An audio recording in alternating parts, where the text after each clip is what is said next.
without written permission from the author. Chapter 1, Track 1, Blister in the Sun by the Violent Femmes. The day was perfect. A bright blue sky, as wide as the eye could see, with puffy white clouds that were scattered randomly across the perfect tableau, dominated my view. Which, while beautiful, it was in complete contrast to my mood and really did not make me feel the way it should have. As a matter of fact, I would have preferred a thunderstorm, replete with dark gray clouds and lightning bolts firing staccato blasts from the heavens, to this beautiful, picturesque morning. My bike roared as I gunned the engine and sped up, passing the old beat-up teal and white Chevy pickup in front of me. Glancing to the side as I passed, I looked in the cab of the truck and my eyes widened. Inside was a super hot redhead driving the POS truck. She looked over at the same instant and we locked eyes. It was almost as if she could see past the tint on my motorcycle helmet. Wow, even hotter than I first thought. Then I was past her truck and speeding on up the highway. Grrr, Wesley growled. I flicked my eyes down and checked on my best friend. He was still wrapped up tightly and attached to my chest in his cat burrito. If you don't know what that is, it's basically a baby Bjorn for cats. If you still don't know what that is, then picture a bag or holder type device attached to your chest like a synthetic kangaroo pouch, specifically made to carry your kitty cat with you on journeys. Wesley was my Maine Coon cat. He was gray and white and as big as a medium-sized dog. I mean, he weighed 40 pounds. He had a face that was set up so that he almost looked like a raccoon. In fact, he looked so much like one, I almost named him Tanuki. The special thing about him is that he really was like a dog. Wesley would follow me around, play fetch, and learn tricks. He could sit, lie down, give me his paw, and he loved to go outside with me no matter whether it was running, hiking, camping, or even surfing. Like I said, he was a special cat. My ex and I had gotten him on death's door from the Humane Society and nursed him back to health. We ended up naming him before we found out about his personality, which is why his nickname is Freak. The cat was almost wild. He clawed, jumped on, and basically destroyed our entire apartment when he was finally healthy again. We were on the edge of getting rid of him until I figured out that he needed to be treated like a dog, and voila, problem solved. Currently, Freak was wrapped up inside the burrito and he couldn't move a millimeter. He was glaring at me with utter contempt radiating from his fluorescent green eyes. He was fine, just pissed at being confined. I grinned and refocused on the road. Only a moment had passed, but you couldn't take your attention off the road for too long when on a bike. Bad things can happen, especially when you're driving 80 miles an hour. Focused on the road again, I kept going down the interstate until I hit the turnoff and exited on Cimarron, giving a mental salute to the red-headed hottie as my bike entered the off-ramp. It was still early, only 07:30 on a Wednesday morning, so not many other drivers were out on the road yet. Soon, the masses would be out and about using all the beautiful open spaces during the weekend. It was a guarantee that if the weather was good in Colorado Springs, then 99% of people would be out hiking, running, mountain biking, and enjoying all the other plethora of outside activities. Today, though, it was sparse. My buddy Mikey and I were meeting up and having an emergency camping session. What's the emergency? And why would you have a camping session for said emergency? The answer to the first question is simple. Remember the girlfriend I saved Freak with? I went home last night and walked in on her fucking another dude. And while that in and of itself is bad enough, it was made even exponentially worse when I realized who the guy she was sitting on top of, bare breast bouncing on our bed was. In our bedroom, no less, was my best friend, well, other best friend, Joseph. Fucking bitches! Both of them! Anyway, where was I? Oh yes. The second part of the question was, why camping? Our camping sessions were basically just drunken drug fests, festooned with bouts of hiking, hunting, and hilarity. My bike's saddlebags were full of a few ounces of Colorado's finest, a couple handles of Jack Daniels, some food and water, and a few other odds and ends. My bedroll was tied to the seat behind me, along with my compound bow and quiver of hunting arrows. I know most people didn't carry a bow and arrow, but bow hunting was, IMHO, the only real way to hunt. Plus, my father did it, and it was the only way the two of us could really ever connect. Well, that and bikes. He loved motorcycles. It was the main reason I did as well. He was an introverted kind of guy and didn't say much. The kind of guy who was always quiet, but when he deigned to say anything, everyone listened. That's why I hunted and rode a motorcycle. It was the only way we could connect. As a matter of fact, the bike I was riding was the last one that we had worked on together before he passed. It was kind of like every time I rode it, my dad was with me. Man, enough of that. Tears were not good when you were riding a bike. Moving on. I had to admit, motorcycles were not the best way to travel with a cat and camping gear, but I made do. Besides, the 1963 Triumph Bonneville, just like the one Steve McQueen used to ride, was my favorite thing, not living anyway, that I owned. I had named him Winston after my favorite Ghostbusters character, and my dad. Chapter 2, Track 2, Story of My Life by Social Distortion. Mikey and I were meeting at the parking area at the midway base of the mountain, and then hiking the rest of the way up to the tip of Pikes Peak. We'd hunt, camp, and see if I could drown out the images of my ex-girlfriend banging my ex-friend out of my head. Joseph was the third person that usually joined us on our camping sessions. Obviously, he wasn't invited to this one. I pulled into the parking lot and cut the engine. Standing up and stretching, I took my helmet off and looked around the parking area. No other vehicles were there.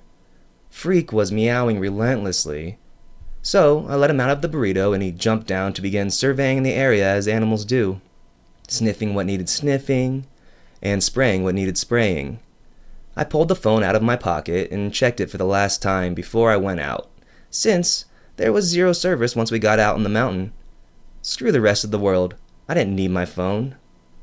I had a bunch of missed calls from my ex, who I shall refer to as she who shall not be named, and a bunch from Joseph. Fuck her, and fuck that guy. Then a couple from Mikey, as well as text. I checked the text first. God damn it, I swore. Mikey's text said that he got called into work. He was a deputy sheriff, and that there was an emergency. He was very sorry he couldn't make it, but would come out as soon as he could. Well, this put a damper on things.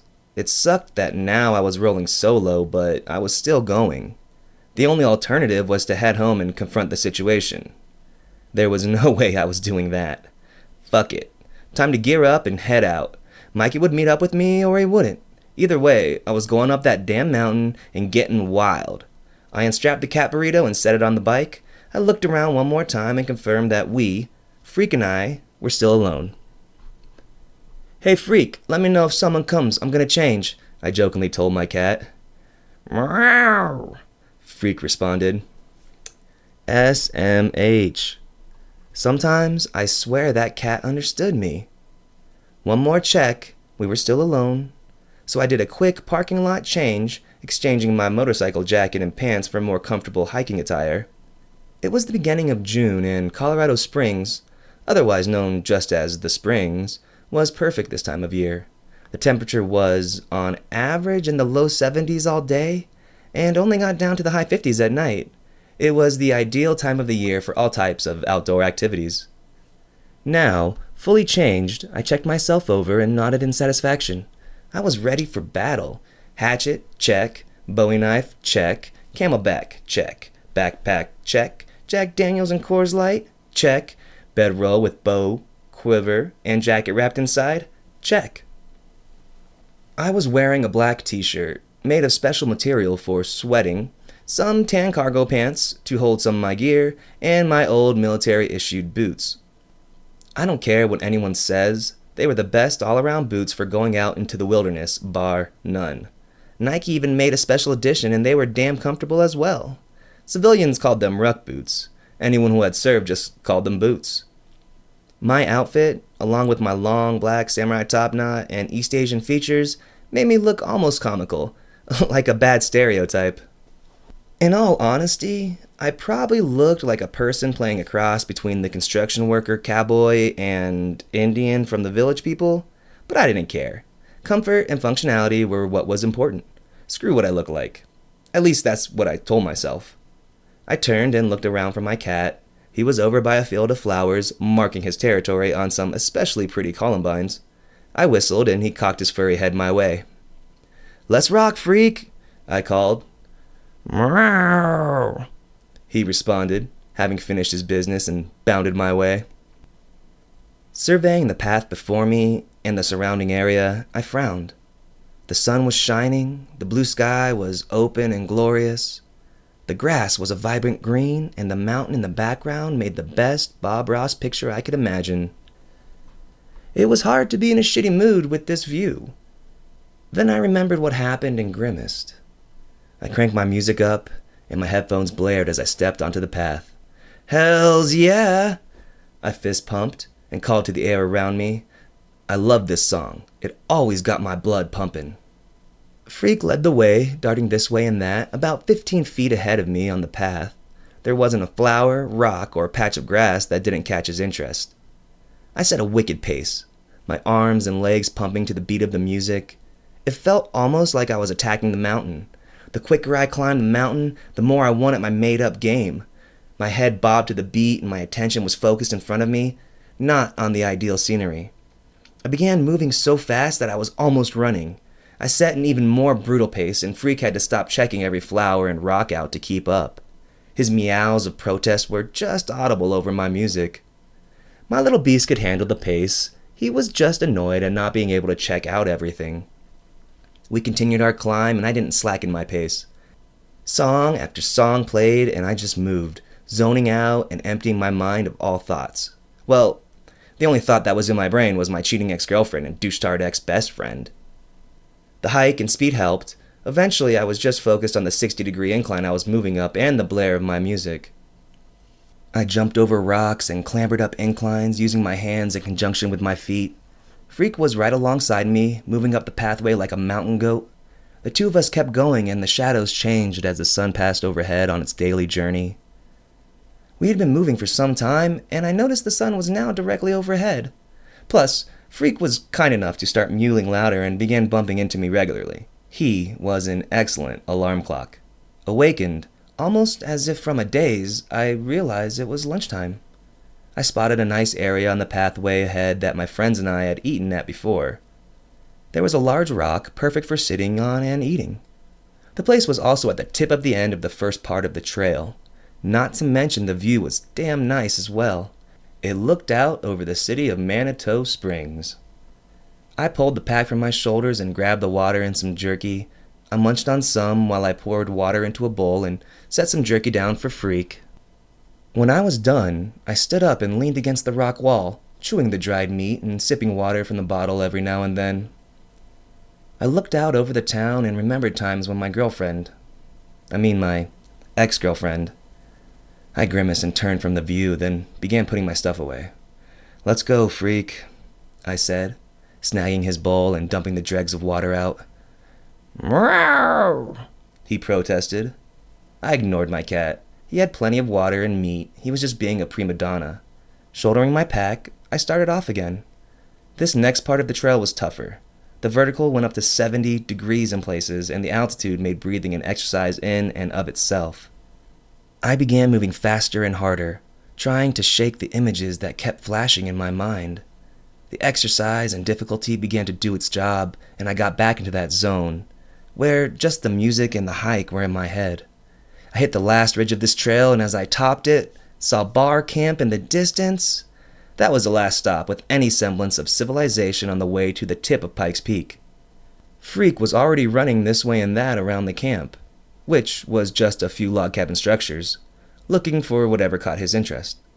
Turning the music off on my headphones, I began scanning the area as well. But, just as in the parking lot, no one was here either. While a little unusual, it wasn't unheard of for no one to be out this early during the week. Still, it was a little uncommon. I decided to look through the cabins just in case. A few minutes later, I confirmed my suspicions and found no one in the camp. The only building I hadn't checked yet was the ranger's post. I had saved it for last on purpose. The ranger's post held messages for climbers and hikers if no one was in the camp. There were no doors, and the building was mostly just a roof structure with 4 walls and a doorway.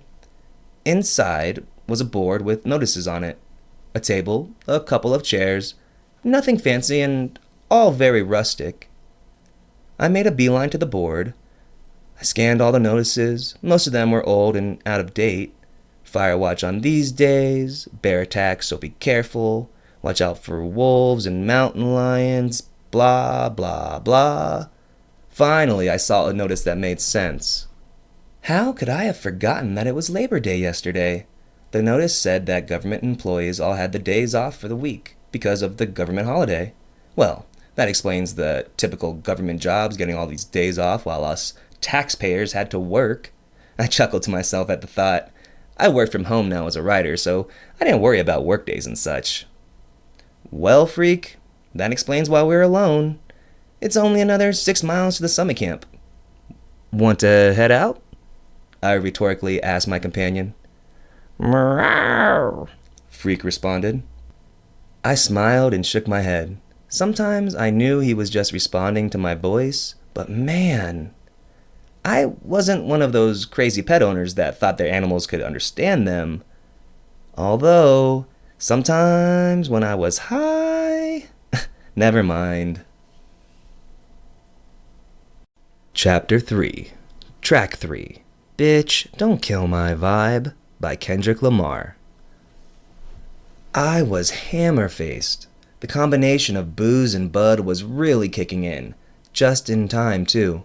The sun was setting, and from my camp, the sunset was absolutely, positively amazing. The sky had darkened and slowly changed to a kaleidoscope of pinks, purples, oranges, blues, and reds. It was as if a master painter was painting a masterpiece just for me. Or at least that's what my substance-addled mind thought. The sun finally set. I took another swig from my bottle of Jack, then turned back towards my camp. I looked over my domain, swaying slightly, just slightly, and smiled. Roughly 12 hours had passed since I started my day. I had made good time up the mountain. It was really, really easy climbing alone. Well, with just me and Freak. The camp had been set up and the fire had been made before I had gotten too pissed drunk and high. The hike from bar camp only took about 4 hours, so there had been plenty of time to get things done. Since everything had been done for hours, I was sitting on a log by the fire, sipping on my second bottle of Jack. My plan had been to drink and smoke myself into a forgetful stupor, then try to figure out a new plan in the morning. "Ho the camp!" a voice called out. I looked around and didn't see anything in the growing darkness. "I said, ho the camp!" the voice called again. This time I looked down at my bottle and joint, then back up. Was I hearing shit? No, that was definitely a person. Shaking my head, I peered around one more time to make sure someone was there. Then I saw him walking towards me in the twilight. Holy shit. I trailed off, standing up and dropping the joint in my hand. Luckily, I had the presence of mind to grab the bottle of JD tighter. You're Willie Nelson." "No, man," the stranger laughed. "I'm not Willie Nelson. Are you gonna pick that up? That's drug abuse, you know." I stared blankly at Not Willie Nelson, mouth agape, as he gestured to the burning J on the ground. My befuddled mind took in the man's features and realized, after some time, it wasn't Willie Nelson. It just looked a lot like him. Long gray hair in dual braids under a beat-up old cowboy hat. He wore a Native American multicolored poncho and dusty worn-out blue jeans. Cowboy boots, but really nice shiny black ones, covered his feet, completing the ensemble. My eyes focused enough to take in his tanned and wrinkled face, noticing he was much more ethnic than Willie had ever been. What he said finally clicked, so I bent down and picked up the still-burning joint. By the time I had straightened up, the man was sitting on a rock across the fire from me. "Mind if I join you?" the man asked. I nodded dumbly in the affirmative as he was already sitting. "You gonna share the fire, water, and peace plant?" he asked, eyes lighting up at the mention of both. Glancing down at both items, I then looked up and handed both to the stranger. I don't know what it was, but his voice just made him seem nice. It was like I had known him my whole life. Have you ever met someone and they just exuded charm like it was a tangible thing? This guy did that. Sit down. Let's enjoy these together.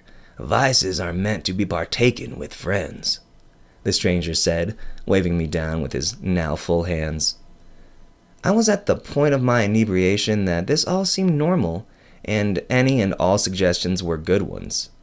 Sitting down in my original spot, he handed me the jack back and I sipped. Freak had joined us and was rubbing himself against the man's leg like a prostitute. He really knew no shame. He'd love on anyone who'd pet him. "Thank you for letting me use your fire and for your hospitality. The contract is now struck," the stranger intoned. I must have heard that wrong? "Yeah, no problem, man," I replied. "My name is Coyote, but my friends call me Colt. What's your name?" he asked, holding the joint out to me and his other hand to shake. "My name is Lawrence, but my friends call me Larry," I replied, reaching one hand out to shake and grabbing the joint with the other. I realized at the same moment that my hand for shaking had the bottle in it. Colt, not being dismayed in the slightest, accepted the bottle and handed me the joint with a smile. I completed the transaction and took a puff of the joint while he swigged the bottle. "Well, Larry, as the first part of the contract, I am giving you a new nickname. Larry sounds like a pedophile's name." "Are you a pedophile?" Colt asked, swigging the bottle again. He grinned at my mortified expression and continued. "Don't worry, I know you're not. Your new nickname is Law." He pronounced it like it was final as I puffed on the joint. He said that word contract again. I handed him the joint and he passed the bottle back. This whole conversation and encounter was just getting weirder and weirder. I know I was fucked up, but come on. "Coyote," I started. "Call me Colt. As I said, Law, my friends call me Colt. And we're friends, right?" Colt asked suddenly, and with much more intensity. I sensed more to the question than what he was asking and eyed him a little warily as I sipped. "Yeah, Colt, we're friends," I said finally. "Good." He grinned, his teeth surprisingly white and more than a little sharp. His demeanor had switched back to overly friendly, and I squinted at him over the fire. The light had all gone away, and it was night now. The stars and moon were shining brightly. I thought I caught his eyes glowing, but when I looked again, they were normal. Man, I was fucked up. "So, Law," he pointedly said, "what brings you out along on this beautiful Colorado night?"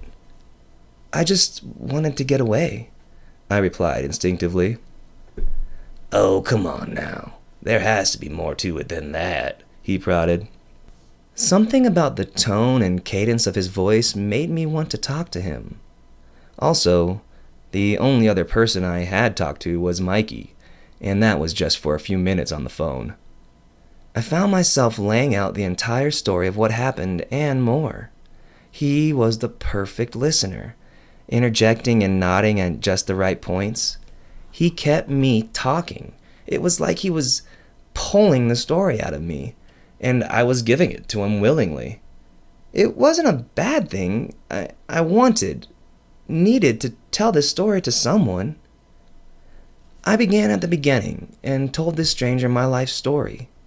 I started with my first memories and went on from there. The hours passed as I talked, relating everything about myself to this man. The bottle of Jack passed back and forth, seeming to never run out, but I knew I was drinking from it every time it came my way. Not only the bottle, but the joint seemed never-ending as well. In my rambling need to tell my life story, I didn't seem to notice these two details at the time. I talked about my parents divorcing and growing up with only a father who was never there. We drank. I talked about being the only Asian kid where I grew up and getting picked on and ostracized. We smoked. I talked about how I immersed myself in books and video games as a kid to get over being alone. We drank. I talked about how it was my escape into the fantasy realms of other authors and the game worlds that kept me sane. We smoked. I talked about moving all around the world for my father's job, but never having any real friends. We drank. I talked about high school and finally meeting some friends, Joseph and Mikey, and feeling like I finally had a family. We smoked. I talked about meeting she who shall not be named in college and how I felt like I had met the love of my life. We drank. I talked about how she was the only thing since the fantasy worlds of books and video games to make me happy. We smoked. I talked about not finding a job after college and how hard it had been for she who shall not be named in me. We drank. I finally got to the end of my story and how my once best friend and now ex-girlfriend were having sex Olympics in my bed. We drank and smoked, and then drank and smoked some more. Chapter 4. Track 4. Bitter Sweet Symphony by The Verve.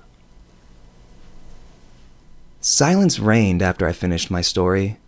Colt could sense that I needed to not talk anymore. I looked over and saw Freak sprawled out between us by the fire, sleeping soundly, his low purr sounding in time just like a kitty metronome. I looked around and full night was upon us. I don't know how I had talked for so many hours straight.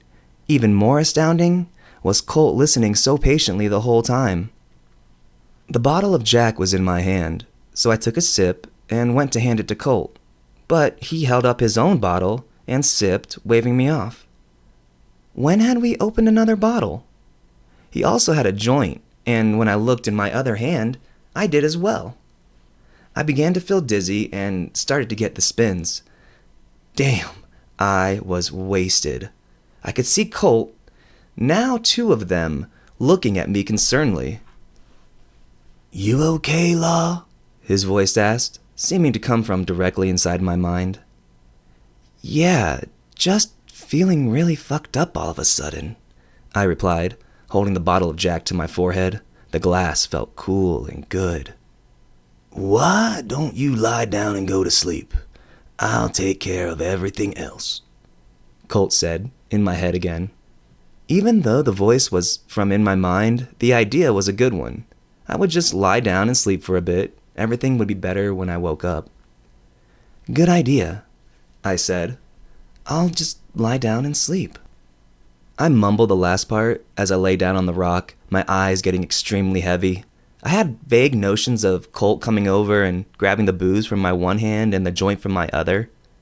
He was mumbling strange words while he did so, but I couldn't quite understand what he was saying. I made out contract and good kid, but that was about it. My last real memory was of Colt standing over me, the fire lighting him up, and making him look gigantic in my drugged and drunken memories. "Good night, Law," Colt said, reaching his hand out and covering my eyes. That was the last thing I saw, then blackness. My dreams were fitful and crazed. It was all an insane blur. I had vague images of Colt dancing and singing around the fire. He blew fireballs with the whiskey and huge clouds of smoke with the weed. Translucent shapes of animals and people formed in and outside of my vision. The whole time, Colt danced and sang. At one point, I remember the night wind coming and raging around the campsite. Thunder raged, lightning struck, all while Colt howled into the storm that suddenly appeared out of nowhere. My dreams kept changing, becoming more vivid and visual. Colt screamed into the storm, and as quickly as it came, it disappeared. Then, Colt looked directly at me. He had changed, though, and become a half-man, half-beast. His whole body now covered in fur, and his head morphed from human to that of a huge coyote. Colt howled and howled. Then I woke up. Or so I had thought. I glanced around me and saw Colt, back in full human mode, sitting at my side, but something was different. Looking around me, I noticed we were no longer in the camp, but now floating in the air. As a matter of fact, not in the air, but in space, looking down at Earth. Colt and I were sitting side by side in lotus position looking at the Earth from outer space? To my credit, I realized I must still be dreaming and didn't freak the fuck out. I just took it in stride and looked over at Colt. He pointed down at the Earth, and I followed his finger, watching as the green and blue orbs slowly spun in the darkness. It was just like the pictures taken by astronauts, and I watched completely engrossed. The orb kept spinning slowly around until the darkness lightened. I could make out the continents as they passed by.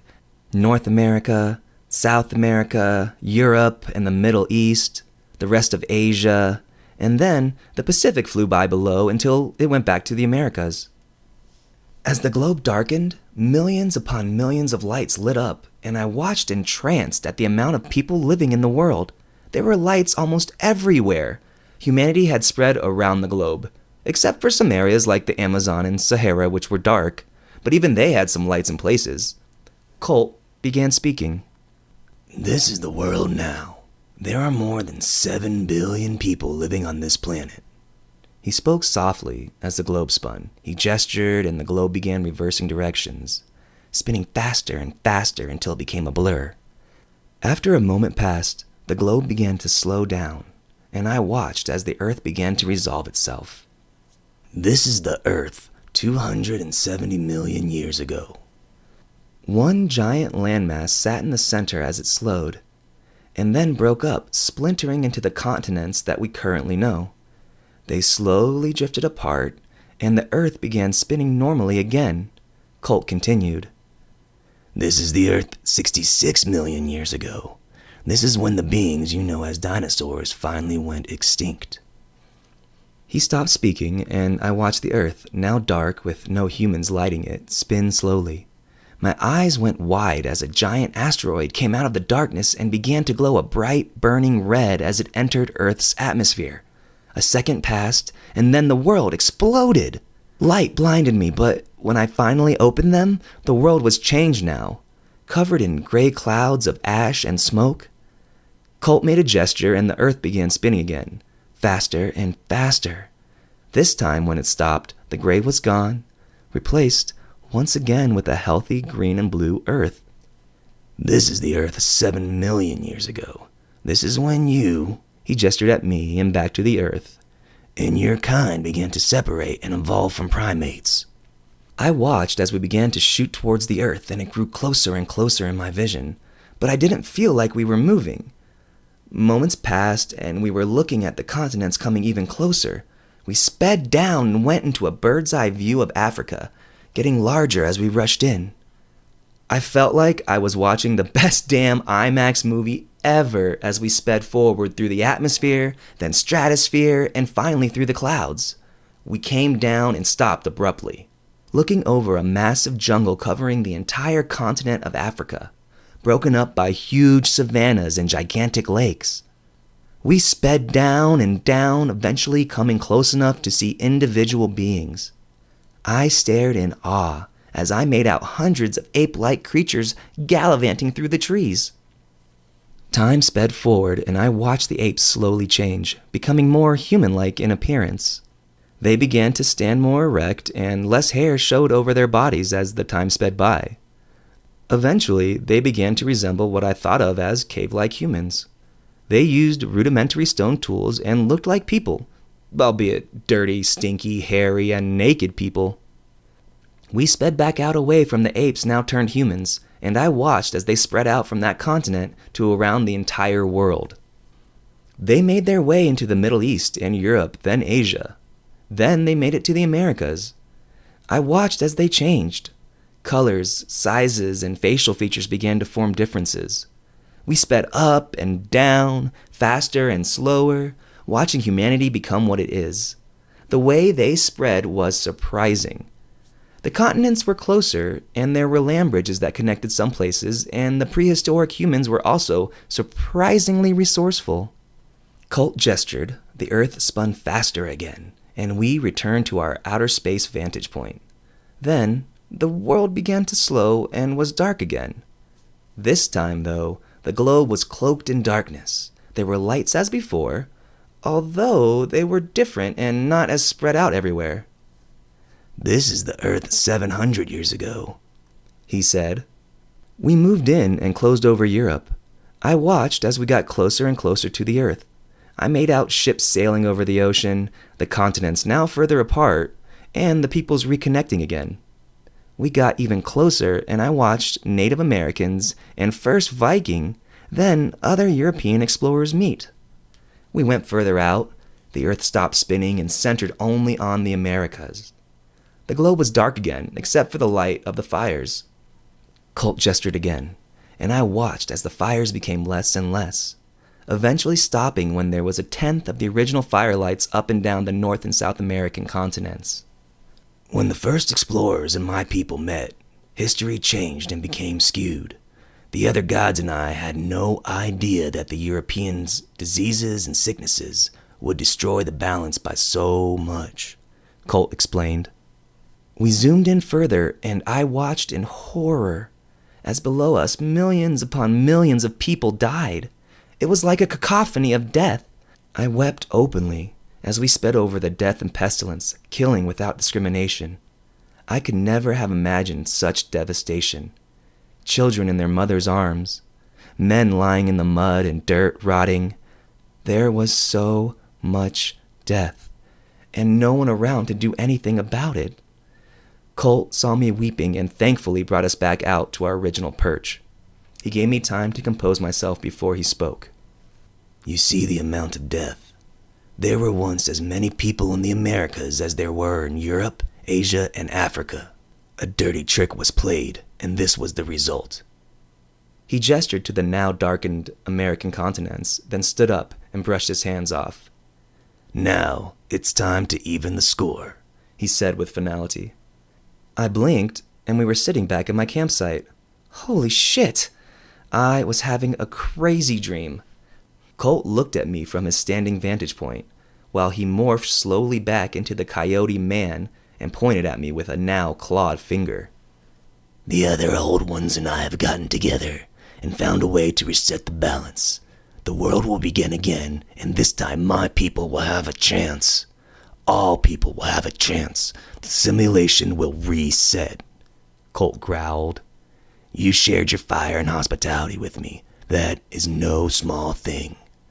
I also can tell you are a good person as I can see into your heart.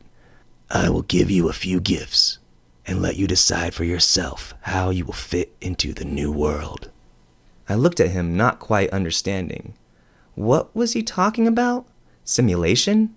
Besides, this was a dream. It's not like anything would matter tomorrow. "When you wake up, everything will have changed.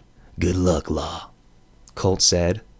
I started to respond, but flew backwards, startled. Then I began to feel like I was falling down into the earth, deeper and deeper, until the light faded, and then nothing. Chapter 5. Track 5.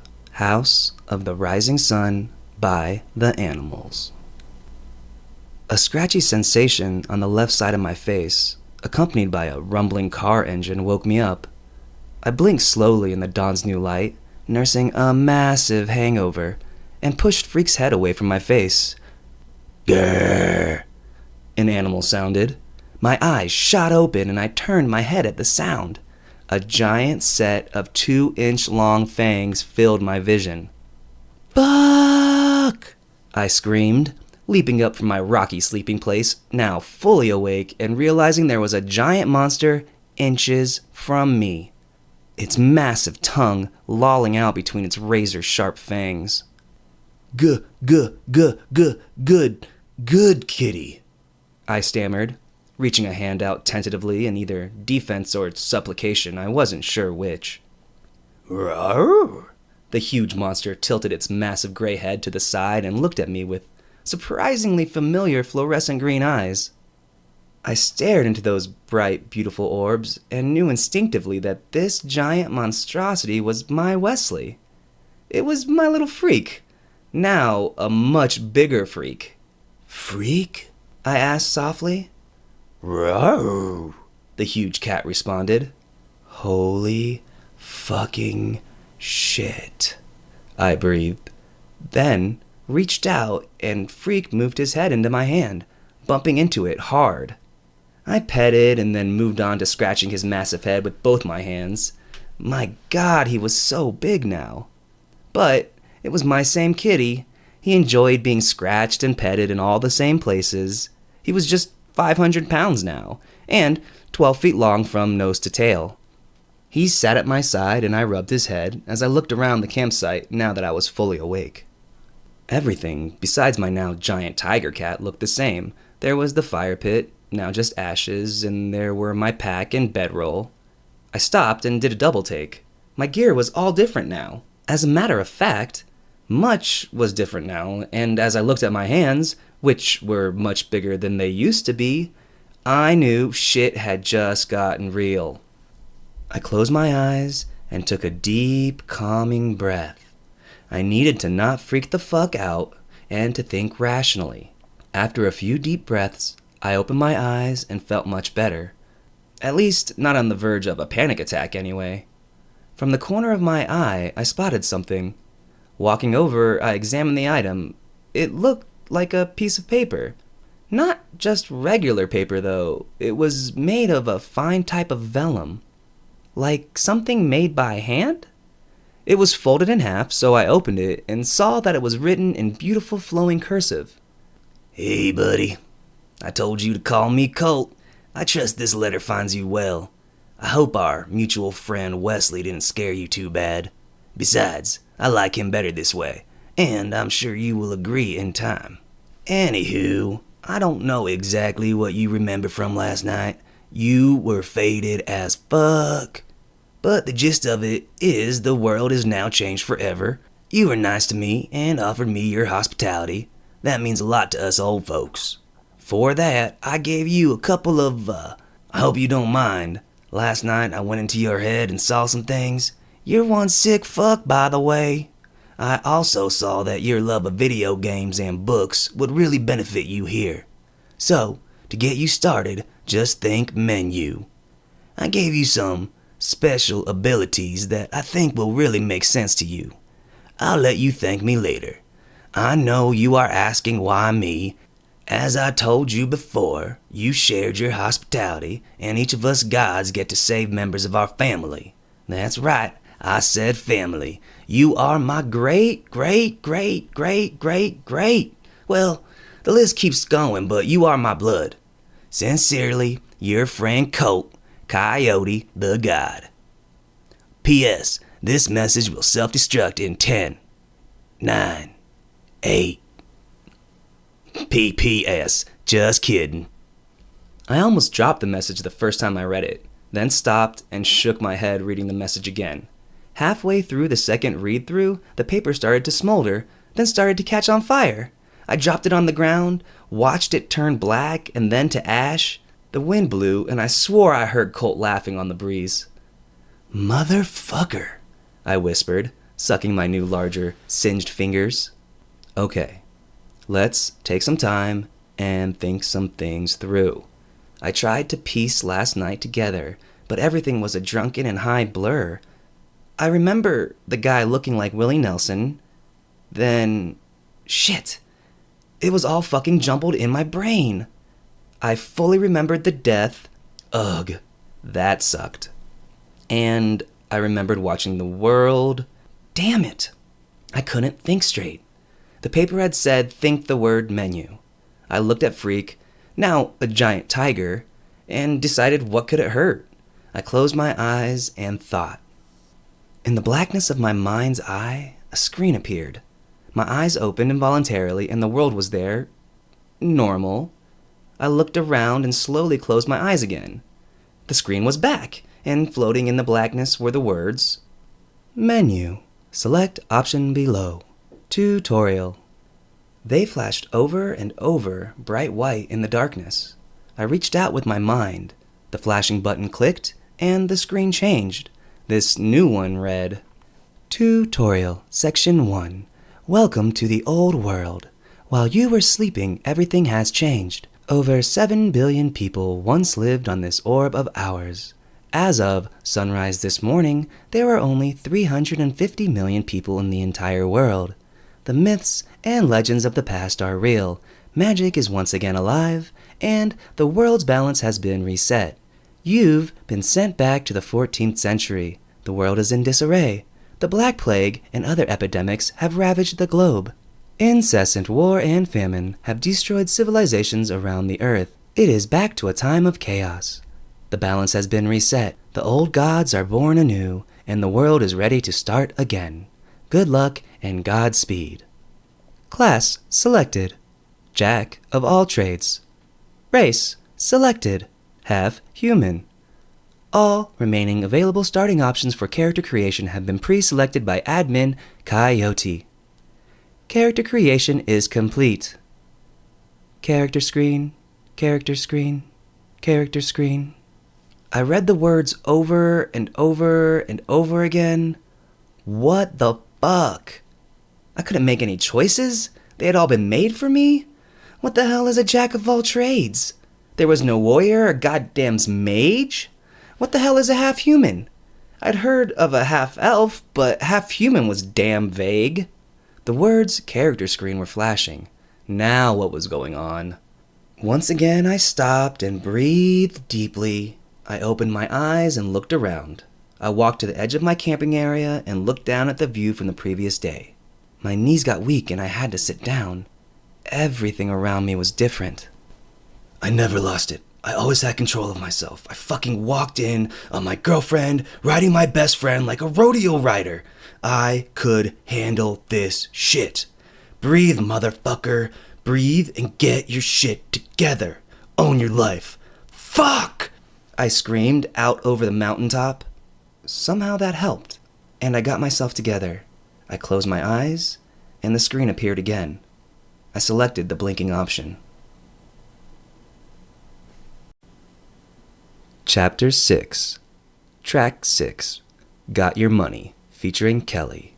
Old Dirty Bastard, Kelly Rich Chavali. This screen shows your growth and the skills and abilities you have learned and can use. These may only be affected by items and activities you choose and will grow organically based on your actions and choices. You may also select certain skills and abilities to learn more about them and access any information once learned. Name: Lawrence, Law, Wrath. Race: half human. Alignment: neutral good. Class: Jack of all trades. Experience: 0. Level: 1. Hit points: 10 of 10. Magic points: 10 of 10. Features: height: 6 foot 5 inches. Weight: 275 pounds. Hair color: black. Eye color: amber. Skin color: bronze. Attributes: strength: 1. Dexterity: 1. Constitution: 1. Intelligence: 1. Wisdom: 1. Charisma: 1. Animal companions: not available. The character sheet sat in my vision behind closed eyelids. Was I going to see this stupid screen whenever I shut my eyes? Taking a deep breath, I opened my eyes and the screen was gone. What the hell? Okay, even though all this shit was crazy as fuck, It was time to roll with it until I figured this insaneness out. Thinking a bit more rationally, I realized the screen popped up when I thought about it and went away, apparently when I thought it as well. It was time to test the theory. I thought about the screen and closed my eyes. Once again, the screen was there, floating in the dark. I opened my eyes, no screen. Think, close, screen, open, think, close, and no screen. Okay, that made some sense. I was literally looking for any kind of handhold to keep my sanity. Any sense of control to help me deal with this series of unfortunate events that had just befallen me. Any port in a storm and all that. I stood there in my little campsite, blinking my eyes open and shut, over and over and over, for I don't know how long. Eventually, I got the hang of it and started experimenting in different ways. It seemed my mind was the control for the menu and character sheet. Just thinking about it, accessed it. "Rawr," Freak growled, questioningly at me. "Oh, shut up," I replied to my cat. "Now, Tiger, just watch out for danger." He just looked at me quizzically, with the same cat look he had always had, but now on a giant tiger head. Man, this was going to take some getting used to. Then he nodded and began walking around the camp. Did he just do as I said? Okay, I'll come back to this later. I realized that my standing there and blinking my eyes open and shut with my mouth just hanging open and not moving was probably a weird sight. Whatever, I had just figured out how to have an opaque window in the world with my eyes open and could access the screen that way. This was much better, as I didn't want to be standing around with my eyes closed when I was playing with my menus. Now that was settled, I accessed the menu again, pulled up the character sheet, and began to study things in earnest. Selecting the tutorial option, I began again, watching as a little bubble popped up over each area of information that I thought about and looked at. For all intents and purposes, everything was very straightforward if you have ever played video games, RPGs specifically. Two things I did learn were, 1, what a half-human was, and 2, what my stats meant. The screen popped the definitions up for me when I thought about them. Attributes. All stats are based off of your transformation and begin at 1, where 1 is the beginning level for a half-human. Regular human beings are rated far less than 1. All attribute increases will continue from there. Increases will go from 1 to 100, increasing by only 1% with each attribute point. Attributes will level to the next stage at 100. Half-human. These are beings that are half-human and half something else. They are called half-humans because almost each and every one is different and unknown until their other half manifests itself. This happens in a variety of ways and times depending on what the other half's race is. Now the character sheet screen made sense, so I switched to the next blinking tab, which just had a little picture of a stickman on it, and pulled up the screen. In place of the text, a smaller version of my current self, albeit much smaller, translucent, and three-dimensional, was spinning slowly in the air in front of me.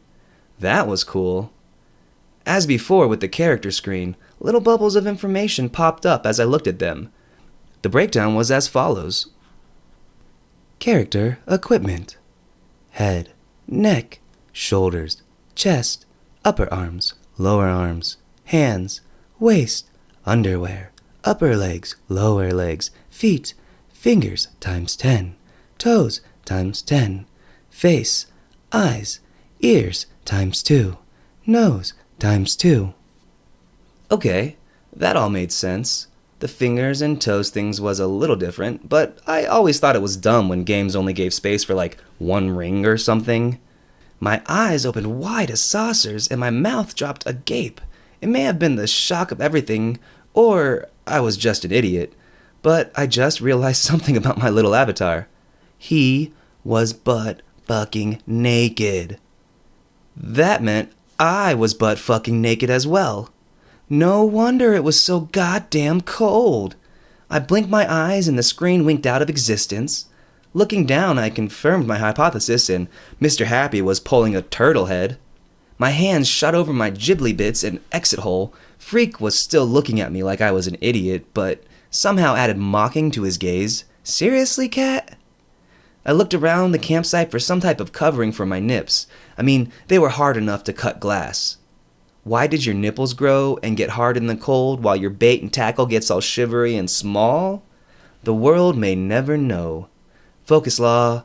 Focus. I started looking around, and suddenly I remembered. My pack!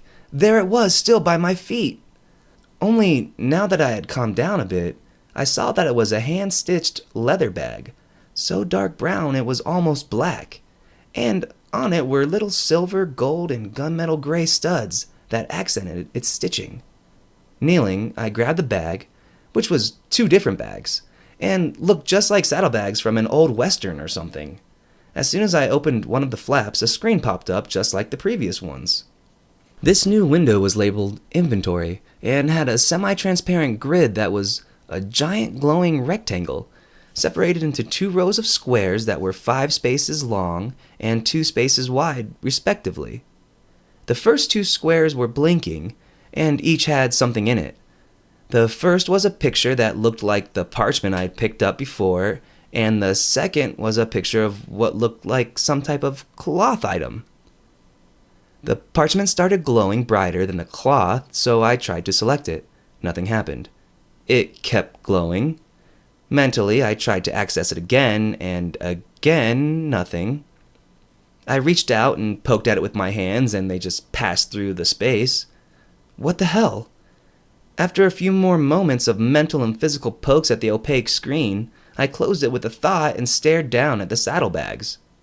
Then it occurred to me to just try to open the things with my hands the normal way. So I did.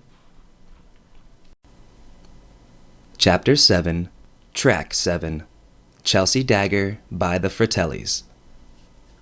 Inside the first pouch was the glowing piece of parchment.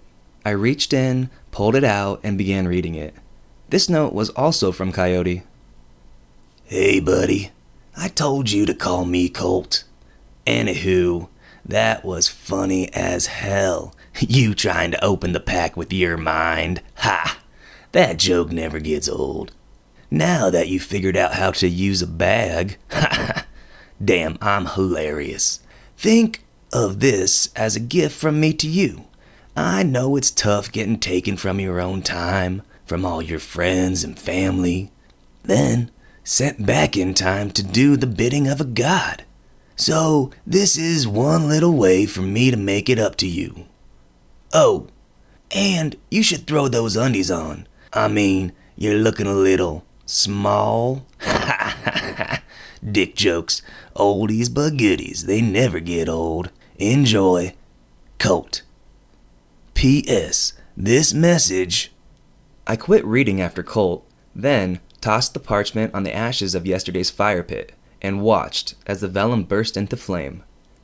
I think Coyote might be kind of a dick, just saying. The combustible message did have the added effect of restarting the fire, so that was nice. It really was cold as fuck in my birthday suit, this high up in the mountains. The fire helped, and I scooted as close as I could without getting burnt, and refocused back on the bags.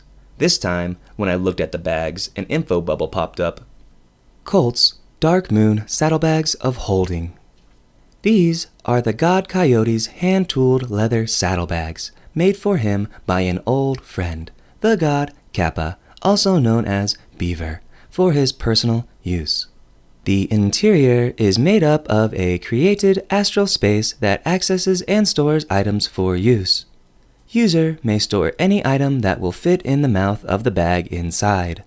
Bags will always weigh the same and stay the same size no matter what is stored inside. These are scalable and grow with the owner's level. Level 1. 10 slots, 5 per saddlebag. Dimensions: 12-inch by 12-inch by 24-inch each bag. Weight: 25 pounds. I grunted and closed the window. A bag of holding? Scalable at that? Holy fucking rusted metal, Batman! Scalable meant it would grow in power as I did. Finally, I had something to thank Coyote about. Shaking my head in awe, I reached back in the bag and pulled out the cloth item. An information bubble popped up again. Colt's underwraps of comfort and snugness. These are the god Coyote's handmade underwear, created for him by an old friend, the goddess Koyang Wuti, also known as Spider, for his personal use. These are known as some of the most comfortable underwear in creation, along with MeUndies. These wraps are similar to Japanese mowashi and provide limited protection from the elements. Item automatically sizes to wearer. Level NA. Dimensions NA. Weight 0 pounds. I held the off-white piece of cloth in my hands. This was Coyote's underwear? Ugh. Involuntarily, I dropped the underwear to the ground and forced down my gag reflex. Is that why they were off-colored? I shivered slightly and looked down at the dirty item. The wrap had unrolled and another of those parchment letters fell out. Sighing, I picked it up and began reading. Hey, buddy. I told you to call me Colt. Ha! You're ridiculous. Like I'd give you used underwear. Come on, guy. Would I do that? That's nasty. Anywho, you need to put that shit on or some of your shrinky-dinky bits are gonna freeze and fall off. I mean, I changed your body a bit, but it's cold as fuck up in those mountains this time of year. Chop, chop, buttercup. Time's a-wasting. Wrap that life-saving underwear around those frosted tips. Adios, Colt. P.S. This note. I tossed the vellum on the fire, and it flared up again. It was then that I noticed my chattering teeth, and that I couldn't feel my toes, feet, and Mr. Happy. I reached out, grabbing the wrap with increasingly numbing fingers, and the second my tips touched that wonderfully soft, amazingly warm material, relief instantly flooded through my body and into my extremities. Now that I was sufficiently warm, I breathed a sigh of relief and began the task of putting on the underwear. Now, if you don't know what mawashi are, then you, sir or madam, are missing out. The joy of wrapping cloth, no matter how soft, around your privates and culminating in a length shoved so far up your ass to hold it all together is a joy that every man, woman, or LGBTQ should experience at least once in their lifetime. It was like having a wedgie, but the worst wedgie ever inflicted in the history of wedgies. At least I was warm. Chapter 8. Track 8. Wild, Wild Life by the Talking Heads. Right before Freak and I had begun our hike down the mountain, I had gotten the ability to identify things when I looked at them, like with the underwear. The same thing had happened when I looked at Freak after that. His character sheet popped up. It read, Name, Wesley Freak Wrath, Familiar. Pet class, Battle Tiger. Purple, Legendary. Level 1. Experience, 0 of 100. Hit points, 10. Weapons, claws, times 4. Bite, times 1. Armor, natural hide. There is one main animal companion to Jack of all trades. The class only allows up to 3 animal companions, and the familiar is the first of the 3. By receiving a portion of his master's experience, the familiar will level up and gain skills of its own alongside its master. After I closed the window, I rechecked the campsite over numerous more times and didn't find anything new.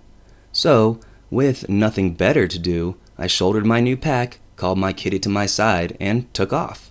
If anything, the mountains were more beautiful than before. Still familiar, but also a little off. It was like I recognized the place, but not quite. Almost as if everything was just a little askew. The best way to describe it was that the whole world just seemed newer, more vibrant, and somehow more primal. The trees and plants were the same but bigger, greener, and wilder. The mountainside had no pathways. It was as it would have been if man had never set foot there. The air was so crisp and clean that each breath tasted of freshness and sunshine.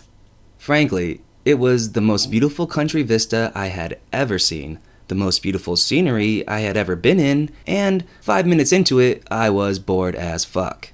Freak, can you keep watch out while we walk? I asked my cat. Rawr, he replied with a growl. then perked his ears up and began looking around as we walked. Wow, this new communication thing we had going on was pretty damn kick-ass. I pulled up the menu again and began reading, compartmentalizing my mind, keeping one eye on the surroundings and one reading. I don't know how or why, but I've always been able to do multiple things at one time. I called it compartmentalizing. I'm sure there's a technical term for it. That, along with my eidetic memory, really helped me in most things. These abilities let me pay full attention to multiple different things at once and retain the information from each. For example, I could read a book and drive a car at the same time. Safe? No. But who do you think you are to judge me? He who hath no sin cast the first stone and all that. I looked over my body as I walked. Like the world around me, my body had changed as well. Everything about me was bigger and more muscular. I had been 6 foot. Now I was almost 6.5 feet tall. I had abs on my abs. My skin was a bronze tan and my hair was black. When I looked at my avatar on the screen, I could still tell it was me, but a bigger, better version of me.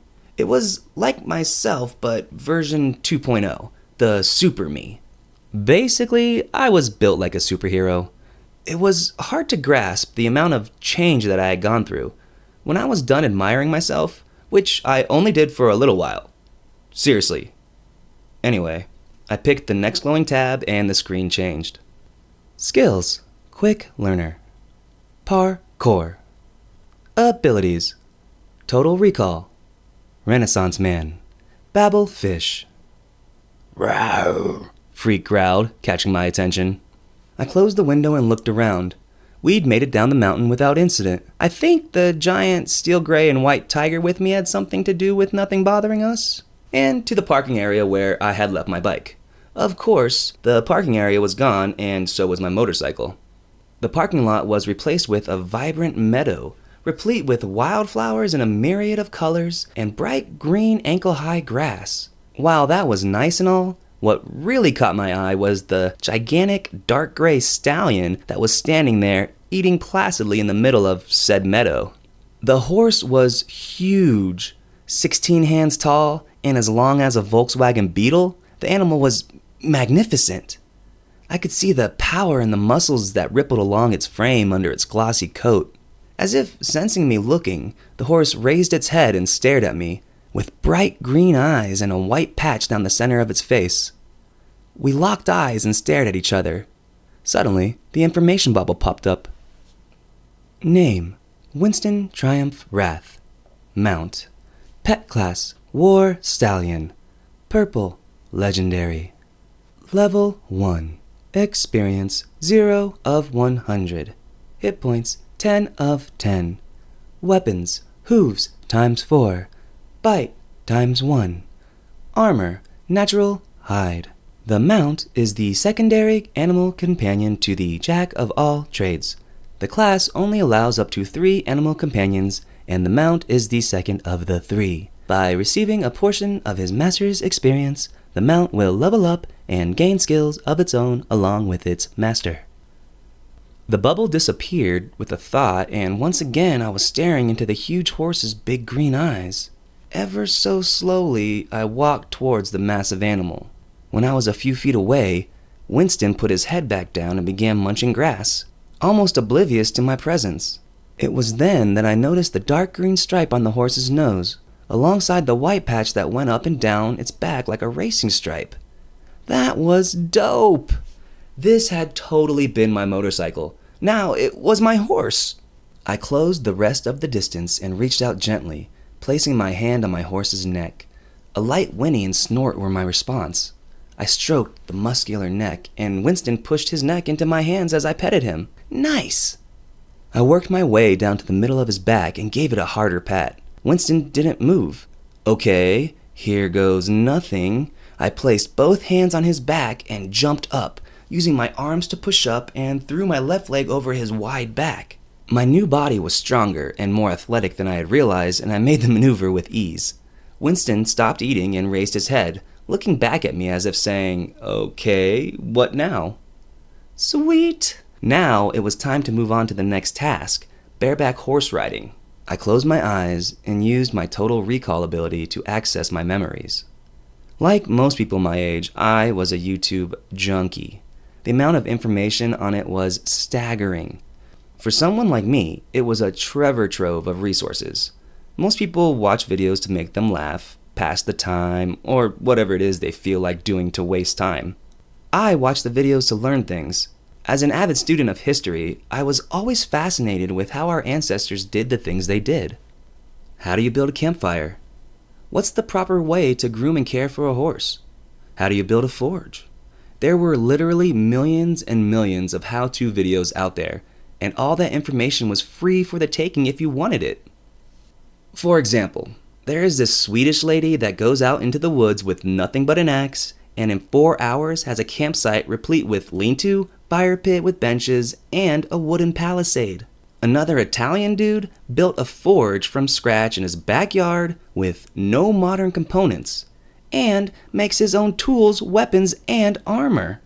Anyway, I digress. I closed my eyes and accessed a memory of bareback horseback riding that I had seen years back. It was of a Mongolian trick rider who had grown up on the Asian steppe. Focusing on my recollection of the video, I remembered how the rider had moved as the horse moved, how he had rocked his body with the motion of the horse. I laughed a bit because when I first saw the video, I had been young, 13 exactly, and I thought the motion looked sexual. Looking back at my preteen self, I realized I had been right.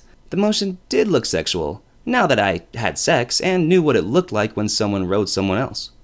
Memories of my ex and friend playing rodeo cowboy flashed in my mind involuntarily. Damn it! I shook my head, closed my eyes, and focused on the horseback riding memory. Chapter 9, Track 9. You Get What You Give by New Radicals. Skill learned. Horsemanship Level 1. This skill enables the ability for basic riding of any type of horse or horse-like creature. This skill also imparts the knowledge to care for horses and other mount-type animals. Subsequent levels will unlock different skill abilities. I opened my eyes and grinned to myself while dismissing the info screen. That was amazing. My mind felt like someone had just blown peppermint and sunshine into it. Now, I not only knew how to ride, but all the ins and outs of taking care of a horse. Patting Winston on the neck, I took a deep breath and blew it out. It was time to test this skill out. "Let's rock, Winston," I called. He whinnied in response and bounded off. "Oh, shit," I yelled as I fell backward and off the giant horse. Even though I thought I was ready for it, the speed and power of his takeoff took me by surprise. It was like taking off on a jet ski times 100. Talk about horsepower. Oof!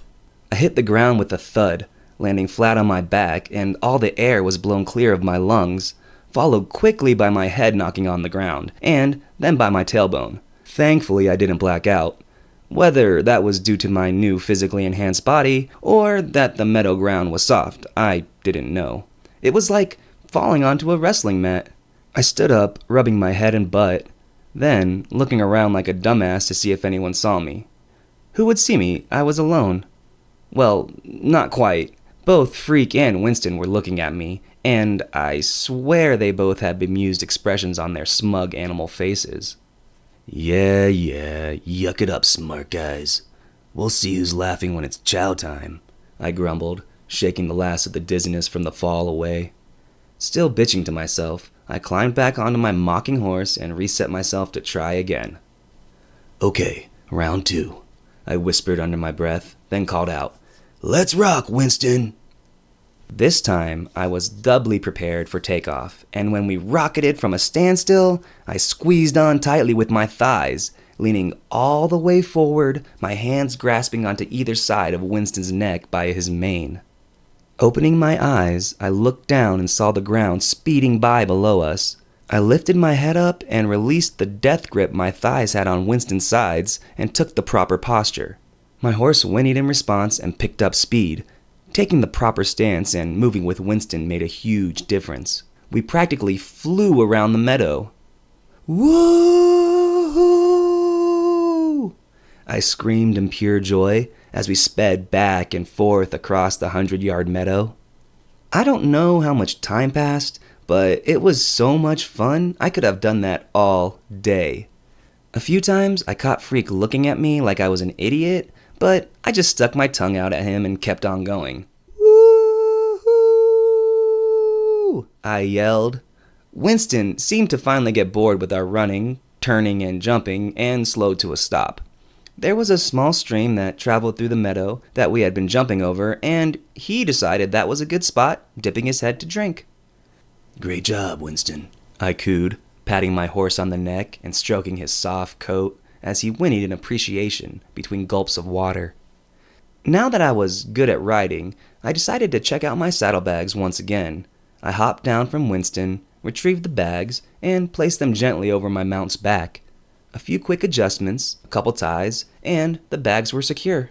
Glances from Winston were all the annoyance he showed, so I figured he was good with them. Accessing my bag's inventory, I reached in and pulled out a bow.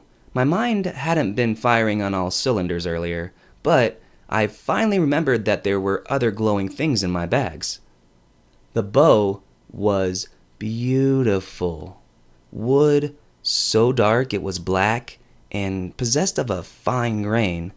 It was a composite bow, and beautiful white bone created the bends. I quickly accessed its info.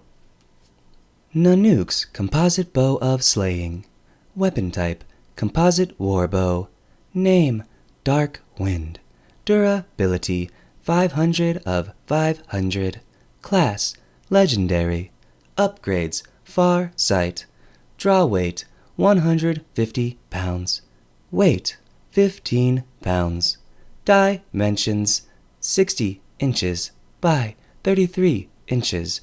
Max draw length, 40 inches. The god Coyote's handmade warbow, given to him by the god Nanook, the great white Eskimo bear, in payment for a bet that the great bear god lost. These are scalable and grow with the owner's level. The bow was amazing, but the draw weight was so high. I had only ever used bows before that had a draw weight of 40 pounds. I mean, I knew I was different, stronger and stuff, but damn. I quickly strung the bow, then tested its draw. To my surprise, it didn't seem too bad. I set the weapon down, reached back into my saddlebags, and pulled out the next item. Nanook's quiver of unending arrows. Weapon type, composite warbow quiver. Name, holster of the Dark Wind. Durability, 500 of 500. Class, legendary. Upgrades, unlimited ammo. Dimensions, 36 inches by 6 inches by 6 inches. The god Coyote's handmade tooled leather quiver, given to him by the god Nanook, the great white Eskimo bear, in payment for a bet that the great bear god lost. These are scalable and grow with the owner's level. I nodded in satisfaction as the window disappeared, and admired my 2 new additions. The quiver came with a handy strap, which I tossed over my shoulder and cinched tight. Next, I shouldered my bow and jumped back up on my horse. Once I was situated, I decided it would be a good idea to get in some target practice. I patted my friend's neck. Suddenly, his head shot up and his ears stood on end. "Meow," Freak growled from my side at the same moment. I glanced down and saw his ears perked up and angled along with his face in the same direction as Winston's. I followed the line of their gazes and stared across the meadow to the tree line 50 yards away. My vision and hearing must have been turbocharged because, while I wasn't as good at hearing and seeing as my pets were, I could now hear the sounds and growls of multiple creatures crashing through the woods and heading our way. Moments passed by and I tensed, grabbing the newly shouldered bow from my back. Then I reached behind and snagged an arrow from my quiver. Knocking it carefully, I readied myself and took a deep breath. I had wanted target practice, hadn't I? Winston and Freak, sensing my needs somehow, both tensed and readied themselves for whatever was coming. Skill learned. Bowmanship. Level. Master. This skill enables the ability for master bow making and using. This skill also imparts the knowledge of how to care for your bow and how to fletch arrows. This includes different forms of archery and different techniques for use. Subsequent levels will unlock different skill abilities. My skills from before must have translated since I didn't need to access a memory. Having been an avid bow hunter, user, and plain bow geek, I wasn't surprised. I had watched so many videos and spent so many real hours hunting, fletching, and studying the craft. It made sense. I waved the screen away as the trees began to rustle. I could make out the individual leaves moving, even from 150 feet away. It was as if I was playing a hunting game and I had zoomed in. I quickly pushed the awe away and refocused on the moving branches. The howls were much closer and louder than they had been. Freak was growling deeply in his throat, and I could feel that Winston was taut as iron beneath me, which coincidentally made a very stable firing platform. Feeling, more than seeing what was coming, I took a deep breath, then drew the nocked, broad-headed arrow back to my right eye and sighted in on the now violently rustling brush and trees. Suddenly, something burst through the underbrush. My eyes widened and I checked my drawn arrow, releasing the tension and lowering my bow. Then, I locked eyes with the most beautiful woman I had ever seen in my entire life. Chapter 10, Track 10, One More Time by Daft Punk. If you have ever had the chance to see the Northern Lights, then you have seen the most beautiful color green that has ever existed. If you haven't, then I highly recommend you go, because that was the color of this woman's eyes. It was a green so bright it was fluorescent. Her eyes seemed to glow with an inner beauty as she stared at me. Long, raven-colored hair flowed behind her as she ran. It bounced in the air and wind as she flew across the ground. Perfectly golden bronze skin was covered by what seemed to be tan leather and hide clothing. Whatever they were, they clung to her like a second skin, hugging every curve just right, leaving little, yet so much to the imagination. Her outfit was finished with moccasins the same color as the rest of her ensemble. This all passed through my mind in moments, before she was even fully out of the woods. My newly acquired senses categorized all the different sounds I had been hearing. After the beautiful woman were at least a dozen different creatures, judging by the loudness of their howls and how they were crashing through the forest. They were quite large. A monster burst out of the tree line after the fleeing girl. They were much bigger and immensely less pleasing to look at than the girl. The first thought in my mind was, oh fuck. I mean, it was something out of a nightmare. My animal brain kicked in and it was flight or fight time. I glanced to my left and saw Freak snarling and ready for battle. A quick look at Winston and he was also good to go, muscles taut and chomping his teeth together, almost as if he couldn't wait to go at the wolves. That was the feeling I got from both my friends, and it was infectious. All of this went through my mind in less than a second. Not only had my body gotten the upgrade treatment, it seemed that my brain was supercharged as well. I quickly used my newfound ability and analyzed the wolf monsters. Dire Wolf, Level 1. The dire wolf, Canis dirus, fearsome dog, is one of the most famous prehistoric carnivores in North America. Dire wolves could be found across a broad range of habitats, including the plains, grasslands, and some forested mountain areas of North America, and in the arid savanna of South America. The dire wolf was about the same size as the largest modern gray wolves and was on average 80 kg or 200 pounds.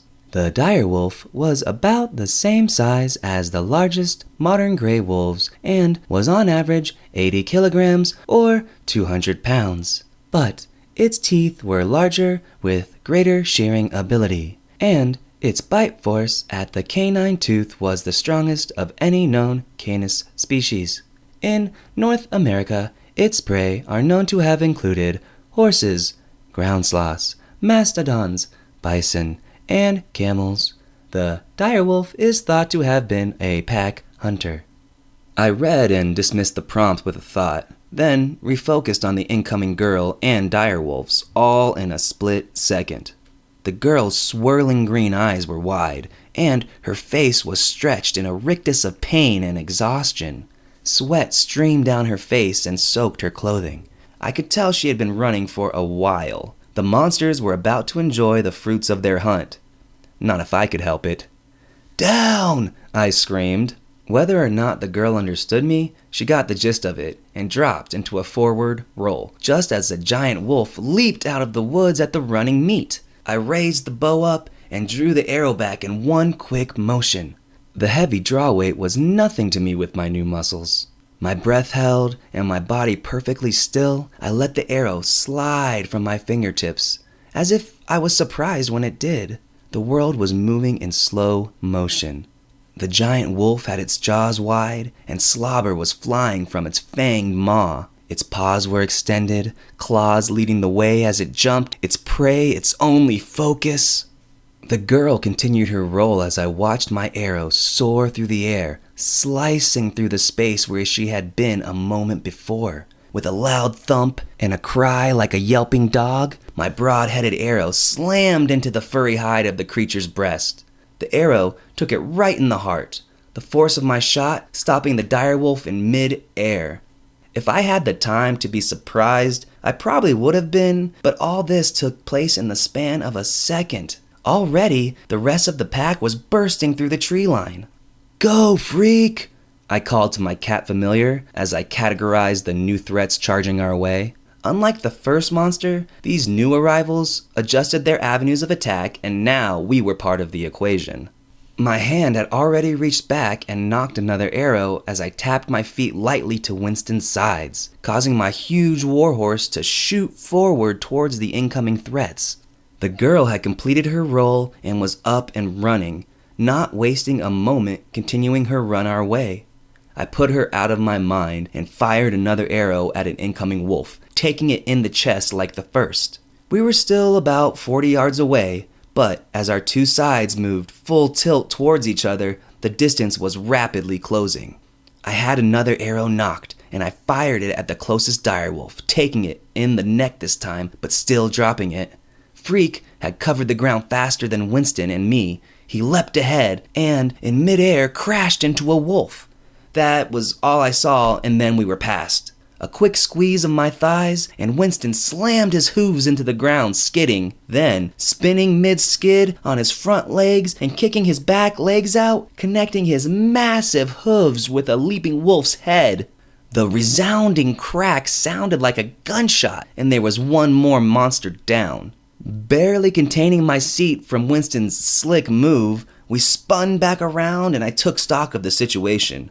Freak was finishing up his wolf by shaking his head back and forth like a terrier. Two more wolves had retreated to the tree line and were staring at us with growls of rage in their throats. The girl had stopped running once she passed us, then turned, weapons raised and ready for a fight.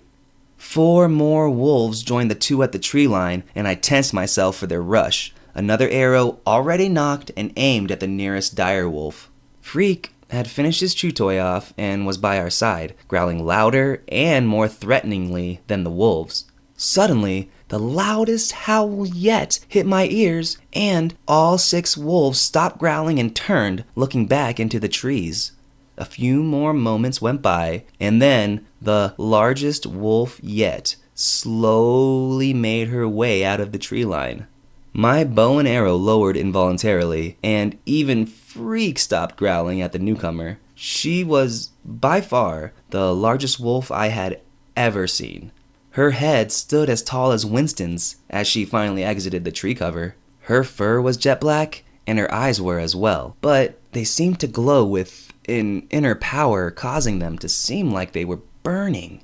A keen intelligence seemed to be behind them as she studied us while I studied her. Direwolf Alpha, level unknown. The Direwolf Alpha is the pack leader. These giant wolves are usually 2 to 3 times the size of a normal dire wolf. These monsters are also extremely cunning and vastly more intelligent than their pack members. Canis, Dirus, fearsome dog. See Direwolf for more information. I quickly dismissed the window. I don't know how I knew it was a she, but I did. Disbarring the size and sheer terror the wolf emitted, the creature was amazing. She was the same size as Winston, but seemed even larger and was made of pure muscle. A few growls and the rest of her pack turned and faded back into the woods. The massive pack leader and I locked eyes for a few moments, as if coming to an understanding. Then she turned her back on us and disappeared back into the woods with her pack.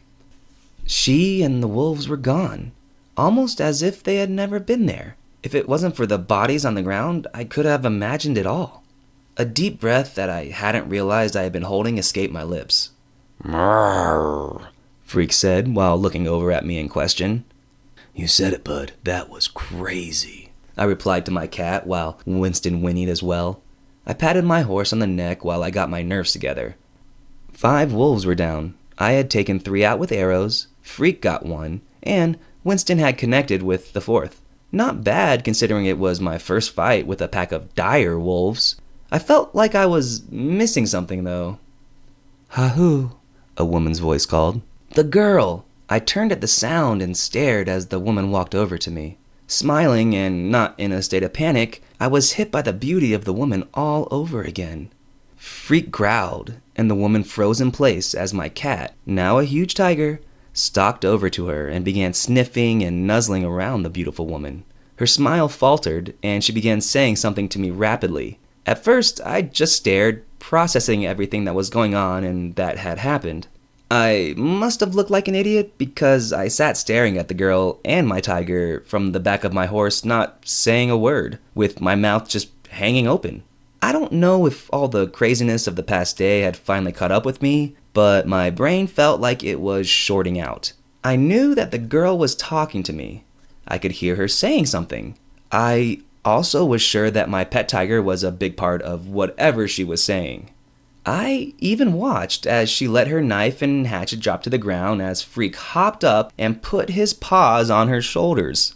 Then, with a quick motion, his tongue flicked out and licked her on the cheek. Her immediate silence and the shock on her face, not to mention Freak didn't stop with one lick, caused me to burst out laughing at the sheer absurdity of it all. Chapter 11, Track 11, Young Folks, by Peter, Bjorn, and John. I couldn't help it. Huge fits of laughter hit me, and I couldn't stop shaking. I began tearing and chuckling so hard my stomach began to hurt. A minute passed until I finally got a hold of myself. I took some deep breaths and wiped the tears from my eyes. Finally in control, I looked over the situation again. I shouldered my bow and put my arrow back in my quiver. Patting Winston on the neck, I slid off the horse and called out to Freak. My cat gave the woman another lick, took his paws off her shoulders, and slinked to my side. I patted him on the neck and rubbed his head while I looked at the woman.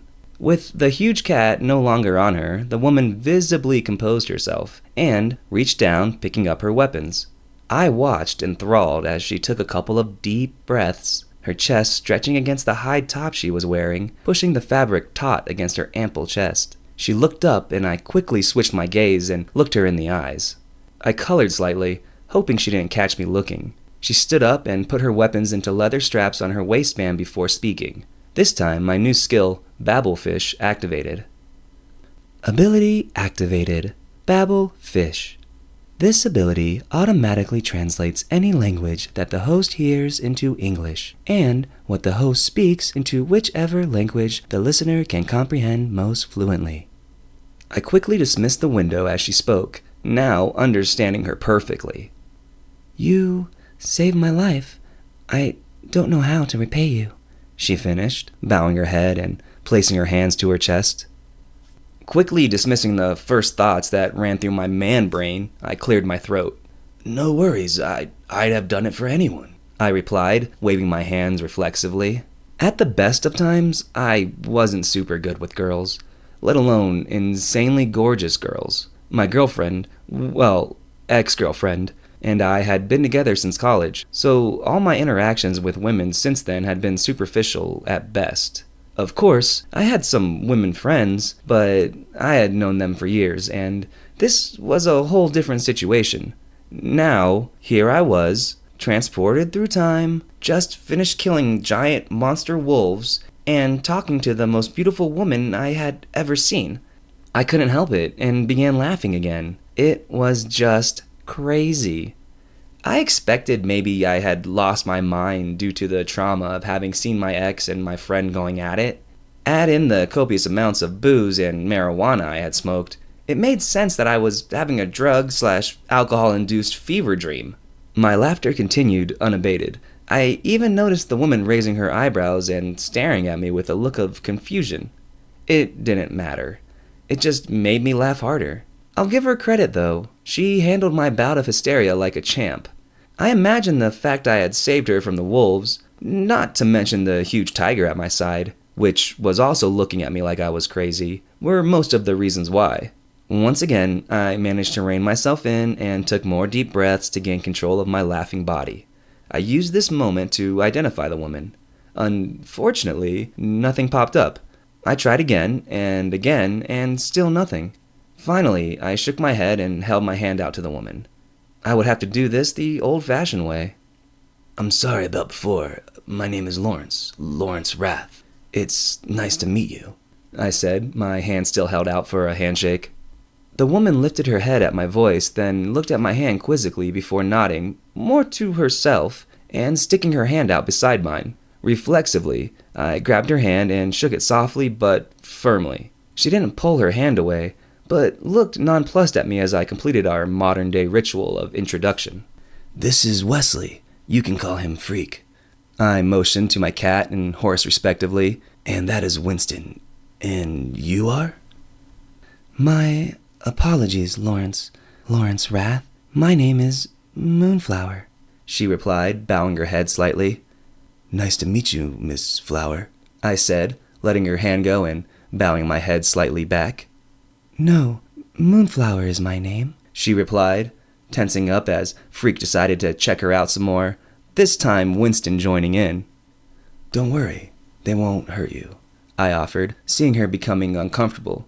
Who wouldn't, with a giant tiger and humongous warhorse entering your personal space? Although, when I said they wouldn't hurt her, she gave me a look and a nod, then turned her attention to my animal companions. In a few moments, she was cooing and petting both my pets like the three had known each other for years. Maybe she took what I said seriously when I said they wouldn't hurt her.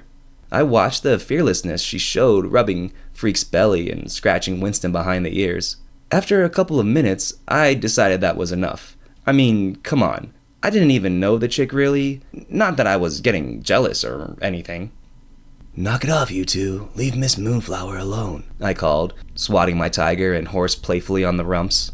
You have such good animal friends.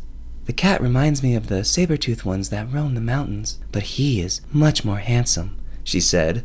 And your horse is the most amazing one of its kind I've ever seen. Freaked me out in response while Winston whinnied. The two of them were picking up what she was putting down. They were much more intelligent now. The way they responded to her now and me earlier proved it. Thank you, Miss Moon, I began. It is just Moonflower. I do not know who this miss you keep saying is, she interrupted. I apologize. Where I come from, it just means a young woman, I replied, face once again turning red with chagrin. That makes sense. The way you talk, your weapons, the clothes you wear, all these things make you not one of the people, she said, more to herself than to me. Then she seemed to decide something. Lawrence Rath, I owe you a life debt. I must do whatever I can to repay you until that debt is paid off, even though you are not one of the people. No, it's okay, really, I stammered out. I would have helped anyone, and it's just what you should do if someone is in trouble. I'm sure that you or anyone in your position... I trailed off, struggling for the words. Yes, that is why even though you aren't a member of the people, I still owe you a life debt. The fact that you would risk your life for my own, someone who isn't even of your tribe, speaks volumes, she said seriously. I looked at her for a moment and really took in what she was saying. Life debt. I remembered the show The Lone Ranger, and Tonto had a life debt to the Lone Ranger, and they had become the best of friends. I know that it was TV, but there had to be truth to the sentiment somewhere. Maybe it was better to take her up on her offer. I mean, I was basically in a foreign land and knew no one. I had no home, no consistent source of food and water, and nowhere to go really. Just a semi-unclear order from Colt about balance and saving his people. Moonflower was still standing there and staring at me. One thing was for certain. This girl was way better looking than Tonto. I made my decision. Please, call me Lawrence or Law, I said, remembering Colt's new nickname for me. What is this life debt thing? Chapter 12. Track 12. Sympathy for the Devil by the Rolling Stones. Moonflower and I began our talk, and she started explaining what the life debt was and what it entailed. This discussion took place while we gathered the direwolf corpses and began the arduous task of field dressing the animals. At first, I was just going to leave them, but she was shocked by that and began by herself. Not wanting her to think I was lazy and wasteful, I began helping her while she talked. I accessed my saddlebags and grabbed the last items I had seen. K-bar and Fowler. Weapon type, kukri and bowie knife. Name, Fangs of the Wolf.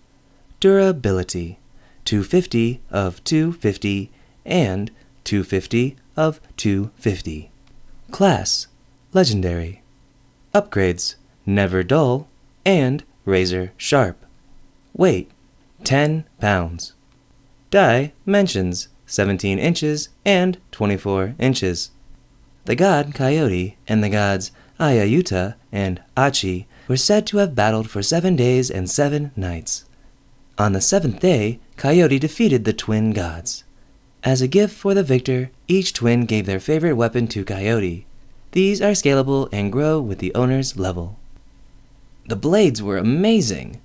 The kukri was matte black and 17 inches long from its tip to the bottom of the leather handle, whereas the bowie knife was all shining steel and had a carved wooden handle below its curved tang, measuring out at a full 24 inches. Closing the window, I placed the kukri back in my bag and hefted the bowie knife. Satisfied with my tool of choice, I headed over and began work on my own wolf, listening to the beautiful woman speak. The life debt is not a thing, she admonished. It means that I pledge myself to you and will follow you till I have had a chance to repay the debt, either by saving your life or until enough time passes that I feel I have completed my service to you. I paused in my own work and watched her with awe. She was so quick and skillful with her blade that I felt like an amateur. She almost made it beautiful, if field dressing an animal could ever be called that, as she sliced and cut, getting the minimum of viscera on her hands and none on her clothing or body. Personally, I had always thought I was good at field dressing, having done it since such a young age. She was something else, though, and I was fascinated watching her work. Are you enjoying the view? She asked, a small smile on her face at my embarrassment. I coughed and looked away quickly, concentrating on my own wolf, which was not even close to being as done as hers. I mean, I wasn't staring at her like that. I was watching her technique, not her taut thighs and buttocks as she bent over the... Okay, maybe I was staring, but I was still appreciating her skill. This is good meat. It will feed many of my people, and the skins will make fine clothing, she said, moving on to the next wolf, her clothing still immaculate. Looking down at the gore that was up to my forearms and littering my bare feet, I sighed and got back to work. There was no way I was going to be better than her, so might as well just do the best job I could with my current skill level. Skill learned. Field dressing level 1. This skill enables the ability for basic skinning and dressing animals that are killed or rendered incapacitated. Subsequent levels will unlock different skill abilities. I dismissed the window with a thought and continued my work. Looking at her go, it was no surprise that my skill was level 1, while she had to be at master level. She began on her second wolf while I continued with my first. Freak was nosing around, snapping up choice bits of offal as we worked. Winston had gone back to ignoring us and was chomping down mouthful after mouthful of fresh green grass. Sighing, I refocused on my bloody task. By the time we were done with all 5 wolves, her having done 4 of them, a couple hours had passed, and it was now late afternoon. The 4 of us were sitting around, in Winston's case, standing, by the small stream in the meadow. We had dragged the bodies over to the stream and finished up there. Then we began the arduous task of cleaning ourselves up. Even Moonflower had managed to get a little blood and gore on her. It was there, so fresh and so clean, that I noticed something that I hadn't before. The beautiful girl had been staring at me the whole time that we were washing. At first, I had taken it for payback for how I had been staring at her earlier. Then I realized that I was only wearing underwear. Not just regular underwear, but a fucking Mawashi knockoff. Without saying a word, I hightailed it over to Winston and my saddlebags. Quickly accessing the menu, I found that my saddlebag was empty. Then, I remembered the other side of the saddlebag had its own inventory.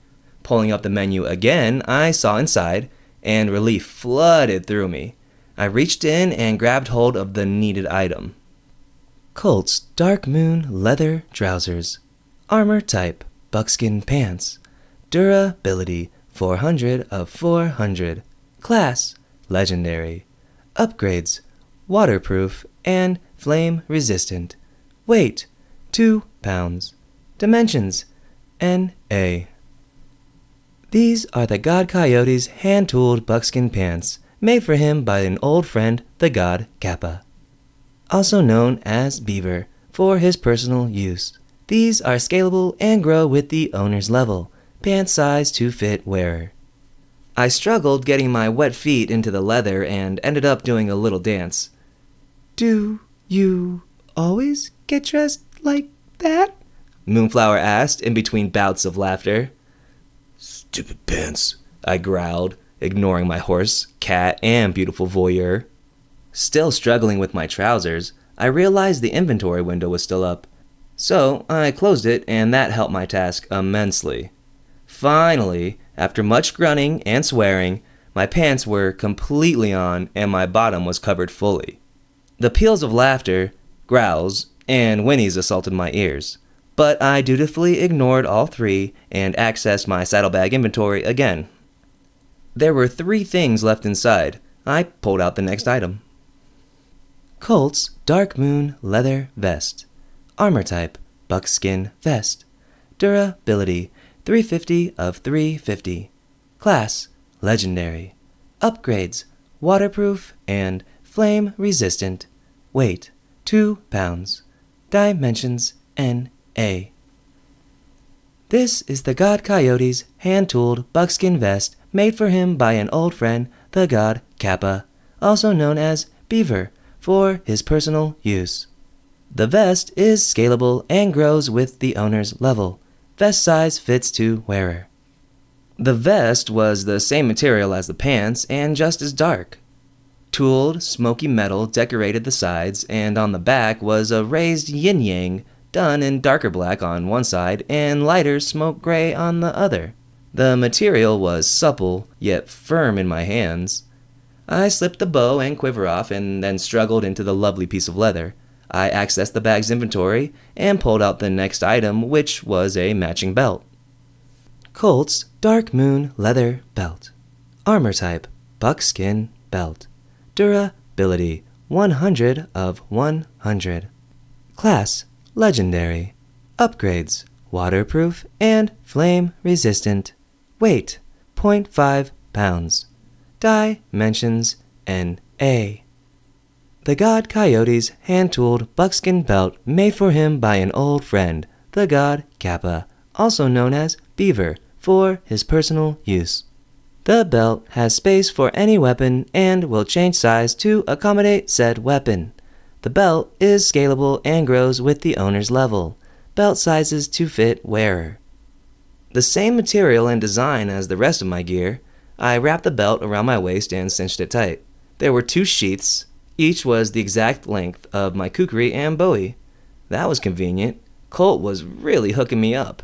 Once again, I opened the bag's menu and pulled out the final piece. Colt's cavalry boots. Armor type, cavalry long boots. Durability 350 of 350. Class legendary. Upgrades waterproof and flame resistant. Weight 2.5 pounds. Dimensions NA. The God Coyote's hand-tooled leather boots, won from the God Mising during a poker game. The boots are scalable and grow with the owner's level. The boots automatically size to fit the wearer. The boots were amazing. Not only did they fit perfectly, like all the rest of the gear left for me, but they were the coolest looking boots I had ever seen. The inside was as soft as silk, but firm like suede. The outside was black leather like my other clothes, but shinier and sturdier than the vest or pants. They reminded me of a cross between cowboy boots and corsair boots. Already, they were my favorite pair of shoes I had ever worn. I picked up my bow and quiver and placed them back on. Then, I grabbed my knives and put them in their holsters. Damn, I felt good. I wished I had a mirror to check myself out in. Then I remembered my character equipment screen and quickly pulled it up. Character equipment. Head NA. Neck NA. Shoulders NA. Chest. Colt's Dark Moon leather vest. Back. Nanook's quiver of unending arrows. Upper arms NA. Lower arms NA. Hands NA. Waist. Colt's Dark Moon leather belt. Underwear. Colt's under wraps of comfort and snugness.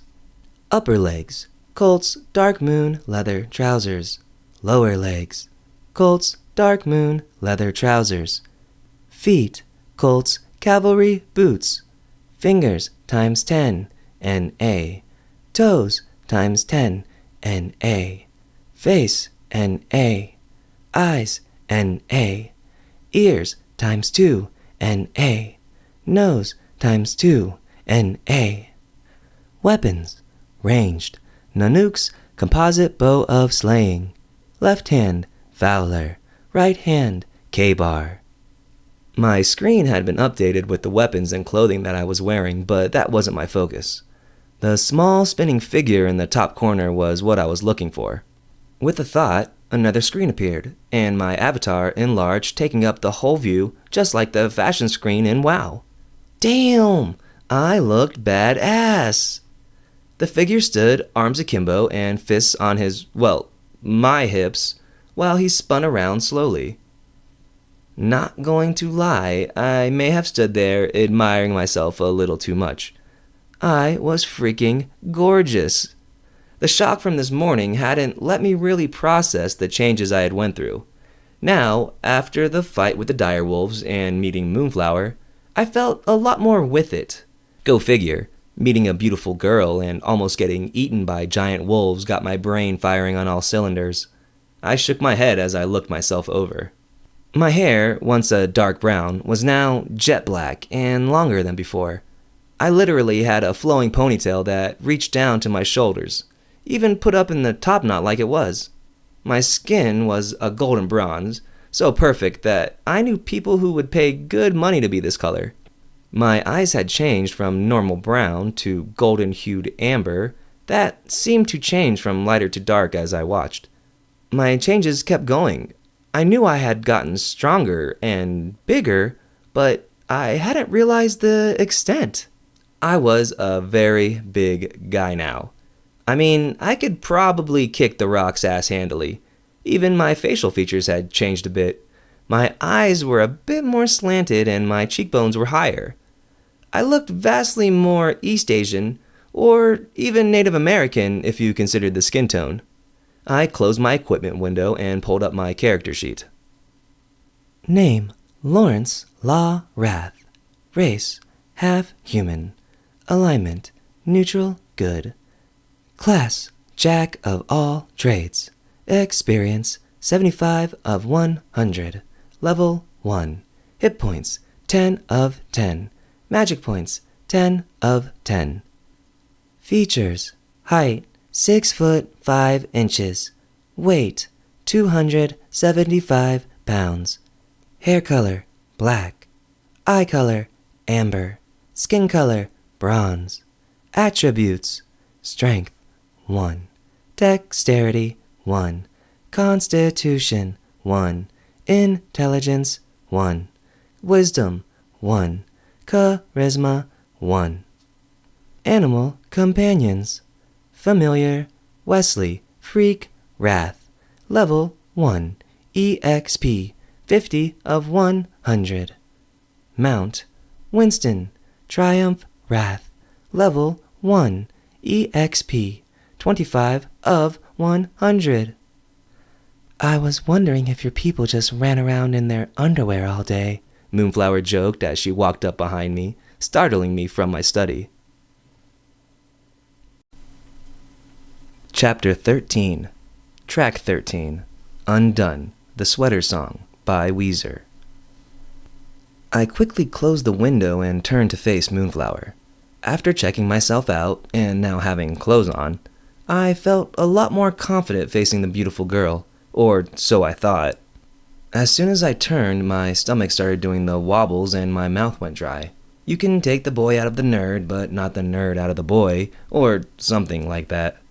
Too bad my new body didn't come with built-in confidence and the ability to talk to women. Guess I had to learn that on my own. Thanks, Colt. It's been a interesting start to my day, to say the least. I don't usually run around without clothes on, I stammered in reply. Yes, it was distracting. Not that I'm glad you got dressed, she said, staring at me intently.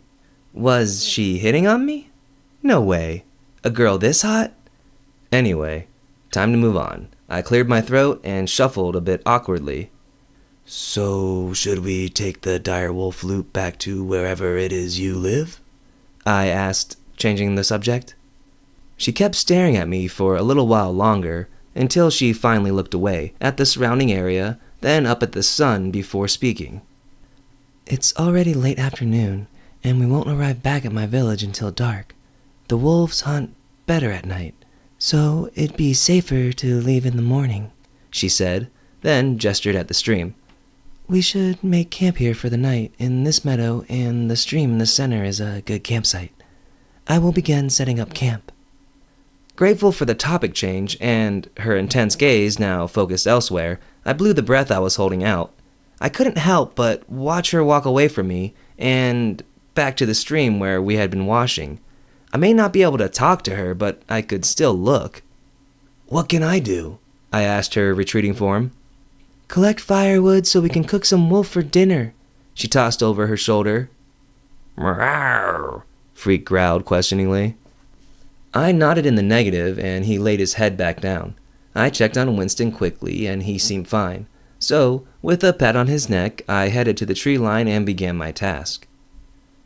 I wasn't worried about the wolves coming and attacking me. Ever since the direwolf alpha and I locked eyes, I felt like I could sense if an animal was close. I didn't know how, but it just felt right. If I closed my eyes, I could pinpoint where Freak, Winston, and Moonflower were. Skill learned. Danger sense, level 1. Due to your enhanced preternatural senses, you now subconsciously know when someone or something is a danger.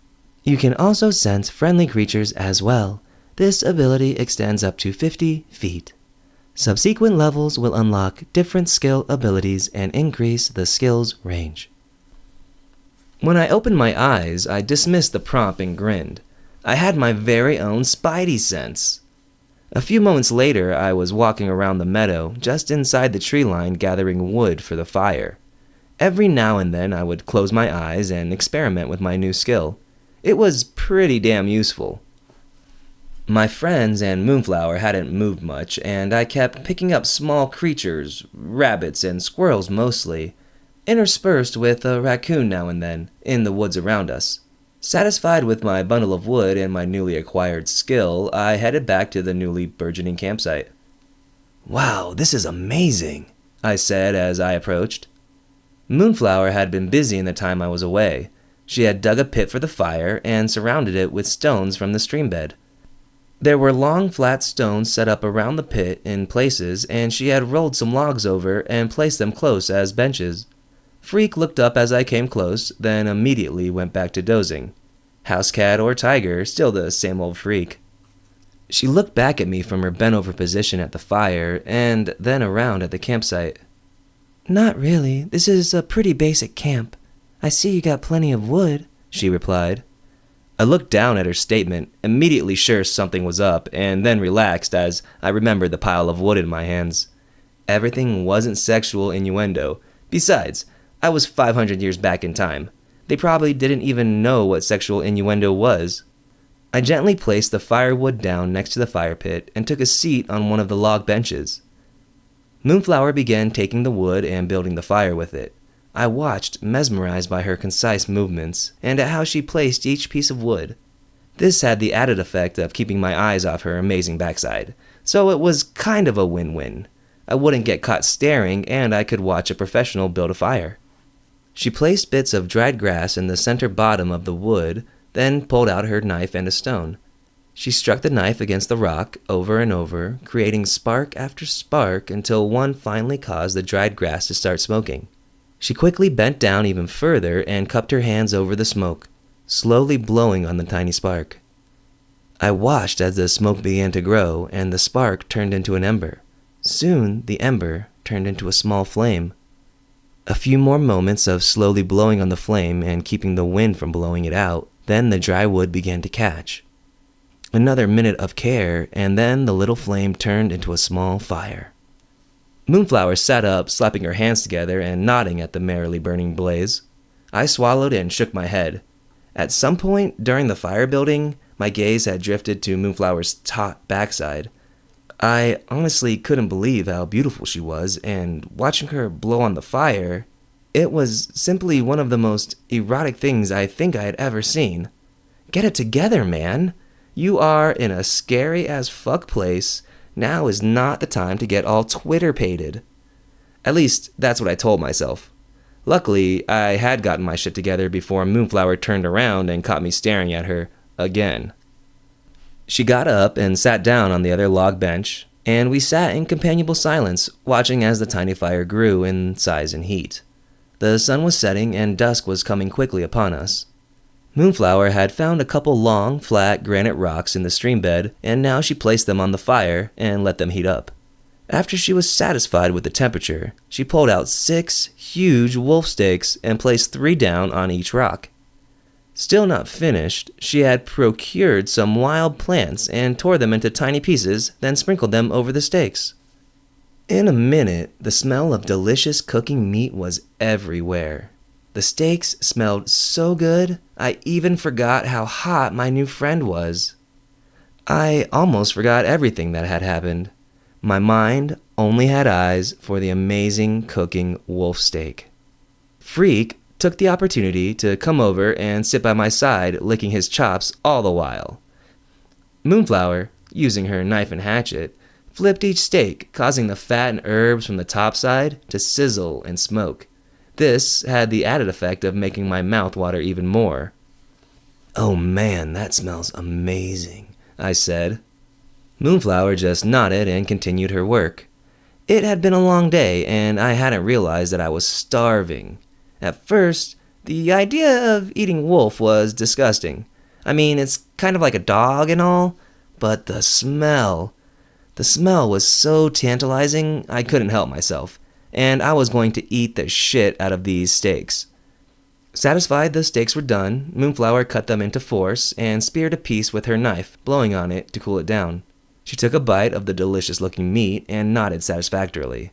She pulled some pieces of leather out of a pouch on her side and pulled the makeshift cooking rocks off the fire, setting one down in front of me. Then, grabbing the other for herself, she set it down on the other log and began to eat. I pulled out my kukri and followed her example. I speared a piece of meat and blew on the steaming chunk, then took a bite. My whole life, I have eaten at famous steakhouses, fine dining restaurants. I even considered myself a damn good grill master. This dire wolf steak was the best piece of meat that I had eaten in my life. The scalding hot meat burned my mouth, and the juices of the gamey meat spilled down my chin. It didn't matter. The meat was so good, I didn't care. In a few minutes, I had one of the steaks down and was already working on the second. "I don't suppose you have enough for an old man," a familiar voice called out. Chapter 14, Track 14, Where It's At, by Beck. You, Moonflower and I called out at the same time, each of us jumping up from our seats. The beautiful woman and I shared a quick glance of shock, then turned back to the newcomer. Colt was walking towards us, already close enough to be outlined by the firelight in the growing darkness. My new danger sense hadn't even gone off. Figures, the guy who brought me here would be able to circumvent it. I had a bunch of questions for the old guy, and I wanted some answers. "May I join you at your fire?" Colt asked. "Of course, old one," Moonflower answered, bowing her head and gesturing to her place. I raised an eyebrow at that, then turned my attention back to Colt. Now, Moonflower, I don't need your seat, just some of your delicious cooking, and the warmth of your fire is enough for an old man like me. Sit and eat, both of you," he replied. A third log bench had appeared at some point. I was pretty sure there had only been two before. I sat back down and studied the man, who was very different from the one I remembered from just the previous day. His garb had changed completely. Gone was the rugged-looking cowboy from before. Now he was wearing an outfit akin to Moonflower's, but made for a man. He wore light brown buckskin pants, boots, and shirt. His long hair was steel gray and pulled back in a ponytail. He looked a little younger than before, but still old. If I was to guess, I'd say he was somewhere in his late 60s or early 70s. One thing that hadn't changed was his eyes. They still held the same power in them, and knowledge looked to be hiding just below the surface. Moonflower had placed another rock on the fire and added some more wolf steaks, then sat back down. Colt inhaled the aroma and sighed in satisfaction. "Nothing beats a direwolf steak cooked by a beautiful woman," he said, as Moonflower pulled the rock off and set it in front of him. The gorgeous girl blushed under the praise. "Yeah, the steak is amazing and all that, but I have some questions," I started to say. Colt cut me off with a look. "Now, Law, we should enjoy this delicious meal made for us by Moonflower. It's not every day that you're blessed to be served by such an amazing woman," he said, nodding at Moonflower, who blushed yet again before sitting back down and continuing her meal. I sighed and shook my head. This fucking guy. Not only did he transport me back in time, but now he was telling me what to do and hitting on my girl. Well, not my girl, but maybe one day. Anyway, that wasn't the point. I growled under my breath and took a bite of another chunk of meat. I tossed one to Freak, who snatched it out of the air with a quick snap of his jaws. Then the three of us ate in silence until all of the meat was gone. "Ah, that was delicious, Moonflower. I thank you for the food and for the fire," Colt said, patting his belly and sighing. "I was starving. Let me share some drink with you." He pulled out a water skin and took a long pull. Then he smacked his lips together when he was done and passed it to Moonflower. She accepted the skin with both hands and put it to her lips, taking a long pull as well. Halfway through, she coughed and spluttered, spraying the liquid into the fire. The golden-hued liquid hit the flames and the fire flared up. Whatever was in that skin, it sure as hell wasn't water. Still coughing and wiping liquid from her chin, Moonflower handed me the skin. I accepted it gratefully and smiled at the coughing girl. She gave me a small smile in return and sat back down. Putting the skin up to my lips, I smelled a familiar scent as I sipped. My eyes widened. I took a longer pull. It was Jack Daniels. I handed the skin back to Colt, who was grinning at my reaction. He took another sip and passed it on to Moonflower. This time, the girl took a much smaller sip before passing it back to me. I took another long pull and handed it to Colt, who did the same. Instead of passing it to Moonflower, he handed it back to me. "What about—" I started to say, but he just winked and gestured at the girl, who was already blinking rapidly. Right before my eyes, she lay down and curled up asleep, In moments, soft snores coming from her cute nose and a small line of drool already escaping her lips. Damn, she was hot. Even asleep she was gorgeous, if not even more so. I looked back at Colt, who grinned and now had a long wooden pipe in his hand and was stuffing it with a green leaf from his buckskin pouch. Is she gonna be okay? I asked. Yeah. She's never had strong alcohol, and Jack Daniels is probably too much for her. She's just sleeping, which is great because you and I have some things to discuss, he replied, putting the pipe to his lips and snapping his fingers. A small flame appeared on his fingertips, and he used it to light the pipe. He took 2 long puffs, then passed the pipe to me. I accepted it while passing the skin full of Jack Daniels back to him. The smell of marijuana hit my nostrils, and I stopped before hitting the pipe. I don't know if I want to be drunk and high. We were just attacked by the wolves that we're now eating, you know, I said. Don't worry. I've arranged for you to have an undisturbed night tonight. Enjoy it. It'll be the last time for quite a while, he replied, gesturing for me to hit the pipe. No wolves or any other animal or being will bother you this night. We have some things to discuss. Well, fortune favors the bold and all that. I took 2 quick puffs and passed the pipe back to Colt. We smoked and drank in companionable silence while Moonflower slept. The effects of the booze and ganja kicked in, and I began feeling amazingly good. All the questions I had for Colt from earlier seemed less important now. I felt relaxed and peaceful for the first time since I arrived here. Of course, that was the moment that Colt chose to break the silence. So I see you found the clothes and weapons I left for you, he said. Yeah, thanks. They fit great, I replied. Good. I had hoped you would like them. Your cat and horse made the transition well, it looks like. Also, you and Moonflower seem to be getting along, he said. I nodded, taking a swig from the skin and passing it to the old man. Now that small talk is out of the way, let's get down to brass tacks, as they say, he began. I perked up and began paying attention. If you recall, I told you when we first met that you were sent back in time to help reset the balance and all that. Well, I was pretty fucked up, but yeah, I remember, I replied. That's still the case, but some things have changed. Originally, you were going to be sent back to the late 1400s, but due to some outside influence and meddling, you were instead sent back to the early 1500s. 1511 to be exact, he said, puffing on the pipe.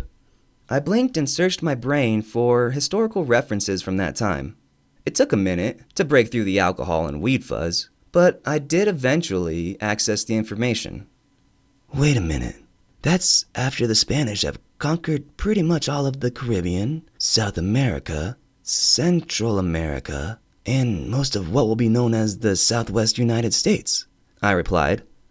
Yep, glad you remember your history. That's right, the Europeans have already gotten a huge head start. You see, I had intended for you to take your time, build up a nation, and take on the invaders with plenty of time to prepare. Things have changed. Now you no longer have that luxury. He took a huge puff and blew a giant smoke cloud into the air above the fire. Colt gestured, and the smoke began to spin and twist, finally resolving itself into a gray cloud shaped like the Earth. The orb spun slowly until the Americas were centered, and then the view began to zoom in. Small pinpricks of light appeared in different sections on the map. I watched as he gestured to each different blip of light. The invaders have already conquered the Aztecs and all of the indigenous peoples of the Caribbean. South America and the Incas are about to fall, and they are already moving into the southwest of North America. He punctuated each statement by pointing to a glowing light. Ponce de Leon has taken Florida. Hernando de Soto and Francisco Vasquez de Coronado are already moving up the Yucatan into North America. The other gods caught wind of our plans and have moved against us. I still managed to get you back, but they messed with the timeline. Hence, why you're in 1511 instead of 1400. They also moved up their plans, and that's why all these conquistadors have all become part of the current time, and not in the one where you're from. So, you're basically saying that we're fucked before we even start. Other gods have arrayed their forces against us before I've even had a chance to do anything, I asked, defeat already in my tone. Now, I wouldn't say that. You still have some time, and our people are very resilient. It's also the reason I came to see you. Originally, I had planned on not seeing you for quite some time, and letting you figure some things out on your own, as you have been doing. But due to the new circumstances and updated timetable, I have changed my mind, he replied, gesturing at the sleeping moonflower. The first of the things you should know is that girl is the daughter of the largest tribe in the area. You, saving her life and getting a life debt out of it, is basically a jumpstart on your task. Right, my task. I'm still not quite sure what that is and how to go about it, I interrupted. Well, son, that's why I'm here. Let's get you educated, he said with a wild grin. Chapter 15, Track 15, In the Meantime, by Spacehog.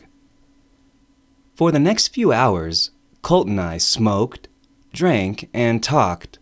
The skin and pipe were never ending, and Moonflower never once woke up.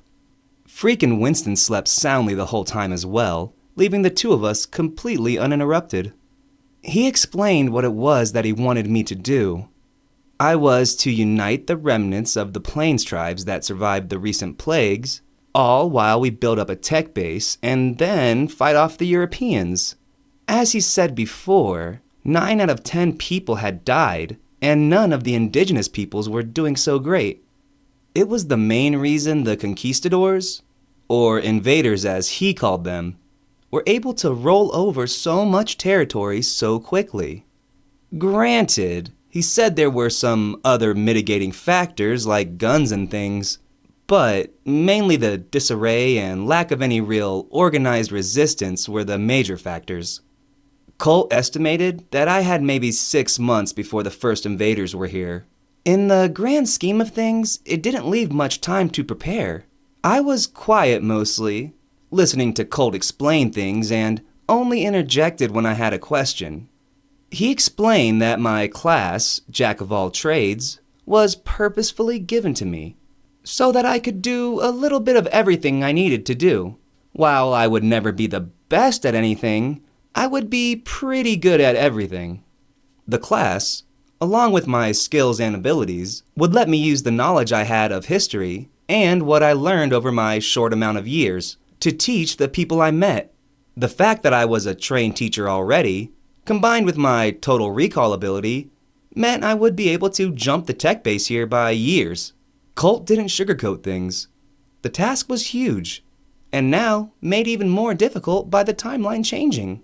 He explained my first goal was to use Moonflower as an in and get her tribe to join me in my difficult task. He continued to explain that the reason he sent me here, to this place, was that it was full of natural resources for my task, and that Moonflower's tribe was one of the ones best off since the calamity hit. Although, he said that better off meant little since her tribe also was 9/10 of the size it once was. Putting it into perspective, her tribe was once over 1,000 strong, and now there were less than 100. I was to get her tribe on my side and turn their area into my base of operations. He said it so easily that I almost thought it would be a breeze. Almost. By the time we were done talking, the moon and stars were fading, and the darkness was slowly being replaced by the coming dawn. Man, it's going to be a rough day. Drunk, high, and no sleep? I said, already feeling the effects of the booze and bud. Oh, don't worry about that. Colt waved a hand and snapped his fingers. My tiredness, along with my head fog from the drugs, disappeared. Holy shit! It was like getting one of those IVs when you had alcohol poisoning. I felt great. Don't get used to it. It's a one-time deal, he said. Now, before I leave, let's discuss the last thing on the agenda. Your magic ability. Did you say magic? I asked. sitting up as excitement flooded through my whole body. Did I stutter? He replied. What did you think the magic points meant on your character sheet? Anyway, you were supposed to find out about it on your own, but I'm going to start you off with the basics now, due to the circumstances. Get up and follow me. Colt stood up and began walking away from the campsite towards the tree line. I glanced at the sleeping forms of my animal companions and Moonflower, then stood up and followed him. Jogging slightly to catch up, I then slowed down to walk just behind him. We walked in silence when we entered the forest, with Colt leading the way. After walking for a few minutes, we left the tree line and came to a rocky outcropping, overlooking a cliff. Colt walked to the edge and sat down in lotus position, on a large flat boulder, motioning me to sit next to him. I did as he instructed, sitting next to him in lotus as well. A few more minutes passed, and the sun broke the horizon, shining light over the vast landscape. I watched, awed, as I saw valleys, lakes, and mountains from the side of the cliff. It was awe-inspiring. Silence reigned between us, only broken by the calls of birds and other fauna waking from their slumber. Look, Law, everything the light touches is our kingdom, Colt said, holding his arm out and gesturing at the beautiful vista. Thanks, Mufasa, I quipped, laughing at his joke. He chuckled as well, then turned, facing me and gesturing for me to as well. Ah, yes, it was a great movie, one of many. Now, let's get to business, Colt began. In your time, there is no more magic. Science and technology reigned supreme, and humanity had forgotten their connection with the earth. That's what magic is, our innate connection with what many in your time call Gaia, the zeitgeist, the ether, and many other such names. For the sake of convenience, we will just use the basic term, magic. He paused, making sure I was following along. I nodded in the affirmative, and he continued. There are 5 elements that pertain to magic. These are earth, wind, fire, water, and metal, he said. I totally thought you were going to say heart, I joked. Heh, stupid show. First things first. Forget all the stupid shit you know or think you know about magic. Forget all the movies and idiots you have listened to. We are talking real shit. Now, the first of those elements, and the easiest to wield, is fire, he continued. As you grow in power and level up, you will gain access to the other elements. But for now, you only have the ability to use one, and that is fire. So, that is what we will concentrate on. Now, do as I tell you. Close your eyes and place your hands on your knees, forming the Om symbol with each hand. I did as he said and assumed the position, hands forming the Om, eyes closed to the world. Now, picture a small flame in your mind's eye, like the tip of a candle or the flame from a lighter, Colt said. In the blackness of my mind, I pictured a small flame. It appeared in the darkness, small but sure, flickering ever so slightly. When you have the flame pictured in your mind, I want you to imagine it growing until it's the size of a bonfire, Colt said. I continued with my eyes closed, imagining the small candle flame growing larger and larger until it was the size of a small fire. I pictured the fire Moonflower had made earlier, and then I pictured her bent over and blowing on the small ember. The curve of her back and the way her lips were shaped as she blew. Suddenly, the fire in my mind's eye exploded, raging like an inferno. Fuck! Fuck! Fuck! I screamed, my eyes shooting open as pain erupted from my hands. I stared as fire erupted from both my hands, and I leaped up, waving them around crazily, hoping to staunch the burning flames. Jesus Christ, Law. Did I tell you to imagine Moonflower's sweet ass? Colt said, shaking his head at me. Now, calm down and sit back down. But my fucking hands, they're on fire! I screamed, still running around like a chicken with its head cut off. Calm down, he commanded, his voice cracking like a whip.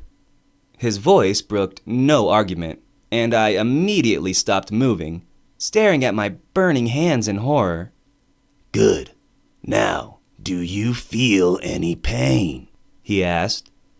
I was about to scream yes, my fucking hands are on fire, but then I stopped and thought about it. And he was right, there was no pain. But what was that shooting pain from earlier? Well, no, I finally answered, staring at my burning hands in awe. Sit back down and let's continue, he said again. I did as I was told, sitting back in lotus, holding my burning hands up and making the Om again. When I was set, he continued. Now, close your eyes again. Don't picture Moonflower and imagine the fire as the candle flame again, he instructed. Once again, I did as I was told, deliberately not thinking of the goddess sleeping back at the campsite, and pictured the flame shrinking. Good. Now, open your eyes, he said. I opened my eyes and looked down at my hands. They were no longer enveloped in burning fire. Instead, 2 small flames burned at the ends of the Om, between my thumbs and index fingers. Ability learned. Magic manipulation.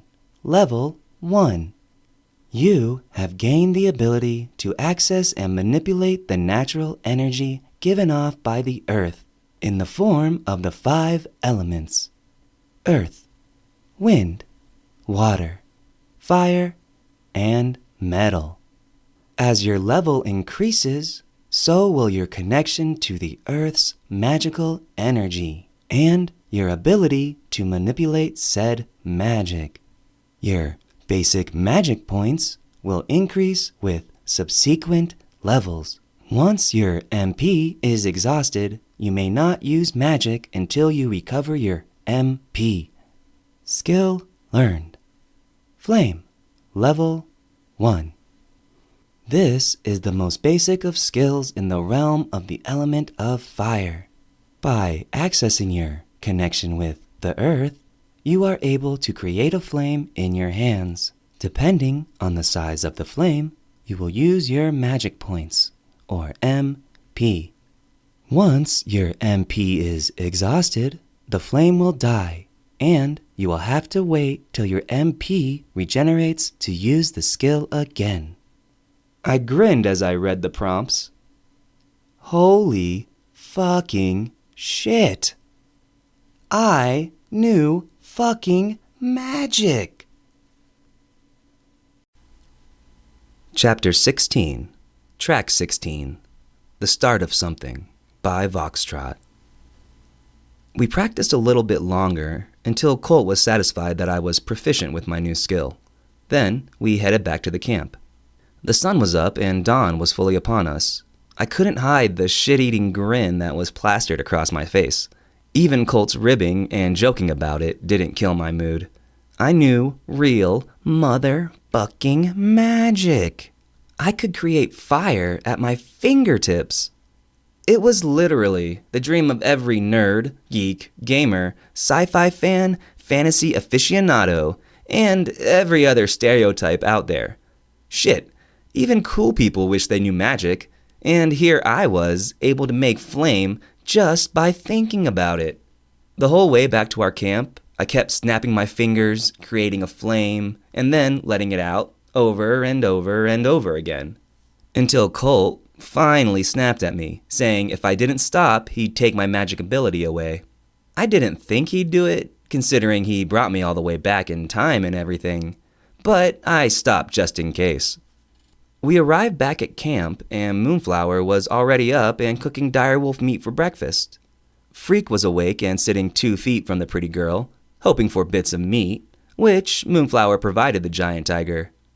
Winston whinnied as we approached, and the girl looked up from her task, watching as we walked up.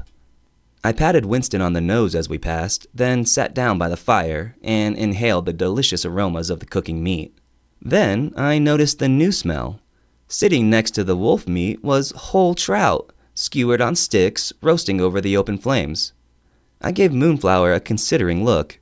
Wow, you went fishing too?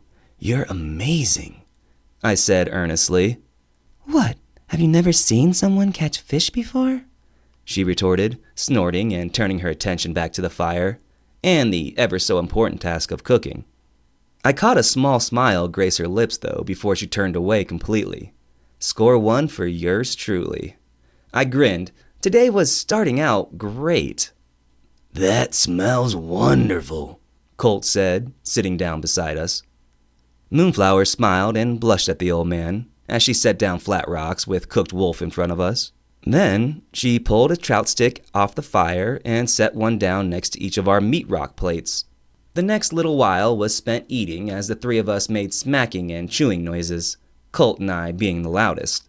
The trout was fucking amazing. It was smoky, sweet, salty, and all the other descriptors. Never had fish tasted so fresh and delicious. I devoured it, and I'm pretty sure I wolfed down quite a few bones as well. Moonflower, you have done yourself and your tribe proud once again. Thank you for the meal and for breaking my fast, Colt intoned, in some type of ritual that flew over my head. You are welcome, old one. I am glad you enjoyed it, and that I could be the one to prepare your meal, Moonflower answered in kind. Yeah, I agree, this was amazing. Thank you so much for the food, I chimed in. Colt snorted, then stood up, stretching and yawning loudly. He walked over to Moonflower and gave her a quick hug, and whispered something in her ear. I watched as her eyes went wide, and her mouth made a silent "oh." Then he let her go and turned around facing me. He walked over and held his hand out for me to shake. Good luck, Law. We won't be seeing each other for some time. You're on your own now, he said as I reached out and clasped his hand. Do me proud, boy. I'll try, I replied. Colt nodded as we finished our handshake and then turned and walked away. Moonflower walked up beside me and watched with me as the old man disappeared into the trees. A few more minutes passed by, then I turned to the beautiful woman. So, what did he tell you? I asked. Moonflower gave me an appraising look. If he had wanted you to know, he would have told you as well, she responded, snorting and turning back to the camp. It is time to go. My family will be worried. I watched as she began cleaning the campsite up. Taking a deep breath and blowing it out, I began helping. We had a long day ahead of us, so we had better get moving. Moonflower was extremely efficient, and we ended up clearing the campsite in no time. Water was poured on the fire, then the stones were tossed back into the stream. I filled in the fire pit with dirt, while Freak yawned lazily watching the both of us work. Finished with my last task, I scanned the area one last time, and noticed Colt's water skin from last night sitting on a rock a few feet away. I walked over and picked it up.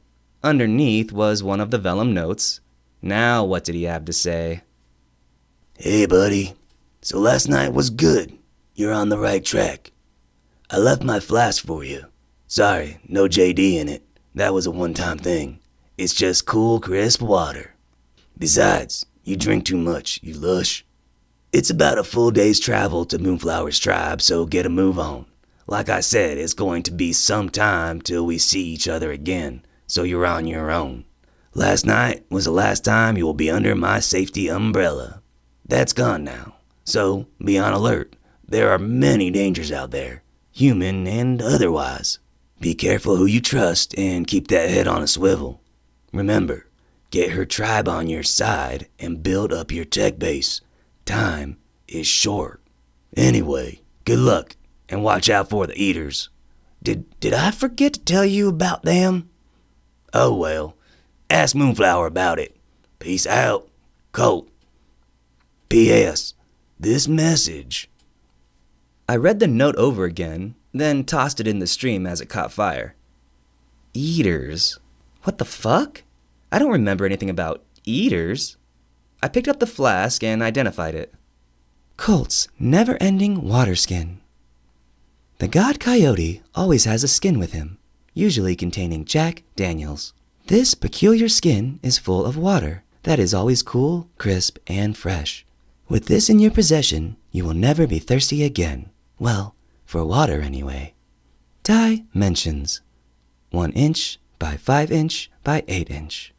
Weight, 1.3 pounds. I dismissed the window, hefted the water skin, and took a long swig. The water was so fresh and so clean. Thanks again, Colt. I attached the skin to my belt with the conveniently provided thong and looked around for Moonflower. I spotted her sitting next to Freak and scratching him behind the ears. She glanced up and looked at me as I walked over to her and knelt on the other side of my tiger. Are you ready to go? I asked, scratching Freak under his chin. Yes, as I said earlier, we have a long way to go, she replied, then paused, tilting her head to the side in thought. I had been traveling for most of the day before the direwolves attacked, and then I ran for hours while they hunted me. If we leave now, we should make it to my village by sundown. I nodded, standing up and stretching. Then I whistled, and Winston perked up from his grass chomping and clomped over. I patted him on the nose, then hopped up, threw a leg over his back, and mounted him. Once I was settled, I reached my hand down to Moonflower. She stood up, brushed her hands off, grabbed my proffered hand, then jumped up as I pulled, and mounted Winston behind me. Let's go, Freak, I called, and tapped my horse lightly with my heels. My giant tiger stood up and joined us by Winston's side. I nodded at him, then looked back at Moonflower. She pointed due east. We took off, heading towards the trees and eventually her village. So, what are eaters? I asked Moonflower, turning my head to look at her over my shoulder. Her face darkened, and a look of pure hatred marred her beautiful features. Judging by the look on her face, whatever eaters were, they were not good. Not good at all. Chapter 17. Track 17. The Kids Don't Stand a Chance. Chromeo Remix by Vampire Weekend. After Moonflower pointed out the direction to go, she was quiet as we walked along. I gave her time and made sure my danger sense was working as we moved. I closed my eyes and could pinpoint Freak, who was ranging out ahead. There were some smaller critters around us, but I didn't sense anything dangerous. No direwolves in the area, at least. Eaters, as you called them, are monsters, Moonflower said softly. I opened my eyes and glanced back, keeping quiet while I waited for her to continue. During the Great Suffering, almost all of the people died. According to our histories, most of my tribe, and all the tribes we knew, suffered the same levels of loss. This took place over the last couple of decades. Our tribe used to number over 1,000 strong. Now we are less than 100. My father tells tales of a time when you couldn't run a mile in any direction without coming across another of the people or another tribe. Now, you can travel for days and days and not come across a single person. It was during this period that the Eaters, as you called them, appeared. They are known by many names, but the worst of them is Wendigo. She paused, collecting her thoughts. I searched my brain for what I knew of the Wendigo. The term was familiar, and I knew that I had read about them in the past. I paused in my train of thought as she continued. According to the histories, the Wendigo were once just like us. But during the Great Suffering, starvation was rampant, and many of the people chose to eat the dead. Very early on, they were called eaters. At first, they started off just eating the dead to survive, but over time, they began to change, physically becoming more and more monstrous. Wendigo are pure evil. If we see any of them, we must kill them, she said vehemently. That was it. I remember now. There was lots of mythology about them that came from the Great Lakes area. I accessed my skill Total Recall and pulled up the information.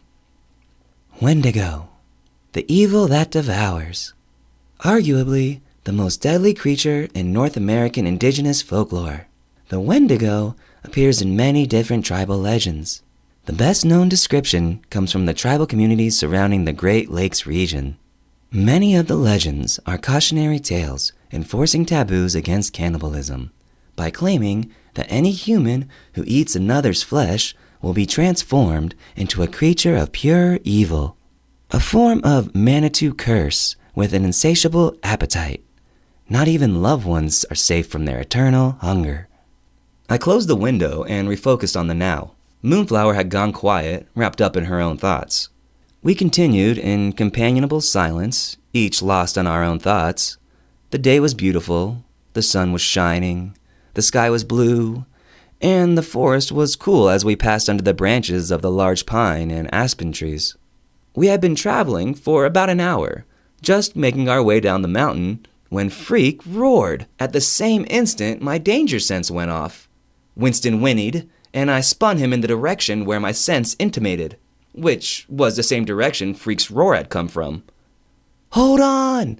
I yelled over my shoulder, after pulling my bow free and snagging an arrow. I squeezed my thighs, and Winston burst into motion, taking off like a rocket.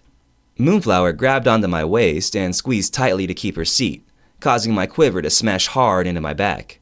At any other time, I would have reveled in the feeling of a beautiful girl wrapping her arms around me, even with the discomfort.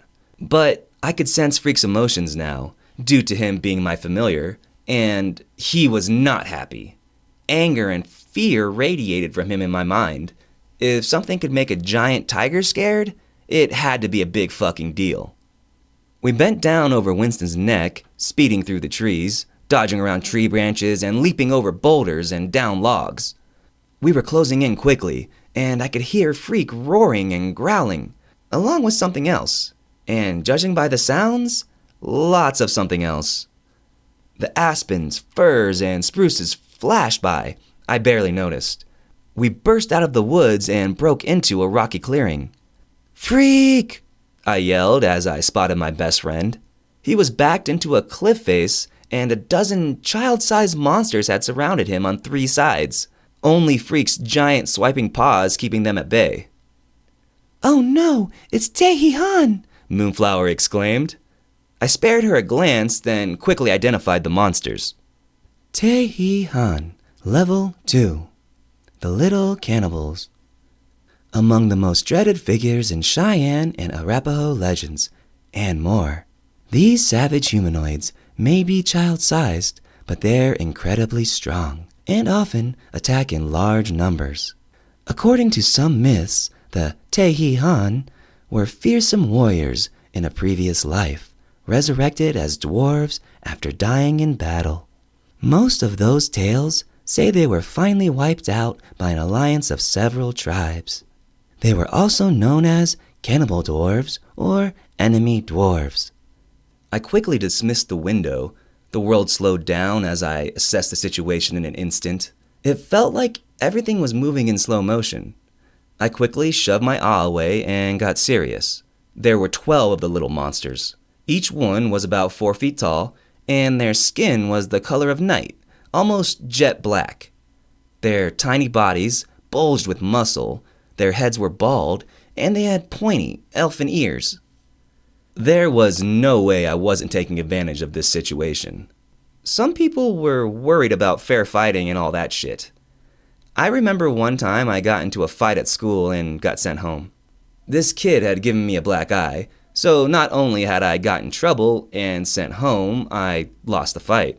My dad got home from work and, to my surprise, didn't spank me or ground me. He took me for a drive and had a talk with me. I remember it like yesterday because it was the first time he had talked to me where I felt like he was talking to another man. That kind of memory sticks with you. We drove for a bit and then he said, "The next time you fight someone, you need to be smart about it. There is no such thing as a fair fight. If someone is trying to fight you, do whatever you need to do to win. If someone is trying to hurt you or your family, you take them out. Take them into an alley with a baseball bat and make sure they don't leave if you have to. Otherwise, you don't fight. Understand? He finished. I know it sounds fucked up, but I didn't fight again. I took it as the only real fights are fights to the death for your family and your safety. But I also took the do whatever you have to do to win part seriously as well. So, for most of my life, I lived by this principle. That's why I wasn't going to waste this opportunity for a goddamn sneak attack. Plus, these scary-ass monsters were fucking with my cat. Skill learned. Sneak attack. Level 1. Bonus. Times 2 damage. Plus 50% to hit. By flanking, surrounding, surprising, or by means of stealth, a bonus is given to your attacks.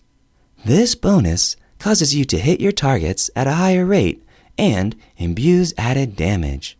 Subsequent levels will unlock different skill abilities and increase the skill's power. Time sped back up as I fired an arrow at the closest monster, and Winston skidded to a halt on the gravelly rock. The arrow hit with a thwack into the back of the head of the monster in the rear.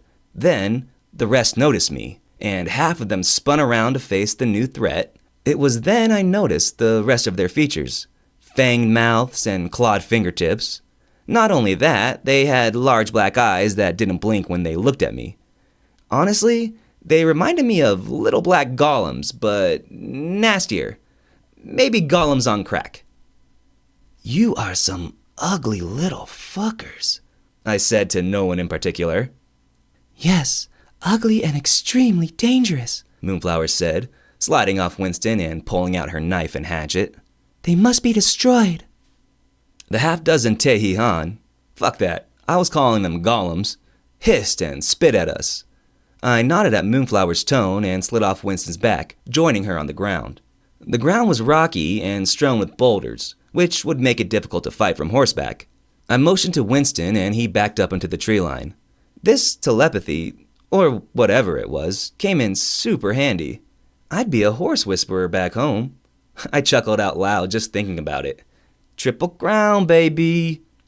This is not the time for laughter, Law, Moonflower scolded as the monsters approached.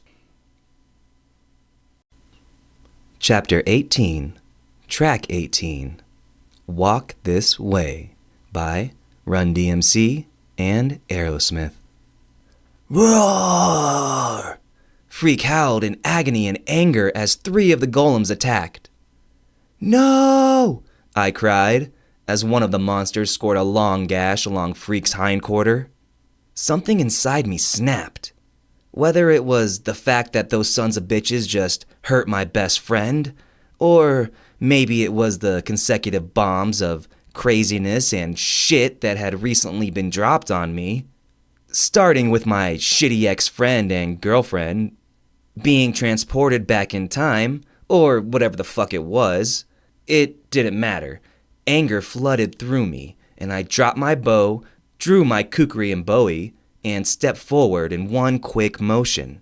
A manic grin stretched across my face, and with a thought, fire burst from my hands, covering my weapons from hilt to tip. Skill learned. Rage, level 1. Anger clouds the mind, causing the body to act on instinct, attacking with all the pent-up emotional energy the mind has been hoarding. Using natural instincts and the body's natural athleticism and power, the host will attack till all their energy is spent. Damage taken will be ignored until skill is over, causing all pain to be felt and assessed at once. Subsequent levels will unlock different skill abilities and increase the skill's power. I ignored the window and continued stalking forward. The 3 little fuckers were still attacking my pal, while the rest, all 8 of them, growled and faced off with me, hissing and spitting. Here's Johnny, motherfuckers, I growled and dashed forward into the group of little cannibal pricks. Moving on pure instinct and reflexes, I struck out with my 2 blades, spinning them around in my hands, blades downward, and lunged forward to a full extension, bringing me head high with the cannibals. A quick slash with my burning kukri, and I gashed out the first monster's neck. A fast spin while lashing out with my bowie took a second on my left in the stomach. My burning blades slicing through their flesh like it was a block of stinky, moldy cheese, the fire immediately burning the wounds as I struck, the smell matching the texture. Screeches of pain and fear coursed through the monsters as I attacked. Laughter coursed from me, echoing through the air as I struck and moved. Not stopping my lunge and attack, I continued my momentum and leaped into the air, spinning in a full somersault high over the monsters. I came down like an avenging angel, blades out on either side of me like flaming wings, in the center of the golem group. The kukri in my right hand took a monster right through the top of the dome, while my bowie did the same on the left. I landed hard, using the 2 golems to break my fall, then immediately yanking both weapons out of their heads with a jerk and twist of my hands. Before they could react, I jumped forward, 2 quick cuts, bisecting a 5th monster. Now, the remaining 3 leaped at me in unison. I jumped into the incoming trio and slammed my knee into the face of the first and jabbed my knives into the chests of the other 2. I accepted their claws and fangs gashing into my arms and chest as the 4 of us crashed into the ground in a rolling heap. We rolled into the legs of one of the golems attacking Freak.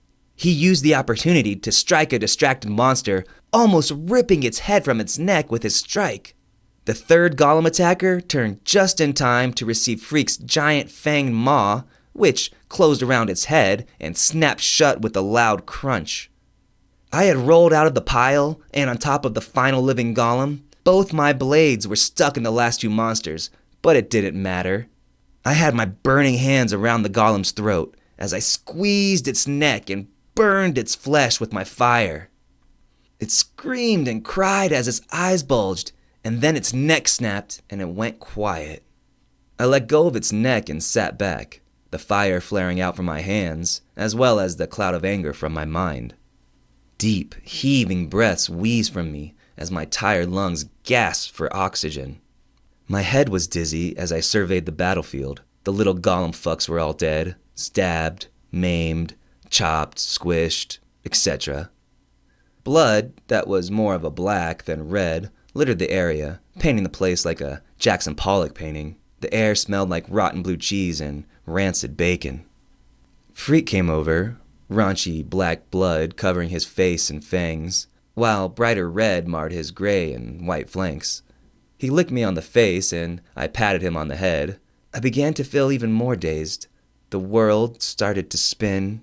It was like I just got drunk as fuck in the last 5 seconds. I barely made out a blurry moonflower as she bent down over me. Then blackness hit, and nothing. Darkness slowly began to recede, and my eyes began to blink open. Everything was blurry, and I still felt dizzy and sick. I blinked slowly as the world began to resolve itself. There was a blue sky, and then a blurry face, that eventually resolved itself as Moonflower. I tried to sit up, and the dizziness became tenfold, as strong hands firmly but gently pulled my head back down. I blinked a few more times as the blackness returned, and more dizziness, but a few more deep breaths, and after some time I started to feel better. This was when I realized I was lying on the ground, with my head in Moonflower's lap. You fought well. You killed all the Tehihan, and Freak is okay. His wound is much less deep than it looked. I have already cleaned him and you up, dressing both of your wounds, Moonflower said. The water skin is very handy. I tried to sit back up, but she stopped me once more. Rest for a minute. Your body was not hurt too badly, but you exhausted yourself and depleted your magic. Not much time has passed. It has only been half an hour. We did good deeds by destroying the Tehihan. We may rest for a little while, she said softly. Freak was lying on my left side, and I saw he was cleaned up as well. Winston stood a few feet away and whinnied softly as I looked at him. I took a deep breath of the fresh air and grimaced. It still smelled of rotten blue cheese and bacon. It was then that I noticed the lightly flashing light in the far upper corner of my vision. It was almost not noticeable due to the bright sunlight. I thought about it, and the lights turned into tabs. I pulled the first one up. Skill learned. Imbue Flame, Level 1. This skill lets you imbue your flame directly into your weapons. This increases the damage of the weapon and adds fire to your attack. Depending on the size of the flame, you will use your magic points or MP. Once your MP is exhausted, the flame will die, and you will have to wait till your MP regenerates to use the skill again. Nice. So that was cool. Even though it was due to the rage skill, I learned a new magical ability. I clicked the next window. Rage energy spent. Ability ended. Damage assessment. 8 hit points taken. Magic points exhausted. Imbue flame ended. Damage assessed. 1 hit points taken. Holy fucking shit. I just took 9 hit points of damage. I was just about dead. How the fuck? Then I remembered. My rage skill activated and it said I would take all damage at the end of the skill. But I didn't know about the magic points thing. Shit, no wonder I blacked out. That move was absolutely a last resort thing. I really would have died if shit had gone a bit different. I sighed and closed the screen and pulled up the next. Experience assessed. 100 experience gained. Level up. Would you like to level up now? Yes. No. I selected the yes option. Level 2 gained. Plus 10 HP. Plus 10 MP. HP and MP restored to max. Plus 12 attribute points. Assign attribute points now. I thought about what to do with my points. After a moment, I decided to go with my class and spread the wealth. Attribute points assigned. Updating character sheet. When it was finished, my character sheet popped up. Name, Lawrence Law Wrath. Race, half human. Alignment, neutral, good. Class, jack of all trades. Experience, 175 of 500. Level, 2. Hit points, 23 of 23. Magic points, 23 of 23. Features. Height, 6 foot 5 inches. Weight, 275 pounds. Hair color, black.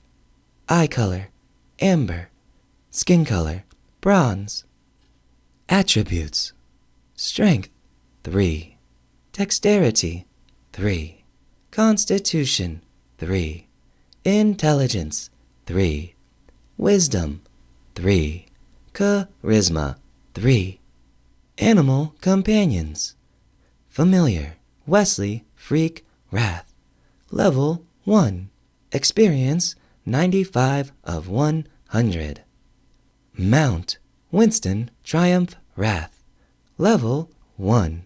Experience, 80 of 100. Sweet! Both my animal companions were close to leveling, and all my HP and MP had healed up. But damn, now it was 500 XP instead of 100 to level. Oh well, I expected things to scale like most games did. I already felt way better, and I sat up this time with no dizziness or anything. In fact, I felt pretty good. I wonder how long it took to heal naturally, and not with a leveling healing. A screen popped up. HP and MP regeneration is based on level and skills learned. Current HP regeneration is 2 HP per 10 minutes. Current MP regeneration is 2 MP per 10 minutes. This does not include massive damage, such as limb loss, major organ failure, or permanent damage.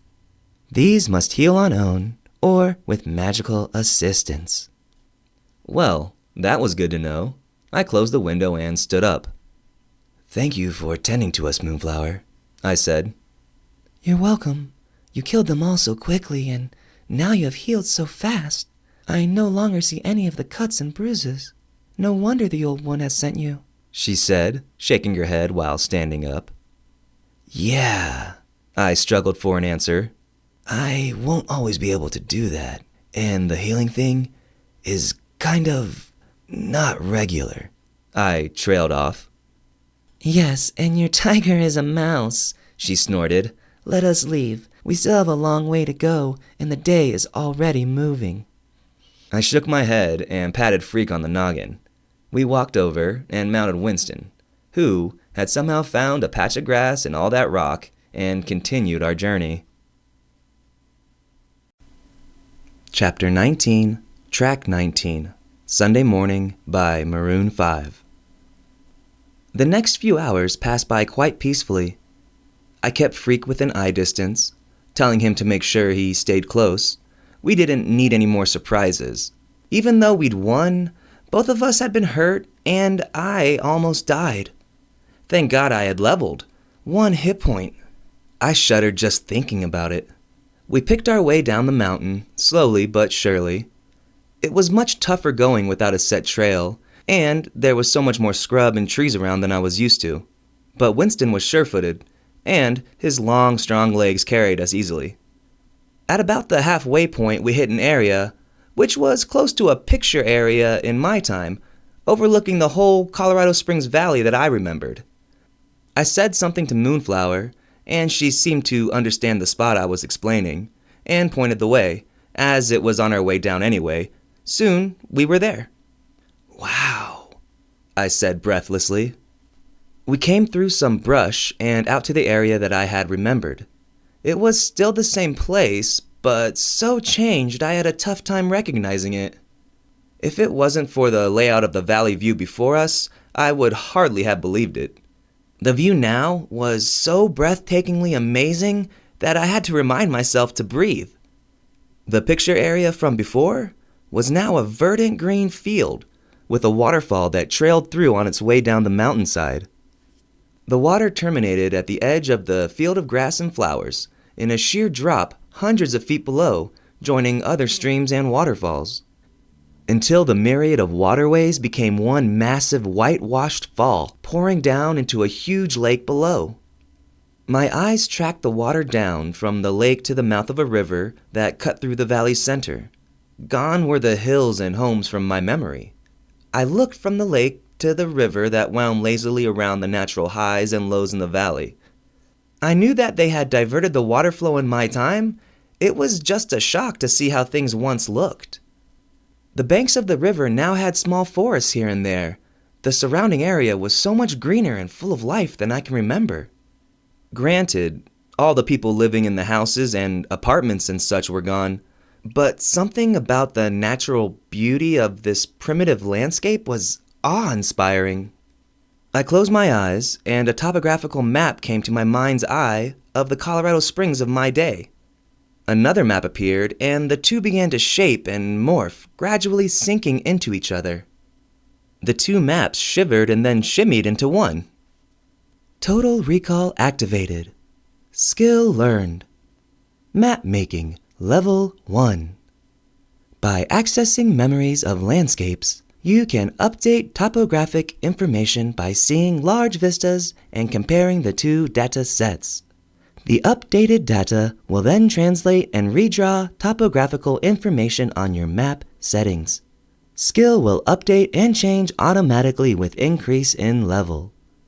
I opened my eyes, and an opaque three-dimensional map sat in the top right of my periphery. Some mental aerobics, and I was able to spin, turn, zoom in and out, dismiss, and recall the map. You have got to be shitting me, I whispered. This was fucking Billy badass. What was that law? Moonflower asked. Nothing at all, I replied, grinning and dismissing the map. Then I pointed off into the distance. What's that? Several trails of smoke rose slowly in the bright sunshine, easily picked out with their bright blue backdrop. I counted a few dozen with my enhanced vision, even from this far away. She put her hand over her brow to shade it from the sun and nodded. That is my village, she replied. I nodded and gazed, trying to gauge the distance. If the numbers in my head added up, that was about 20 miles away. It didn't seem like a lot, but with no roads, heck, not even paths, throw in some wild animals, and whatever other legendary monsters were here and now, that was a long fucking 20 miles. Let's get a move on, I said, snickering to Winston and squeezing my thighs. My horse turned and we headed back down the mountain. As it turns out, I was wrong. The rest of the trip was mostly uneventful. We made it down the rest of the way, no monsters or animals bothering us. We paused at the lake and washed some of the dust and travel sweat off. I had the water skin, but it felt like a waste, even if it was unending. I mean, the water had to appear from somewhere, right? Moonflower gave some warnings about not going too far out due to crocodiles and alligators. I gave her a raised eyebrow, but followed her advice. She lived here and I just arrived. Images of the movie Lake Placid ran through my mind, but luckily for us, no incident, and shortly we were back on our way. I was queued up to max. My attention focused on my surroundings, and my danger sense was on full bore.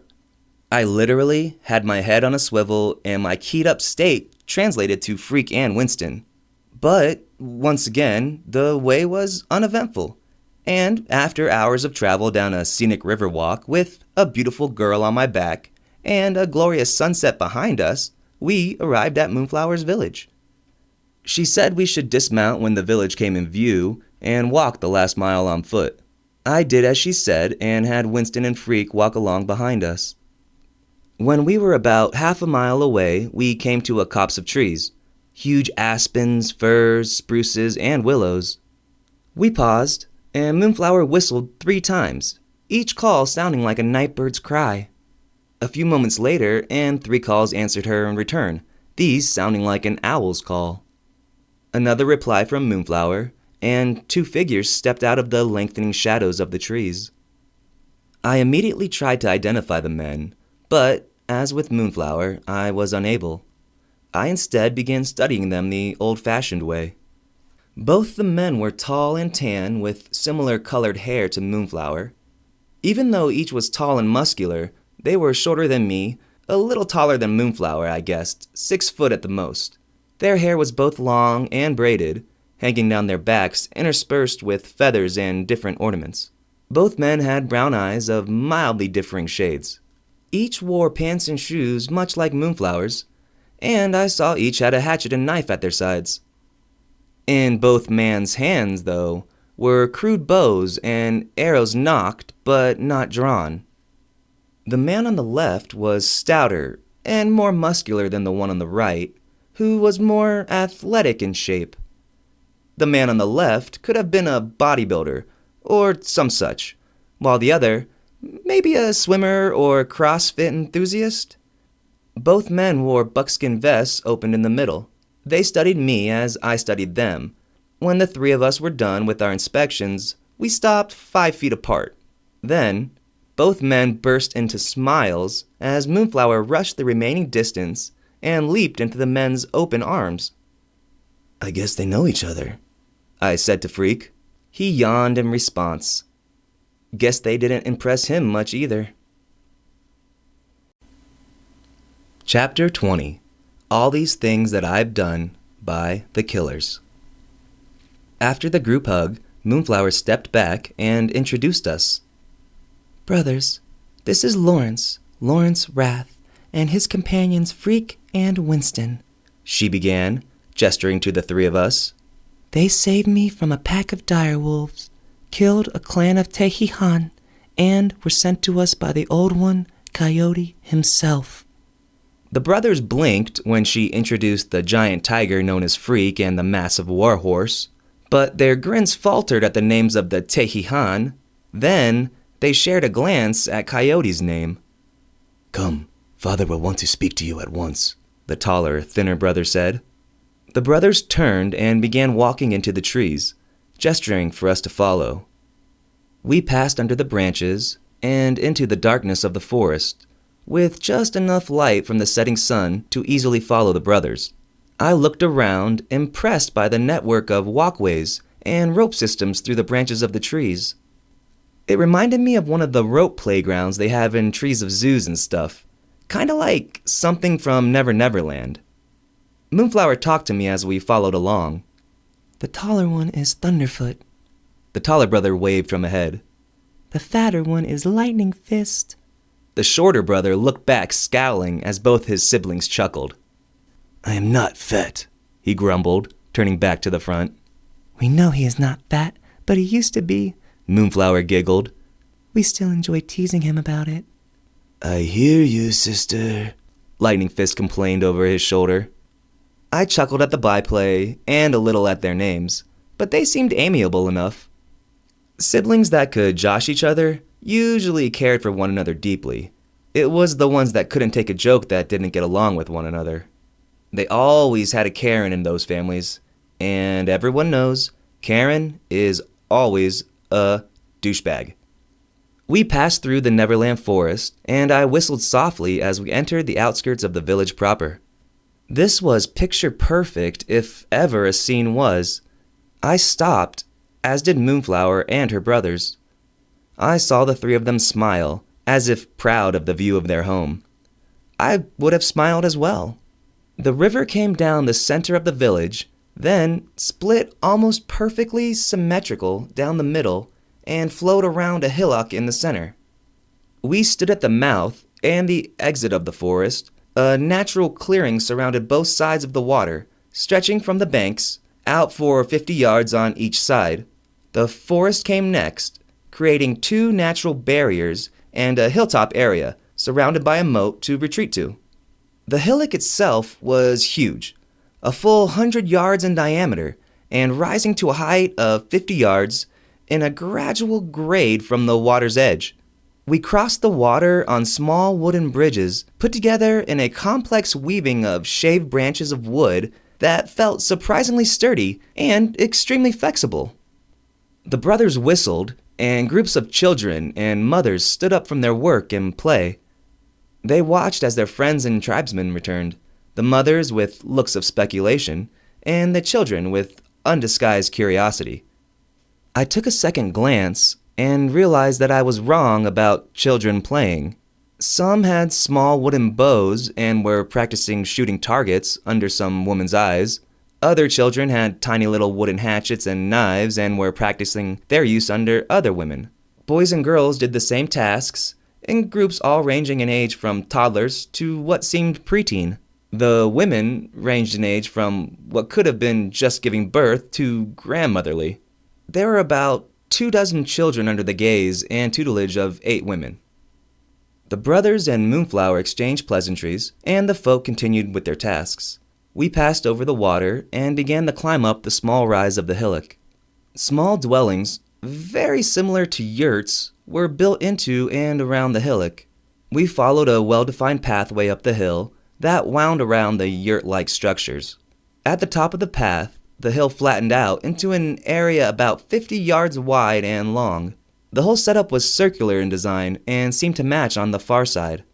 In the center of the hill was the largest yurt-like structure yet. It was more in the style of an open-air yurt on stilts. The sides were open, bare wood, with a hide roof, with a hole in the center. I motioned for Winston to stay at the bottom, and we made our way up the wooden steps. The whole structure was very well made, and was lacquer-painted wood as well. At the top of the steps was a man sitting in the lotus position by a fire in the center of the building. The wind was down, and the fire burned in a lowered section, rimmed with large granite rocks. "Father!" Moonflower called, rushing to the man. Daughter! He cried, holding his arm out wide to his child. I watched as the two embraced and smiled. It was nice to see a family reunited. I used the time to study the man. I could see the resemblance between Moonflower and this man. He was taller than her, maybe 3 or 4 inches shorter than me. He had dark black hair with gray streaks beginning to appear. His tan skin was already wrinkled from living in the strong Colorado sunshine. He had the same piercing green eyes as Moonflower. I had tried to identify him with the same lack of results.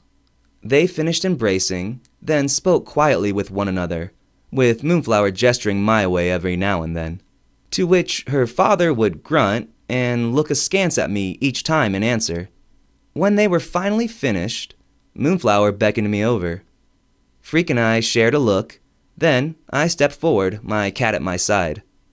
I racked my brain for the proper greeting as we walked. My mind raced through old movies, books, internet articles, YouTube videos, and then I was there. I stopped a few feet away from Moonflower and her father. We locked eyes, and I was at a loss of what to do. There was no way I'd raise my hand and say, "How?" like a jackass. Luckily, her father took the lead. My daughter tells me of what transpired over the last 2 days. He paused, staring at me with unblinking eyes. Then his face broke out into a grin.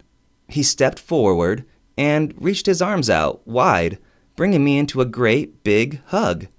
Freak and I shared another glance while Moonflower's father finished his hug and released the embrace.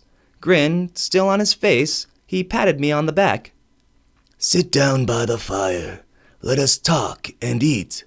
Sit, he said, gesturing to a hide cushion on the far side of the fire. I did as he suggested and took a seat in lotus position, Moonflower on my left, and her father across the fire from me.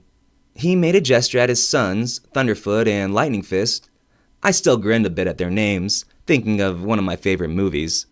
I needed to come up with nicknames for these guys, I thought, as they sat down on my right side by the fire. My name is Running Hawk. I am the chief of the people. You have met my sons and daughter, he said, gesturing to each in turn. I thank you for bringing my child Moonflower back to her family. You are forever welcome in the home of the people, he finished solemnly, bowing his head, followed by his 3 children. I went with the flow and bowed my head in return, and after a moment, everyone raised their heads. My daughter has told me what she knows of you and what happened, but I'd like to hear it from you. Any tale that contains direwolf alphas, Tehihan, and the old trickster himself must be heard, he said excitedly. But let us eat while we talk. Boys, the day's hunt will be returning soon, and the night hunt needs to be sent out.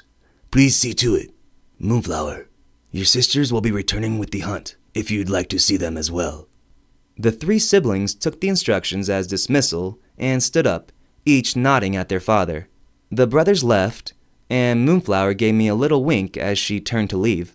I took that as a good sign and took a deep breath, then refocused on Chief Running Hawk. He made a gesture, and 2 teenage kids, both looking extremely similar, and at that age where they were so androgynous that I couldn't tell if they were boys or girls, except one had jet black hair and the other had pure white. They approached and placed little bowls of cooked meats, fresh raw fruits, and fresh raw vegetables down beside us. Next, they left, then returned with clay pitchers and set cups down for us as well. Thank you, Dusk and Dawn. That will be all. Go join your cousins. He smiled at the dual-colored twins, then turned back to me. Those twins are so alike, yet so different. Hence the names. Please, eat. Chief Running, I said. Please, call me Hawk. Your tiger. May I pet him? He interrupted. Ah, Hawk. Yes. Go right ahead, I said, gesturing to Freak, and he got up, sighing, and slunk over to Hawk, then lay back down next to the chief's feet. To his credit, he only flinched once, then began petting the giant cat. He started hesitantly at first, but in a few minutes, he was scratching Freak behind the ears and rubbing his whiskered maw. Freak started to get into it as well, and soon was lying on his back while Hawk rubbed his belly. Thank you for your hospitality, I said, suppressing a grin as I watched them. Seriously, that cat is such a whore. Do not mention it. You saved my daughter and brought her back to me. Now, Let us eat and talk, he said, patting Freak on the belly and grabbing a chunk of meat. He took a bite, then tossed the rest to the cat. Freak snatched it out of the air with a loud chomp. I shrugged and snagged a piece of meat myself. Chapter 21, Track 21, Possum Kingdom by the Toadies. The two of us talked and ate companionably. I began telling him about how Moonflower and I met with the direwolf encounter. He interjected with questions here and there, but mostly let me talk. I continued with telling him about Colt. I called him Coyote for his benefit. I decided I'd tell him about the second meeting, the one where Moonflower met him, not the first. It had been something I had been thinking about for a while. What would I say to people about where I came from? I couldn't very well tell them I come from the future and was sent to the past one night by getting shit-faced on Jack Daniels and Mary Jane. Well, I could, but I didn't think it'd be my best option. Colt had told me not to lay it all out there, so I had come up with a kind of background story that was vague but believable in my mind. I come from a land beyond the mountains, to the west, a land beyond the ocean. Do you know of it? I asked. Ah, yes. The people have legends of the lands beyond the great blue ocean. It is said that is where the gods themselves came from, he said, nodding to me. I grinned and nodded in return.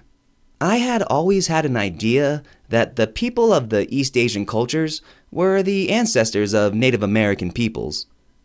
If the historical theories that were going around were right, the indigenous tribes came from a combination of land bridges from Asia to North America and sailing vessels from the East Asian mainland, and then through island hopping and finally to the Americas.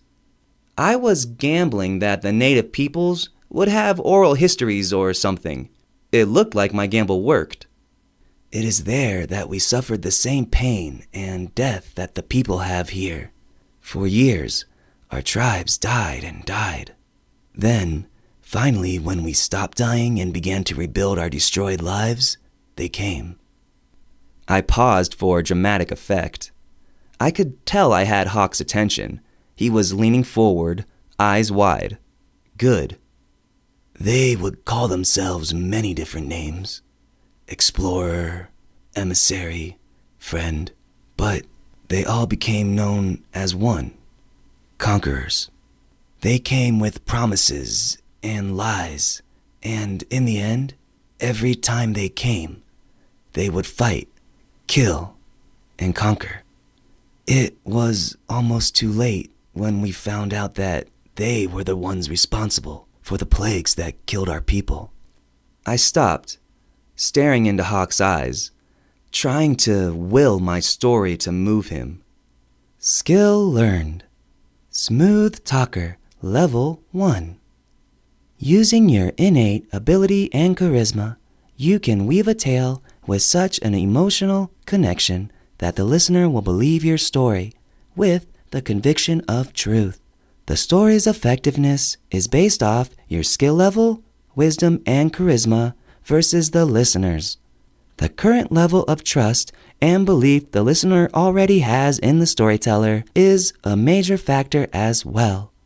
Skill will update with increase in level and usage.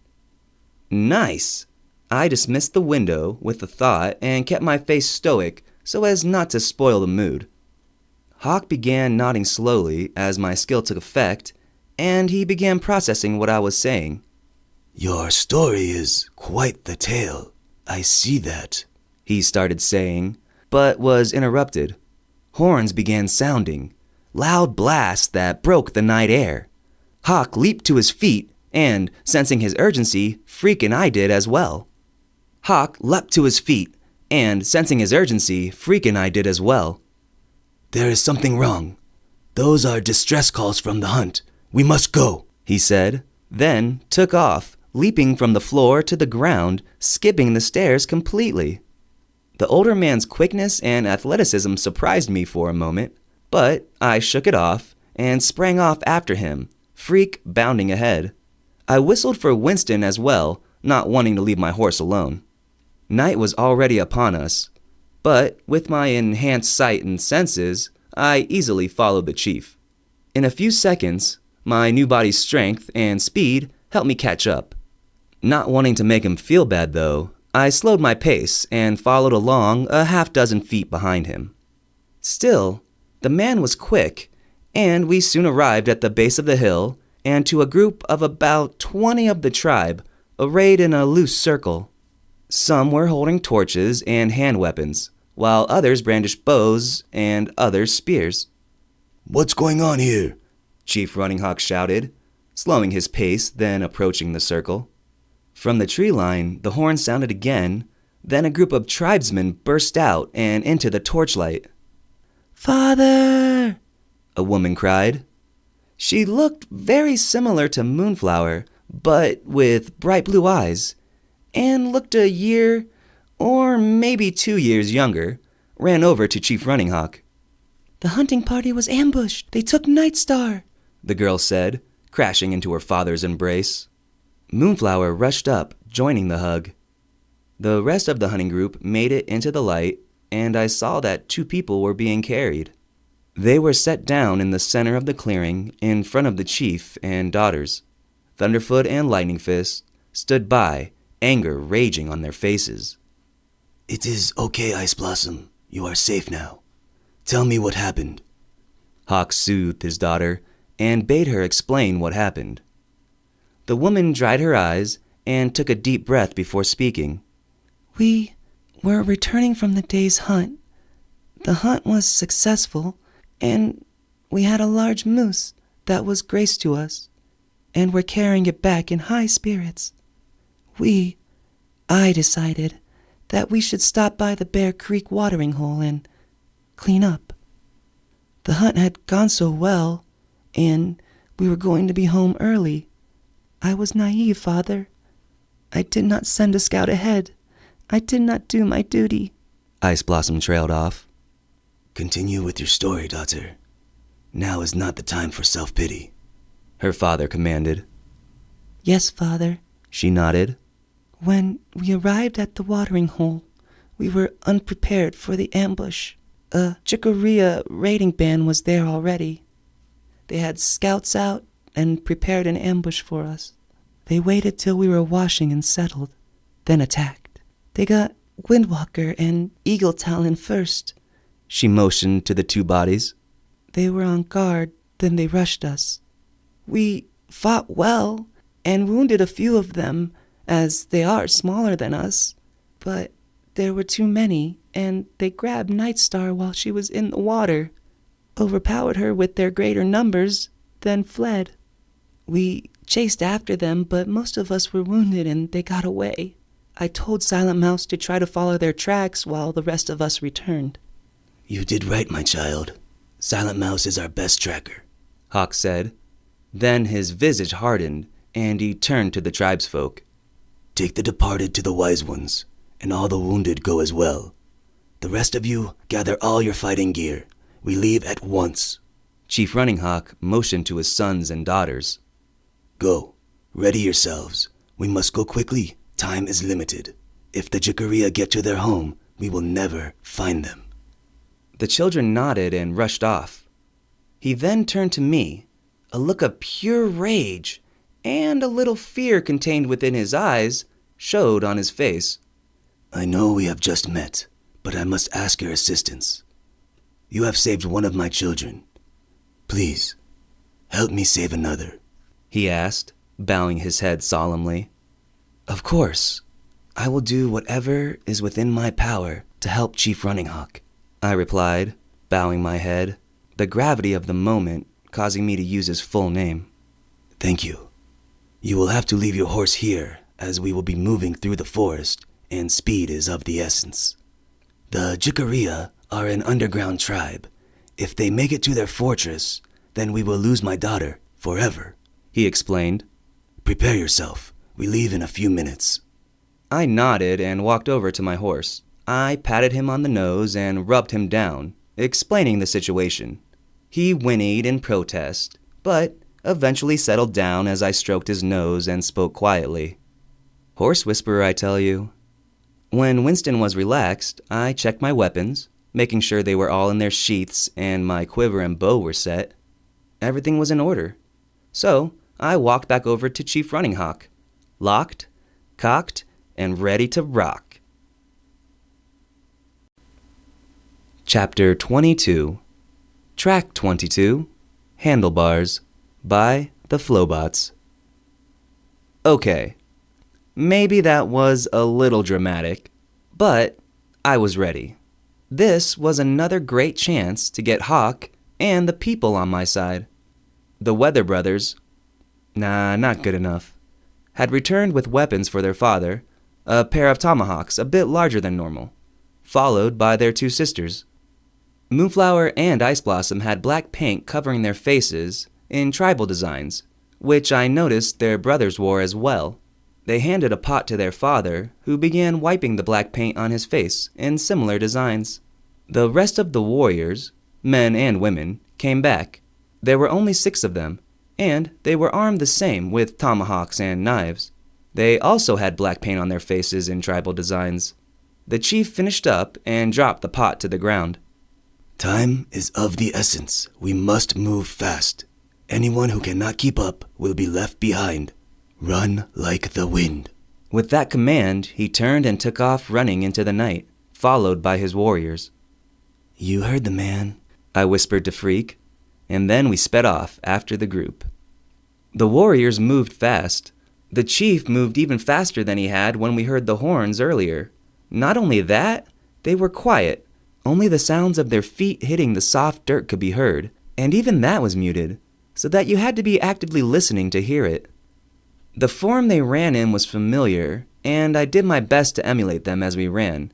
After a minute, I remembered why it was familiar, and accessed my total recall skill, as a ninja running technique I had learned about years back came to mind. Total recall activated. There were countless anime I used to watch showing the skill, so I was curious and began doing a little research on the topic.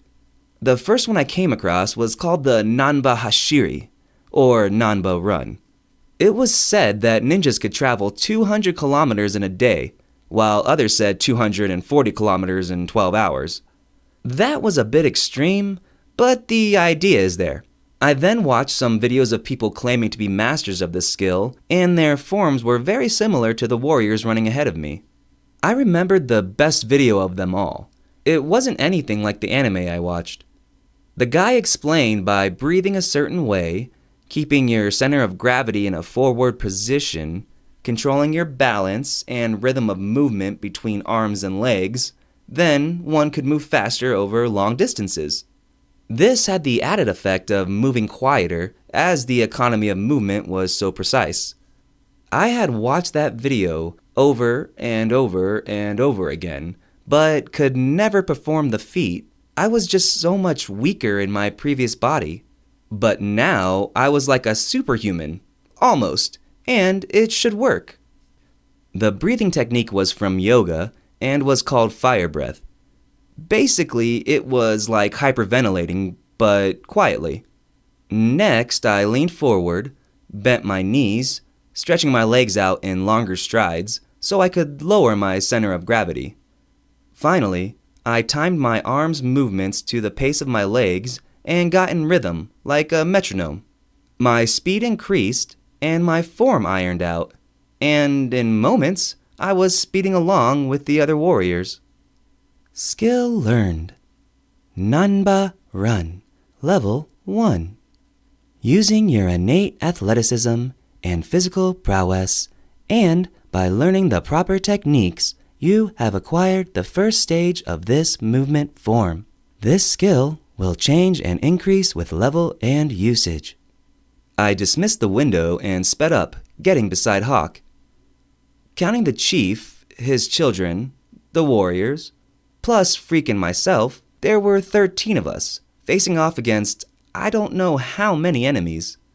Not a very auspicious number, but I didn't really believe in that bullshit anyway. Good. You move like the people. Chief Running Hawk said as I pulled up next to him.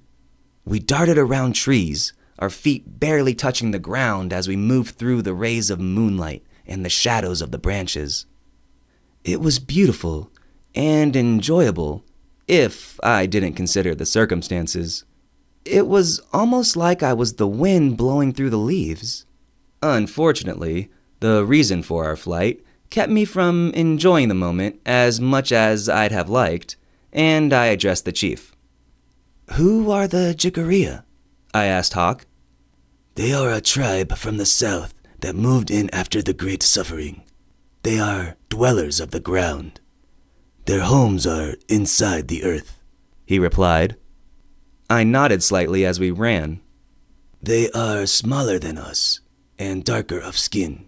We are better fighters, but they are strong. If they get to their tunnels, we will be at a disadvantage. They do not move as fast in the above ground as we do, but they are vicious in their homes. Their tunnels start a day's travel from Bear Creek, so we must hurry and catch up to Silent Mouse, if we are to have a chance, he said. We had been running for over an hour and a half when a trio of owl hoots rang out into the night. Bear Creek had come and gone, and we were approaching a ridgeline. Chief Running Hawk changed our direction and answered the hoots with 3 hawk calls. Our group reached the trees and the ridgeline, slowing down as the shortest tribesman I'd seen yet waved us over. Silent Mouse, it is good to see you, the chief said quietly, clasping arms with the little man. Uncle, it is good you have arrived so soon. They are this way, Silent Mouse said. He motioned us to follow him and headed into the trees. Chief Running Hawk told everyone to stay, except his kids and me. Then we followed Silent Mouse through the woods.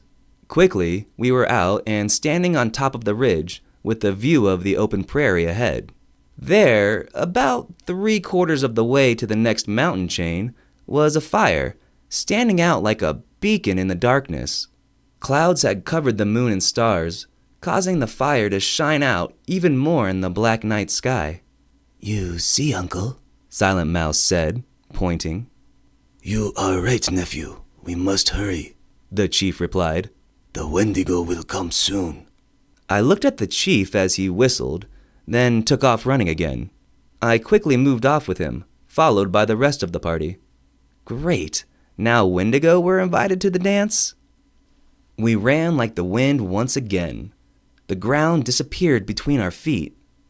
The chief explained that not only did we have to deal with the enemy tribe, but that nights like tonight, with the moon and stars covered, were the prime time for Wendigo attacks, and that the prairies were their favorite hunting grounds.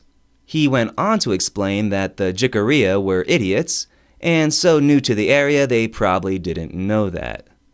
So the plan is to rush in, rescue your daughter by any means necessary, and escape before the Wendigo show up and we have to fight them as well? I clarified. We had closed in on the Jikaria raiding party and slowed our pace.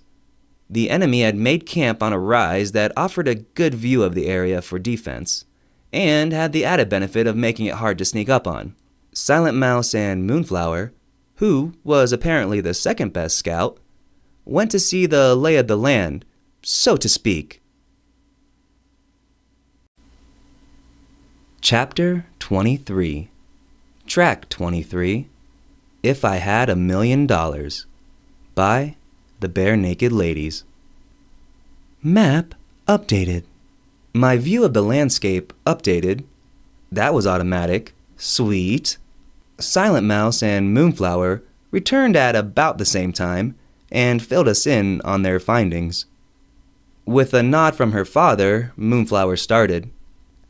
They are camped at the center of the top of the hill. They are surrounding a large fire, with Nightstar bound and surrounded by 10 of their number. In total, there are 25 of the Jikaria. They are spread out in concentric circles and armed with tomahawk, knife, and spear. She stopped and gestured to her cousin. All of them are on edge. It seems they are spooked by the night and will not be possible to sneak up on, Silent Mouse said, then paused, as if trying to decide how to say the next part. The scent of Wendigo is on the breeze. They will be here soon. The surrounding animals have already fled or hidden. We will be attacked sooner rather than later. Silence reigned in the group for a moment, as everyone digested this new information. Then we must attack at once, the chief whispered. The rest of the band nodded, and looks of determination crossed their faces. Chief Running Hawk, I have an idea, if I might, I whispered. He paused and looked quizzically at me. I took a deep breath and told him my plan. This was stupid plan, Lawrence, I whispered over and over as I walked up the hill, in plain sight of the enemy tribesmen. My hands were held up high over my head in the universal sign of, "Can we talk about this, please? See, nothing up my sleeves" gesture, or the "I come in peace" rhetoric. I was about halfway up the hill when cries of alarm were raised, so I stopped where I was. My hands were up, not wanting to start the fight if I didn't have to. Time to start phase 1. "Ho, the camp!" I called into the night. Halt! Stay where you are, a voice cried, cracking slightly, the words having a slightly different accent than Moonflower's tribe. 4 silhouettes appeared at the hilltop, backlit by the large fire behind them. My name is Lawrence Wrath. I have come to parley, I called. Quiet and then whispering was all I could hear. Then, after a few moments, the same voice called out again. Come forward slowly. Do not try anything, or my warriors and I will kill you, the slightly squeaky voice said. I did so, and made my way as unthreateningly as possible, for an almost 6.5-foot tall man with the body of a Greek god. The Jikaria warriors stepped back, surrounding me as I entered the firelight. I used the time to study them and the area. The first thing I noticed was their height. They were all short, each one around the same size as Silent Mouse. The second was that their skin was darker.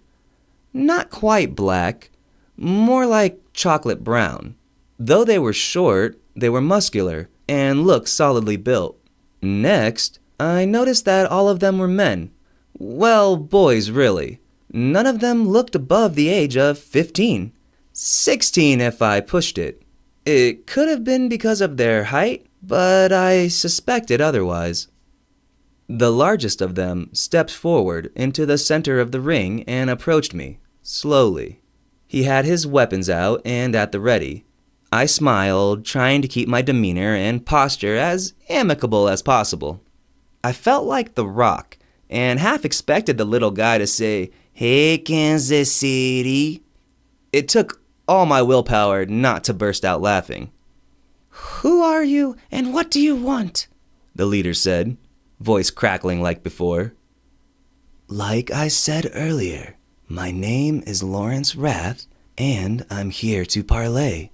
That girl you have over there is not yours, I said, motioning with my head. All their heads turned involuntarily to look at Nightstar, then back to me as I activated my smooth talker skill and continued. You see, there is a warband waiting on my word to come attack you and save that girl. She is the daughter of Chief Running Hawk of the people. The only reason they haven't attacked already is because they are worried that Wendigo will attack while they are dealing with you. I paused as dozens of hushed voices began to whisper to one another, and looks of fear broke out, even larger than before. I waited for them to quiet down and continued. That's right, boys. I didn't stutter. Wendigo. They are coming. This is their hunting grounds. You decided to camp out in plain sight and light a fire, so here are the options I'm giving you.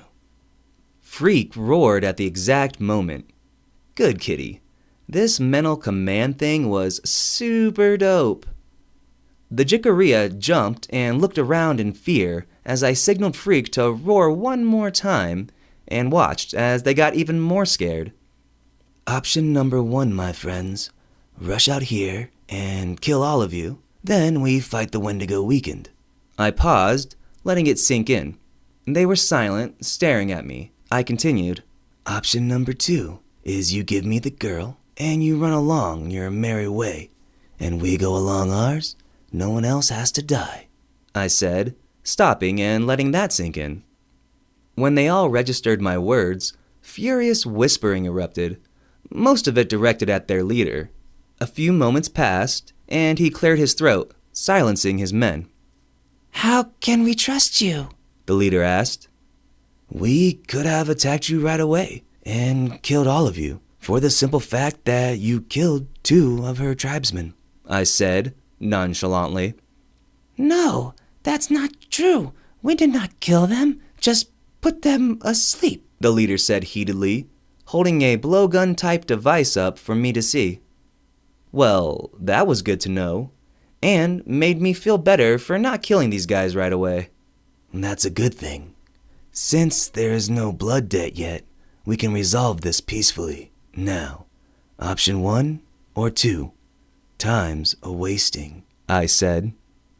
The leader whispered some commands, and they helped Nightstar up, then walked her over to me, pausing by the leader. I looked the girl over as they approached. They had tied a gag over her mouth, and her hands were secured behind her back. She was the spitting image of her 2 sisters, but younger by at least 2 years. The main difference was her eyes, a beautiful shade of lavender, a little ruined by the way she glared around her with undisguised burning anger. You release her to me, and you all step to that side of the fire, and we will retreat from this side. Sound good? I asked. The leader nodded and motioned his men back. He gave Nightstar a little push, which earned him a glare, and he visibly flinched, then retreated to his men. I reached out to the girl and earned a glare in response as well. Calm down. I'm a friend. Your father and family are just down the hill, I said softly. This calmed her down, and I slowly reached for my kukri. I'm going to cut your bonds, okay? I said, questioningly. She nodded and stood rigid as I slipped my blade through the buckskin restraints. Once her hands were free, she yanked the buckskin thong out of her mouth. You little bastards! I'll kill you! She raged, turning to charge the Jikaria party. I grabbed her quickly, earning a fist swing at my head, but grabbed it before she connected. Nightstar, I snapped. Wendigo are coming. She stopped struggling and her eyes went wide.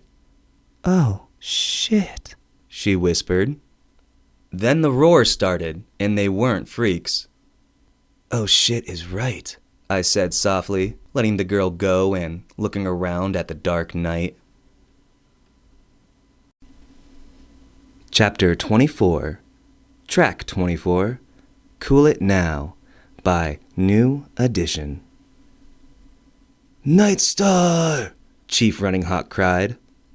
Daddy! The girl yelled, leaping into her father's arms. The pair embraced, joined shortly by their siblings, and the rest of the warriors came up the hill and stood behind them. The Jikaria bristled and held their weapons up at the incoming men and women. Truthbreaker! The diminutive leader cried. More roars echoed through the night, and everyone stopped in their tracks. The chief and his kin stood up and faced the Jikaria tribesmen. Law is not to be blamed, Hawk said, holding his hand up to forestall them. We were going to honor his word, but things have changed. Even though you attacked my tribe and family without cause, Law talked us out of killing you outright. The raiders looked at each other, and then down, all looking as if they were caught by an angered parent or teacher. My hunch was right. These were just boys, and scared boys at that. Due to the fact my tribesmen are not dead, and you did not harm my daughter, I have decided to let you live. The plan has changed, and the Wendigo are coming. We must work together if we are to survive. We will discuss your honor and punishment after we survive this, the chief commanded. The 24+ Chicoria shared a look and then stood tall, nodding their heads at Chief Running Hawk as another round of roars and howls coursed through the night. Silent Mouse stepped up and whispered in the chief's ear. Hawk nodded and turned to face his warriors and the new additions. We have 10 minutes, 15 at the most before the Wendigo come. Let us brandish our weapons and fight with honor, he cheered. The crowd took up the cry, and I cleared my throat, trying to get the chief's attention. Moonflower heard me and looked at me questioningly. I motioned to her father, and she reached over and whispered in his ear. He quieted everyone down and looked at me. You see, Chief, Hawk, I have a plan, I think, I said in the sudden quiet. They all turned as one at my words, while more roars split the night. Freak came bounding up out of the trees, scaring the Jicaria and stopping at my side. I patted him on the side and rubbed his chin. It was a nice break to the fear that was rising every single time the Wendigo howled, which was closer, louder, and scarier with each time the monsters called anew. See, this is my pet tiger. I gestured to Freak, then back to the Jicaria leader. Another of the reasons why you made the right choice. By the way, what's your name? I asked the boy. I had tried to identify him and his buddies, but like the People's Tribe, I was unable. My name is Shadow Bear. I am the leader of this hunting band, Shadow Bear said, his voice only slightly cracking this time. His band stood tall behind him at his words. It's nice to meet you, Shadow Bear. Call me Law. This is Chief Running Hawk.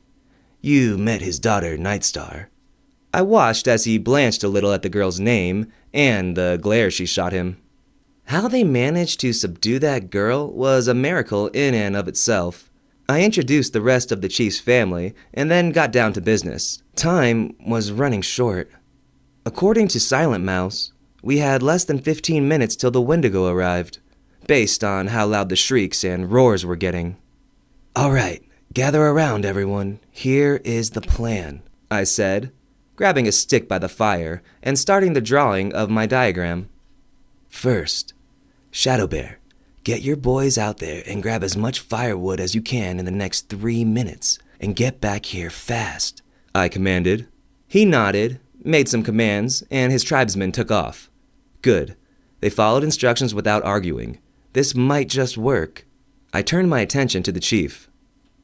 We need spears or the approximation of one. Can you get the warriors to go out and get me 20 long pieces of wood? Cut down small trees if you have to. You have 5 minutes? I asked Hawk. He nodded and made some commands. All his warriors took off. All that were left with me were the chief, his family, and Shadow Bear. I had been drawing the whole time and was just finishing up my diagram. Satisfied with my attempt, I looked up at my remaining helpers. This is what I want done. We're going to build the fire up till it's huge. I'm talking 20 feet high. While that is going on, the rest of us, I gestured around the group, are going to dig holes around this hilltop in the next 10 minutes using our hatchets and knives. I pointed to small X's I had marked in a perfect circle around the hilltop. Each hole needs to be at least 2 feet deep and 2 feet wide. A chorus of heads nodded in understanding. I stood up and told everyone where to go, just as the first of the Jicaria were returning, with arms full of firewood. I directed him to the fire, and he nodded, tossing his bundle on the flames. The fire flared and grew a foot higher. More roars sounded, this time closer. Time was counting down. The people returned en masse, carrying small down trees. I pointed and told them where to set them, while directing the diggers and firewood carriers. When they were all moving smoothly, I relayed what I wanted to Chief Running Hawk, and he took over the overseer task, while I began my part.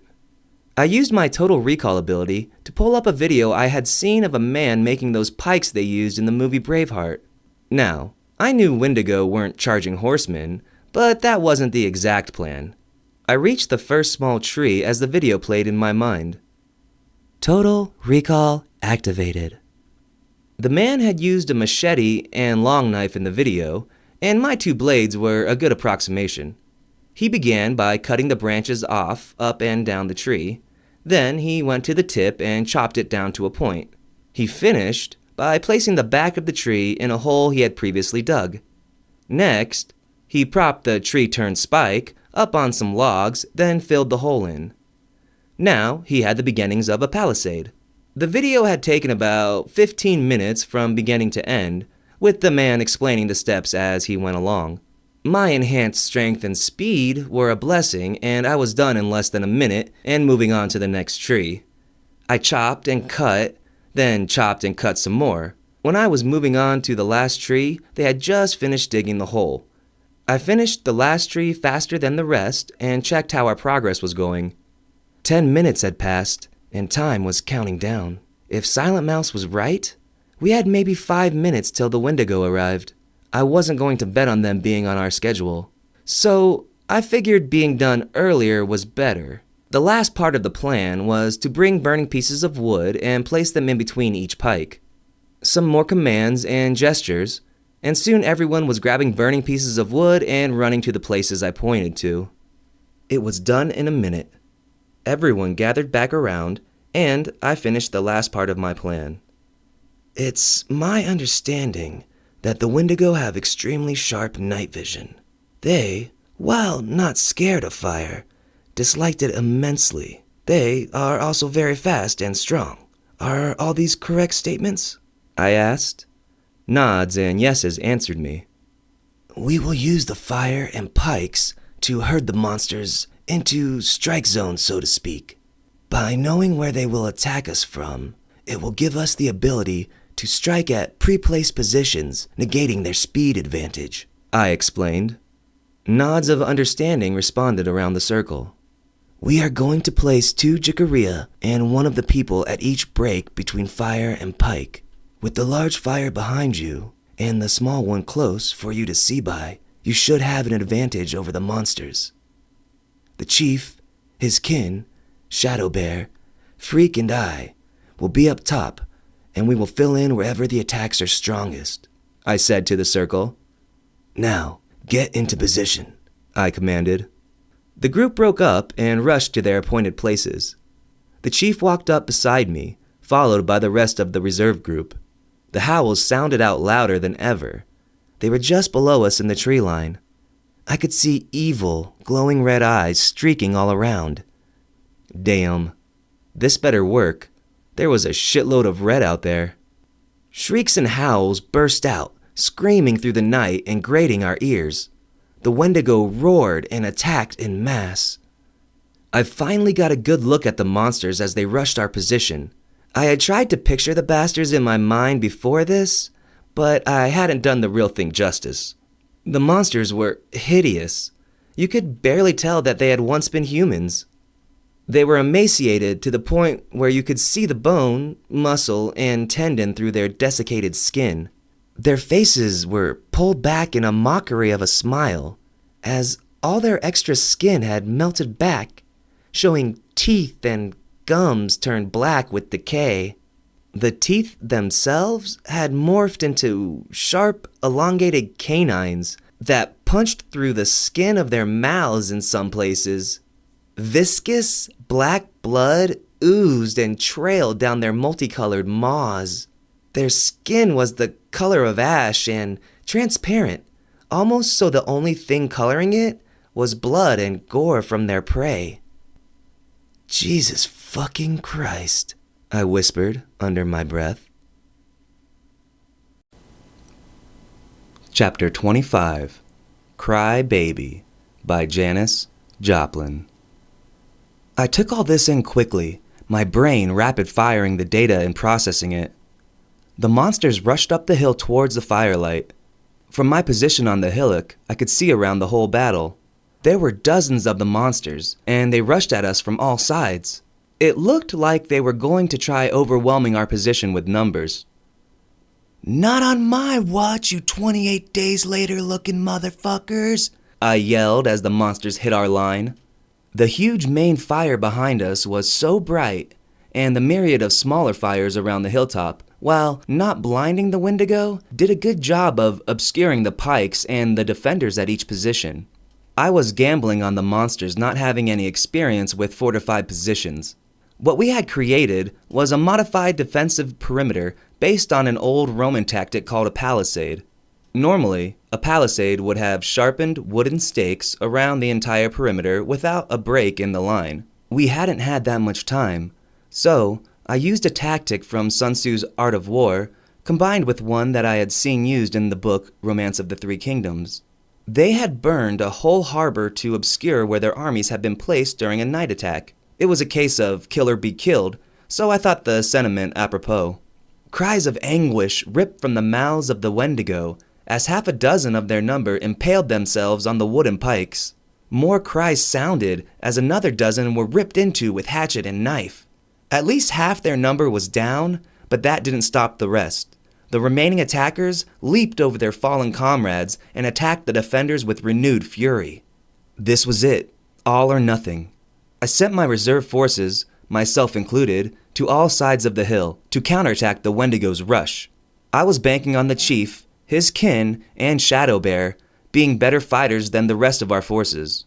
My reasoning was that in most societies, the nobility were better fighters, at least historically, because they had more time to train and a bit more wealth than the common person. I know that didn't exactly translate to native cultures, but I was also gambling on the fact that they all looked bigger and stronger than the other fighters, respectively. It didn't matter now. The die was cast as I rushed to my spot, having sent Freak to his own target area. I had chosen the largest, nastiest-looking Wendigo that appeared for my target. My reasoning was maybe if I killed it quickly, the rest of the monsters would retreat, and I figured I was the biggest and baddest dude on our side.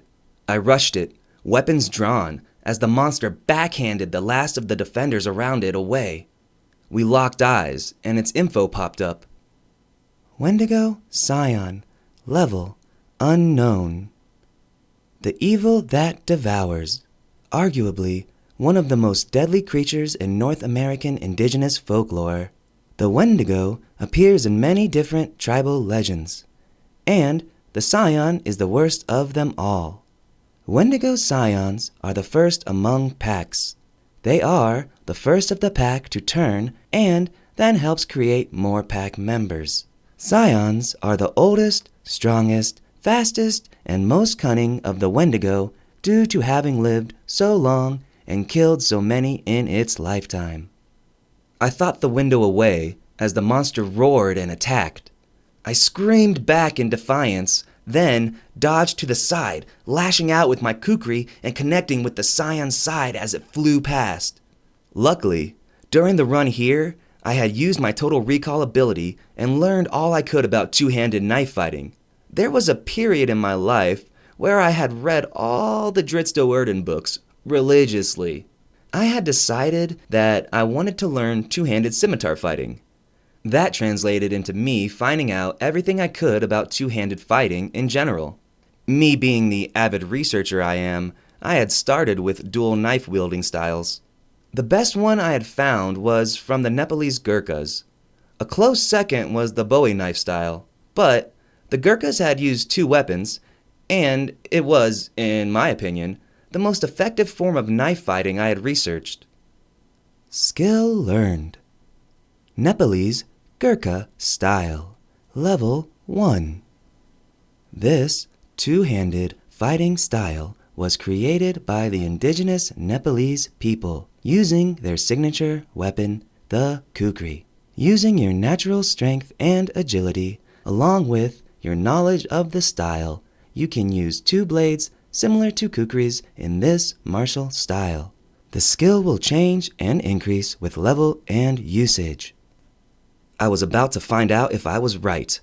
My attack caused the monster to scream in rage and pain as it attacked again. It came in swinging. Both clawed hands streaked towards my head, and I dropped to my knees, the claws barely missing my head as I struck out, igniting the fire on my weapons. Flames burst from my weapons and connected with two quick slashes at the beast's thighs.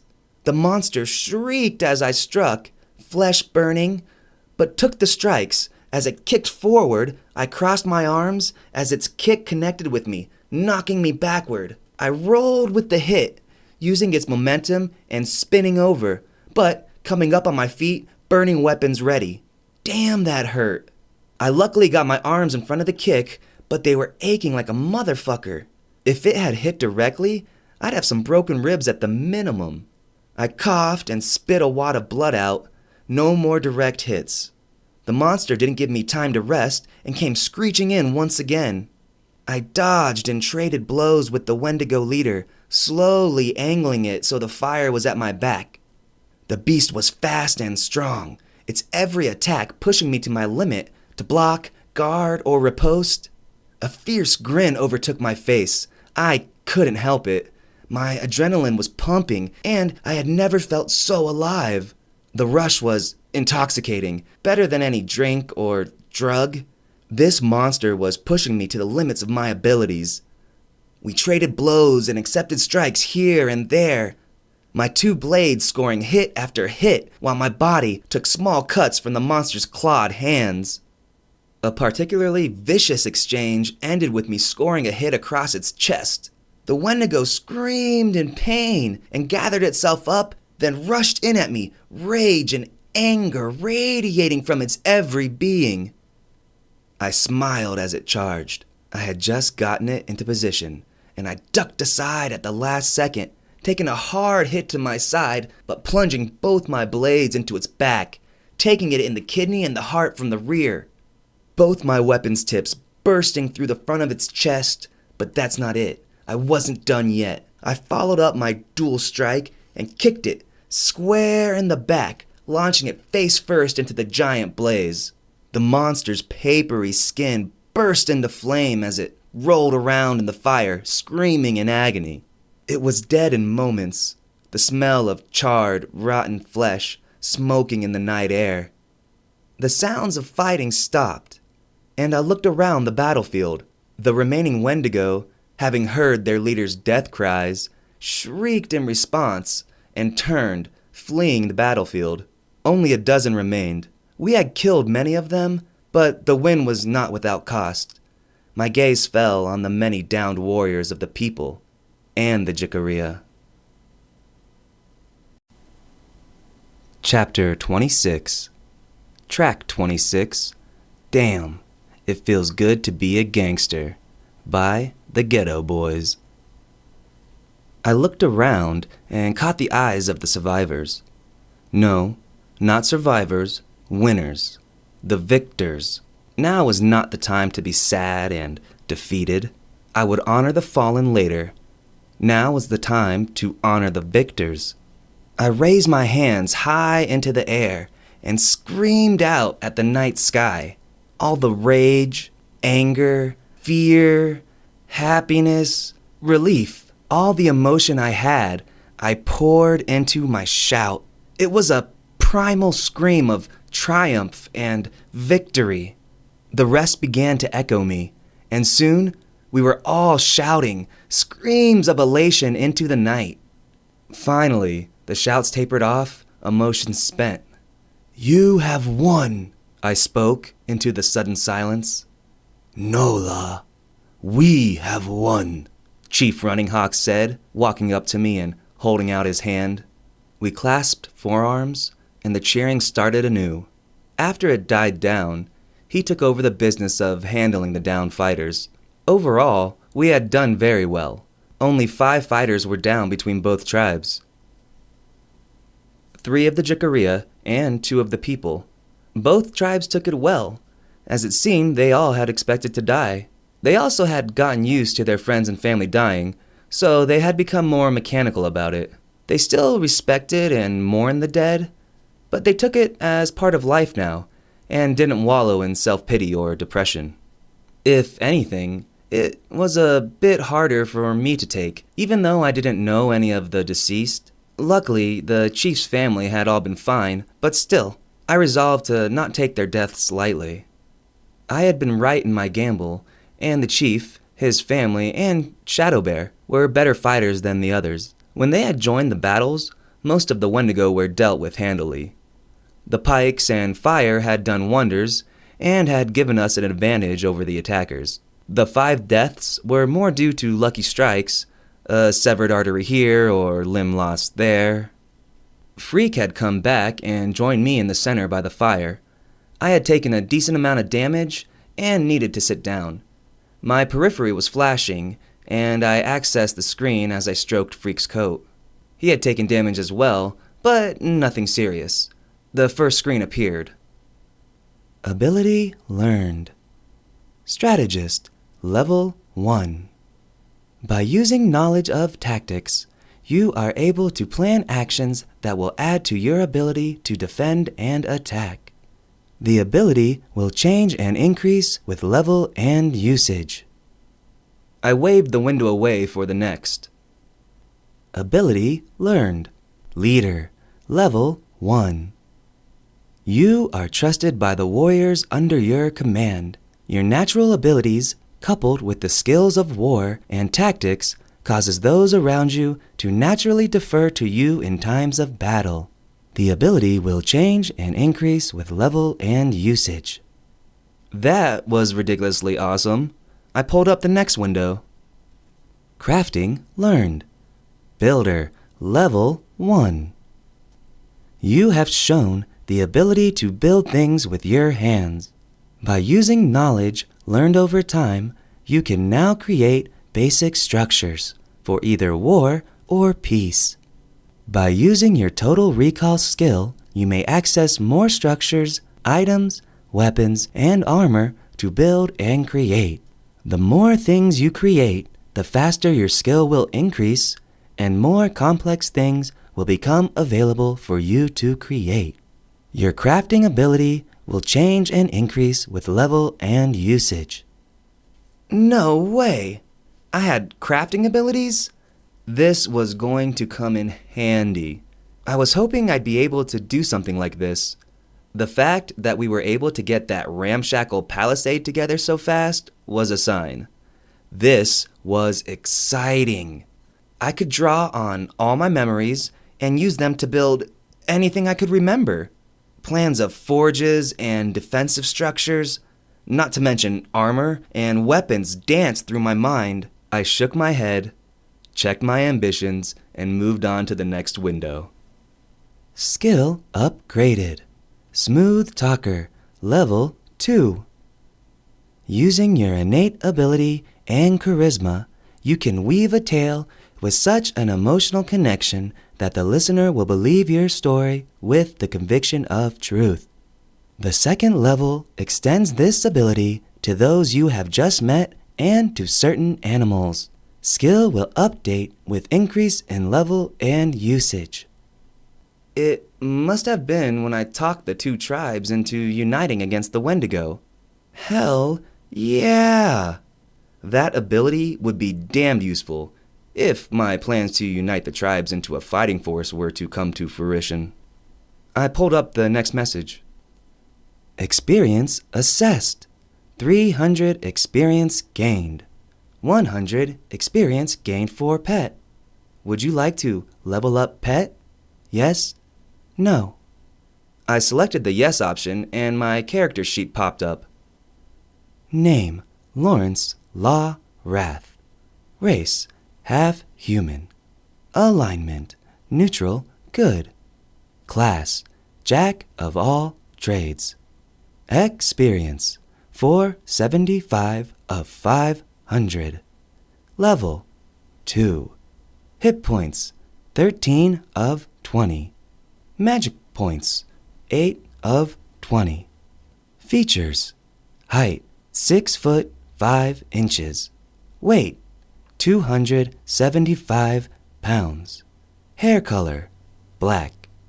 Eye color, amber. Skin color, bronze. Attributes, strength, 3. Dexterity, 3. Constitution, 3. Intelligence, 3. Wisdom, 3. Charisma, 3. Animal companions. Familiar, Wesley Freak Wrath, level 1.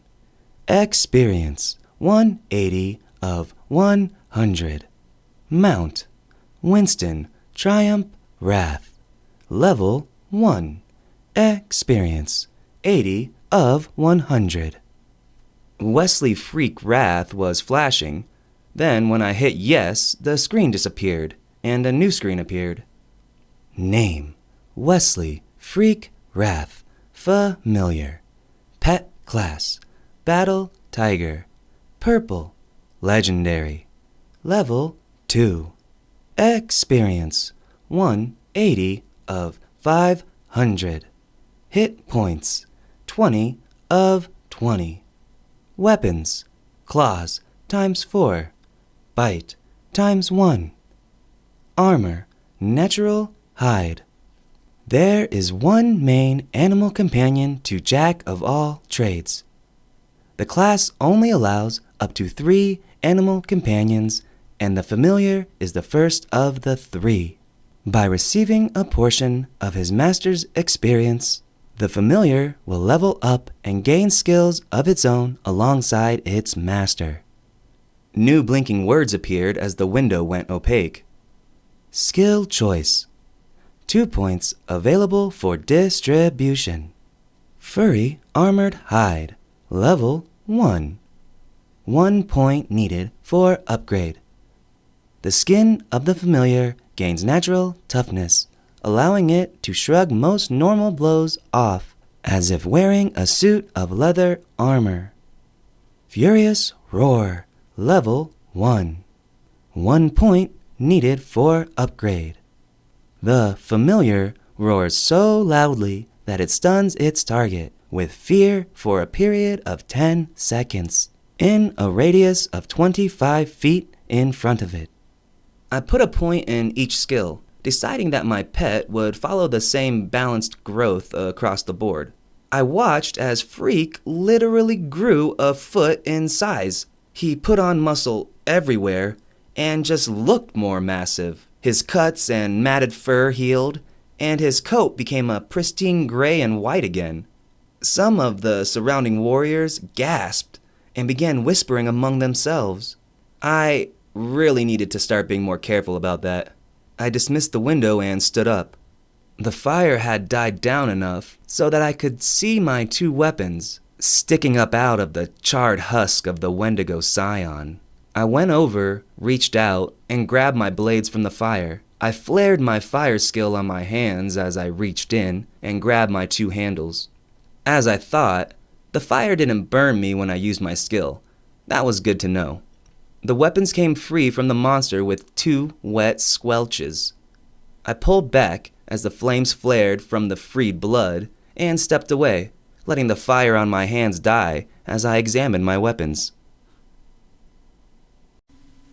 Chapter 27, Track 27, Thinking Out Loud by Ed Sheeran. I grinned. Both weapons were fine. I was banking on their legendary status and hoped the fire wouldn't hurt them. The durability hadn't changed, and I rubbed them off on my pants. The handles and blades were great, and I sheathed them at my sides. My HP and MP were recovering, and my energy was coming back. Everyone had come up, and we started to discuss things now that the wounded and dead were taken care of, and the Wendigo bodies were dealt with. Chief Running Hawk explained the bodies of those slain by Wendigo had to be burned, just in case they weren't quite dead. They would come back. It had happened before. Moonflower came up, and we shared a smile as I saw that she was okay. Just a few scrapes and bruises. She looked amazing as usual, even with her hair messed and dirt marring her perfect smile. Her 2 sisters were okay as well, each just as pretty as their sister, and only sporting minor damage. The brothers were fine, and were grinning ear to ear as they came, each boasting about how many Wendigo they had killed. I could have sworn I heard them shouting, "Here comes thunder! You want some lightning?" during the battle, but it may have been my imagination. Shadow Bear came up with his people, and was grinning widely, happy to have survived. They had acquitted themselves well during the fight, and accounted for many of the slain Wendigo. His smile faltered when he and Nightstar locked eyes, and again when he looked at Chief Running Hawk, who stood up and approached the Jikaria leader. Shadow Bear, I have come to pronounce judgment upon you and your raiders, the chief stated solemnly. The boys all straightened up and faced the chief. Not only did you attack the people and do us harm, you abducted my daughter. Normally, we would kill you all and leave your dead bodies for the crows to feast upon. Chief Running Hawk paused to let his words sink in. If anything, the Jikaria bowed their heads even further. He nodded at their reaction. Yet, there has been no bloodshed, except as fighters against a common foe. You stood with us against the Wendigo, and that shows you are not without honor. Therefore, I decree that you return to your tribe and tell them what has happened here. You will then return and offer yourselves in service to me and my tribe to make up for your lack of honor and transgressions. This is what you will tell your leaders, and this is what will prevent war. Show me that the Jikaria tribe has honor. Chief Running Hawk finished. Shadow Bear looked up, followed by the rest of his tribe, and nodded solemnly to the chief. I could tell they would do what the chief said. After that, the sun started to rise, and we said our goodbyes, beginning the trek back to the people's village, while the Jikaria headed back to theirs. The return trip was much more sedate. The chief put scouts out ahead of us, but he didn't expect too much danger, and we traveled at a much more enjoyable pace. The trip back took most of the morning and afternoon, so we arrived with the sun at our backs during the early evening. No monsters had accosted us, and the conversations we had were quite enjoyable. We talked about how the fight went, and the chief was extremely interested in the tactics, as he called them. I tried to explain concepts to him like higher ground and using the terrain to your advantage. He took it all in, nodding here and there. Either he was a natural student, or I was a natural teacher, or some combination of both, but he soaked it up. I was talking about the tactics of Sun Tzu and Julius Caesar by the time we reached the village. The rest of the people greeted us as we arrived like returning heroes, which we kind of were, considering we had killed so many Wendigo all at once, with barely anyone dying. Of course, they were sad about the losses, but they celebrated the living and didn't dwell on the dead.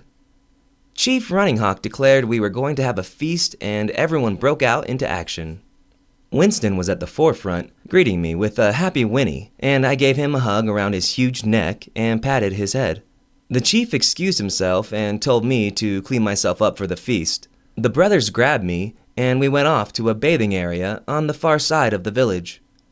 There was a natural choke point where the water pooled up, creating a refreshing, clear, and crisp bathing area. The three of us stripped down, and the brothers entered the pool first. I dipped my toe in and shuddered. It was freezing cold. I took a deep breath and sucked it in. I knew I stunk, so better to get it over with. I jumped in, splashing fully into the pool. It was cold. Really fucking cold. The second my head went underwater, I screamed at the top of my lungs. Air shooting out and water coming in. I shot up, bursting from the water and hacking out a lungful of water while trying to suck in life-giving air at the same time. The brothers laughed at me, and I glared at them when I finally caught my breath. A trio of much more feminine laughter joined the brothers, and my face turned bright red as I slowly turned at the sound. Standing there, naked as the three of us, were Moonflower and her two sisters. There I was, standing in waist-high water, with nothing on but my birthday suit. I watched in horror as the three girls laughed, and their eyes trailed down to the waterline.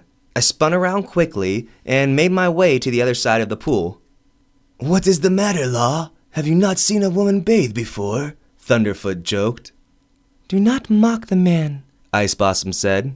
"Moonflower has let us know that his people are quite prude and he is ashamed of being naked." I turned around, shocked. I'm what? Whoa, it's not like I'm ashamed. It's just that where I come from, we have a privacy thing. I stammered. Besides, It's not normal for siblings of different sexes to take baths together, especially not at your ages. The siblings looked at each other curiously. Then, they all burst out laughing at once. Moonflower finally controlled herself enough to speak. I think I see what the misunderstanding is. The brothers and the three of us are not blood siblings. Chief Running Hawk adopted them both, Moonflower explained. The chief has only daughters by blood. I looked at her, a little perplexed.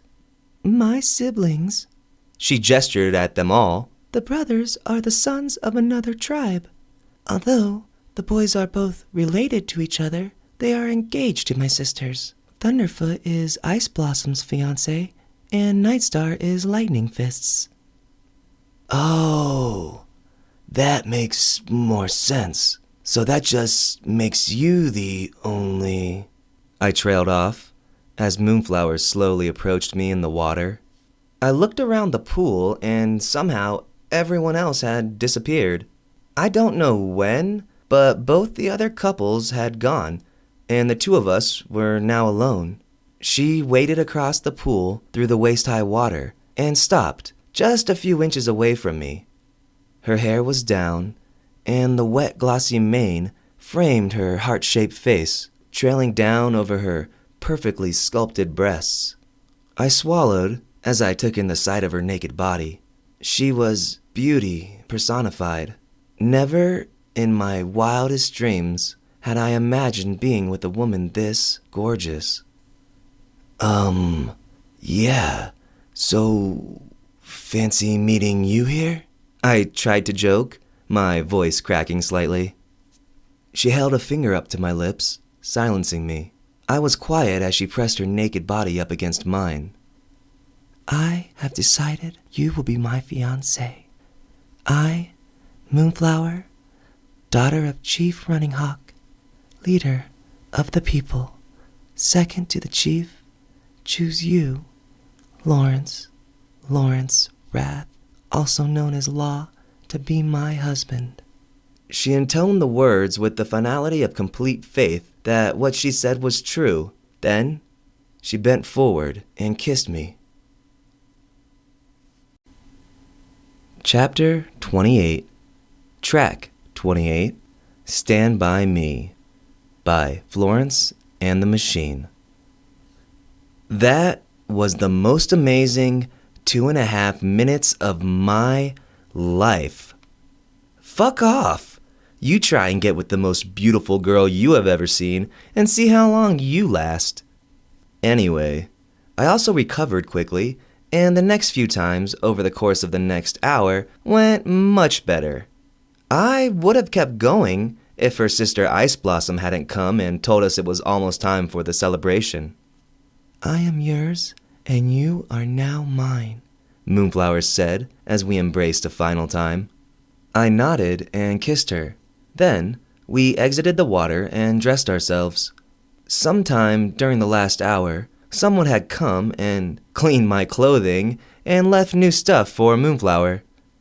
I basked in the afterglow of sex with someone that you care about and felt the same emotion from Moonflower. After we were dressed, we headed back to the chief's yurt. I could have sworn everyone was looking at us, but it had to be my imagination. There was no way everyone knew, right? Moonflower was wearing a buckskin dress and a wreath of flowers on her hair, which was somehow braided now. She was just as beautiful as usual. My leathers were cleaned, and I no longer smelled of body odor and dead Wendigo. Winston and Freak were waiting for me at the base of the chief's yurt, and Moonflower and I patted them on the head. Freak joined us as we mounted the stairs and made our way to the top. We held hands as we walked up the stairs. At the end was all of Moonflower's family. The chief was behind the fire, with his adopted family standing beside him. Thunderfoot and Ice Blossom were on his left, and Lightning Fist and Nightstar were on his right. He wore a neutral expression as we approached. Oh, crap. I didn't think about what he'd say about what Moonflower and I did. We stopped on the other side of the fire. The chief stared at the two of us, and then at our clasped hands and Moonflower's smiling face. Then he broke into a huge smile and came around the fire, taking both of us in a big hug. Moonflower has chosen well. I approve of her choice and welcome you into our tribe. You are now one of the people, he said, releasing us from the hug and smiling from ear to ear. Now, let us celebrate, he cheered, turning his back and clapping his hands. The other two couples rushed over and began hugging and patting me on the back. The rest of the tribe appeared, each carrying some type of food item or drink. I hugged Moonflower and celebrated with my soon-to-be brothers-in-law, or was it sister-in-laws? I shook my head. Everything was happening so fast. Suddenly, we were surrounded with platters of grilled meats and horns and skins of drink. Tribal drums began, and soon everyone was dancing, eating, and drinking. The drink was some type of fermented maize beer stuff. Not super strong, but was an alcoholic beverage. The meat was great grilled, smoky, and gamey deliciousness. After about an hour or so, we were all good and tipsy, plus full and happy. Chief Running Hawk quieted us down and stood in the center by the fire and addressed us all. My fellow tribe folk, tonight we celebrate the newest member of the people, Lawrence Wrath. He paused as the whole tribe cheered, my new fiancée loudest among them.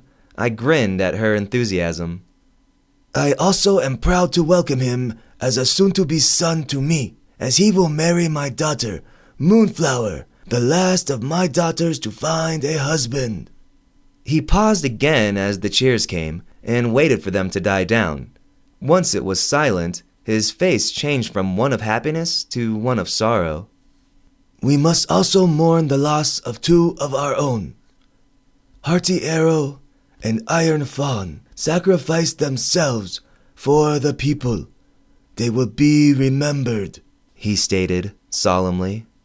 The whole tribe lowered their heads, and silence took over where laughing and joy once reigned moments before. The chief eyed everyone in the crowd before he continued.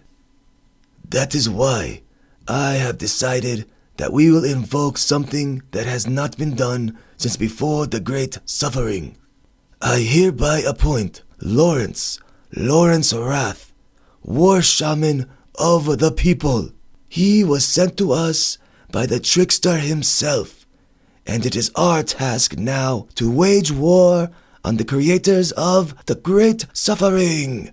We know who they are, and we know what to do. He paused.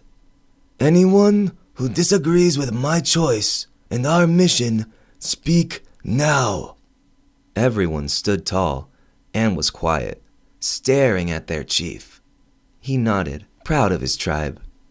Now, my tribe, and turned, nodding to me. Let us celebrate tonight and begin our preparations in the morning, War Shaman. Welcome, son, he said, embracing me. I nodded, choked up with emotion, and he nodded in return. Let's resume the celebration, he cheered. The drums began again, as did the dancing. My periphery began to go off, but I ignored it and enjoyed the remainder of the fun. As the chief said, preparations would begin in the morning. The night passed. We ate and drank more, then retired for the night. Thankfully, Moonflower had her own yurt and we had privacy. I made up for my earlier speediness. The morning came quickly, and I woke up before the sun had risen. I glanced over at the beautiful girl who was snoring softly next to me and smiled at the prior day's and night's events. I found my clothes and snuck out of the yurt, quietly getting dressed in the cool morning air. The sun wasn't up yet, and I took the time to wake up properly and enjoyed the pre-dawn quiet. Freak and Winston were sleeping by the yurt entrance, and I smiled at them as I accessed the messages I had ignored earlier. You have been accepted into the tribe, the people. New title acquired of the people. You have been promoted to rank of War Shaman of the People. New title acquired, War Shaman. Do you accept these new titles? Yes? No? Of course, I selected yes, and a new window appeared. Ability gained. War Shaman, level 1. You are now the leader of the people during times of war. The chief has given you the authority to command the tribe in all matters of policy. This includes all things economic, military, and diplomatic. Abilities will increase with level. As soon as I dismissed the screen, a new one appeared, giving me a whole range of new options. I looked over the new screen. War Shaman. Tribes. The people. Elite warriors. Chief Running Hawk. Moon Flower. Thunder Foot. Ice Blossom. Lightning Fist. Night Star. Silent Mouse. Normal members. 46 workers/warriors. Resources available. Wood. Metals. Food. Animals. No resources collected. No tasks assigned. Do you want to assign tasks? Yes. No. Okay, there was a ton of shit to do, and the day was just starting. Moonflower joined me outside and hugged tight to my side. The sun was just appearing over the horizon, lighting up the sky in a myriad of colors. I smiled and kissed her forehead, then selected yes. It was going to be a long day. Chapter 29, Track 29, Champagne Supernova by Oasis. I had used most of the pre-dawn time to study the options available to me and to work out a plan of action. All the menu options had submenus and more things to choose from the deeper I went. It was almost overwhelming, the amount of choices available to me. I remember a parable my dad told me once. It went like this. 2 bulls, a young one and an old one in its prime, were standing on a hill and looking upon a herd of cows. "Hey, let's run down there and fuck one of them cows," the young bull called out and started running towards the herd. "Whoa there, young buck," the older bull called out, waiting while the young bull stopped and looked back at the older bull. "Let's walk down there and fuck 'em all." I took it as a metaphor to take your time and do things right. My dad used weird metaphors a lot. I also took it as take things one at a time and make sure they are done well. Either way, it's what I did and started with one thing at a time. The first being resource collecting, as that's the basis of any strategy building game. I had devoted quite a bit of my young life to playing real-time strategy games and empire building simulations. All were the same. Collect resources to build stuff, research your technology tree, and upgrade your base and army. Accessing the menu, I found what I was looking for. 46 workers/warriors. This included old folks and young kids. Now, I wasn't one for making kids work, and old people deserved retirement, but survival was on the line here, and everyone needed to pitch in. This did not include babies and the infirm. I selected the kids first.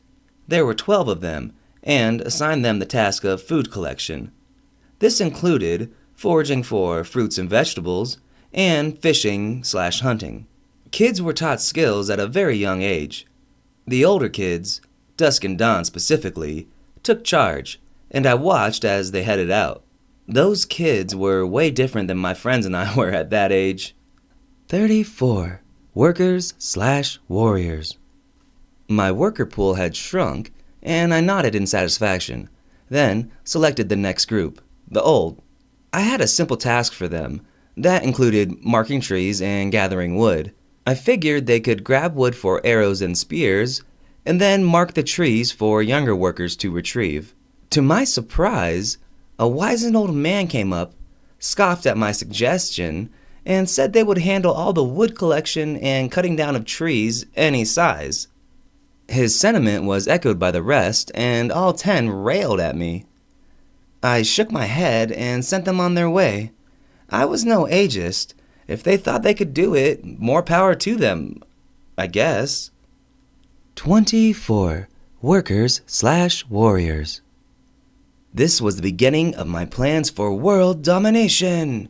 Well, not really, but it was the base for my idea of how to unify the tribes and create a fighting force able to defeat the European invaders and bypass their technological advantages, at least until we could build an industrial base to match and then exceed them.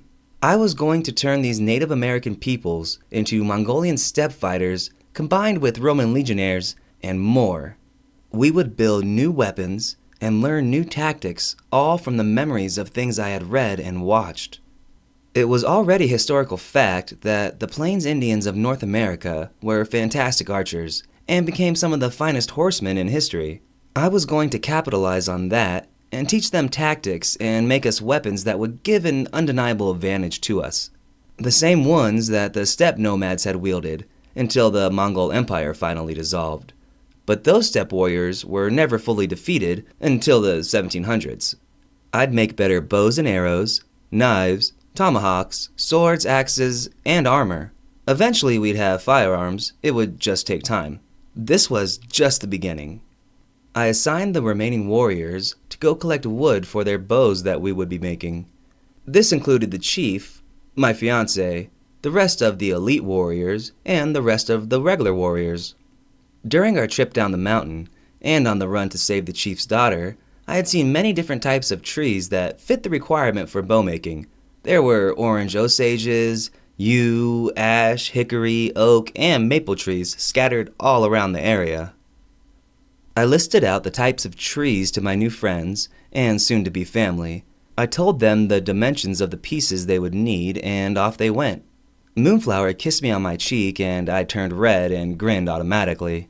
The rest of the group teased me a bit as they left, while Chief Running Hawk smiled and clapped me on the back as he departed. At least her dad liked me. I shook my head and cracked my knuckles. They'd be gone most of the day, if not all of it. Not only did they need to find 3 pieces of wood of the right dimensions, it needed to be seasoned already. They couldn't just cut it off the tree, it would be too green. They were going to have to find wood already fallen from the trees, seasoned by nature, and not rotting. It'd be good for them. The way I was taught was the wood finds you. It's a spiritual thing. Either way, I had the rest of the day to work on my self-assigned tasks. I looked around and nodded. Now that all my people were doing their work, it was my turn to get busy. It was time to locate some metal deposits. "Come on, guys," I called out to my animal companions. Freak and Winston's heads perked up, and they both came over. I patted each on the head, then mounted my giant warhorse. It was still hard wrapping my head around the fact that he had been a motorcycle just 2 days ago. Now he was a sentient monster of a battle horse. I grinned and shook my head while pulling up my map. The opaque window appeared, and I studied it for a minute. The map had updated and changed from the one I knew in the future, adding the real-life changes from the past. Colorado was a natural mineral deposit. It was one of the reasons it got populated so quickly during the gold rush. But there were many different types of minerals in the mountains, especially where we were located, in the valley by Pikes Peak. My mouth smiled involuntarily as I studied the map. All this untouched splendor and nature was hiding all the materials I would need to begin my plan. I used my total recall skill and pulled up a memory of seeing a mining map of the area during the gold rush, just a few hundred years from now. My shitfuck of an ex had loved going on tours, and she dragged me on a historic mining tour of old Colorado Springs. I grimaced at the memory, but grunted when I was done. At least I knew the mining information now, so the relationship wasn't a total loss, evil twat. The map took in new data and began updating with dozens of areas lighting up in a myriad of colors. Total recall activated. Skill upgraded. Map making level 2.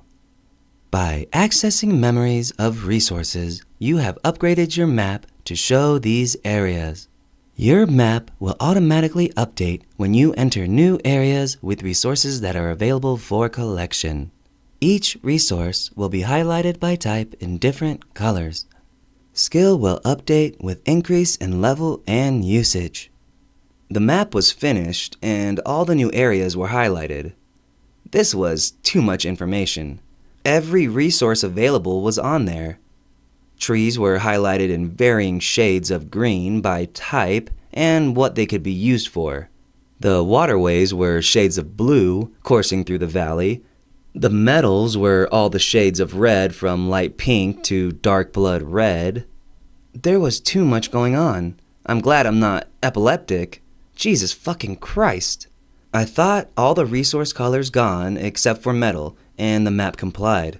Thank God. That was much easier to look at and digest. Contrary to popular belief, the native peoples of the Americas all had some level of metallurgy, some more than others, but they all worked with metal to a degree. Most of the North American Indians used cold metal forges, basically just places where they bashed copper with rocks to shape it. There were some places in the Mississippi area where they found rudimentary hot forges, but mostly cold forge areas were the historical consensus. Basically, this meant I would need to create a forge from scratch. Based on the videos I had watched, it was super feasible. I just needed wood, stone, and clay to make it happen. The plan was I would go mine metal ore, then come back and build the forge, and then create tools.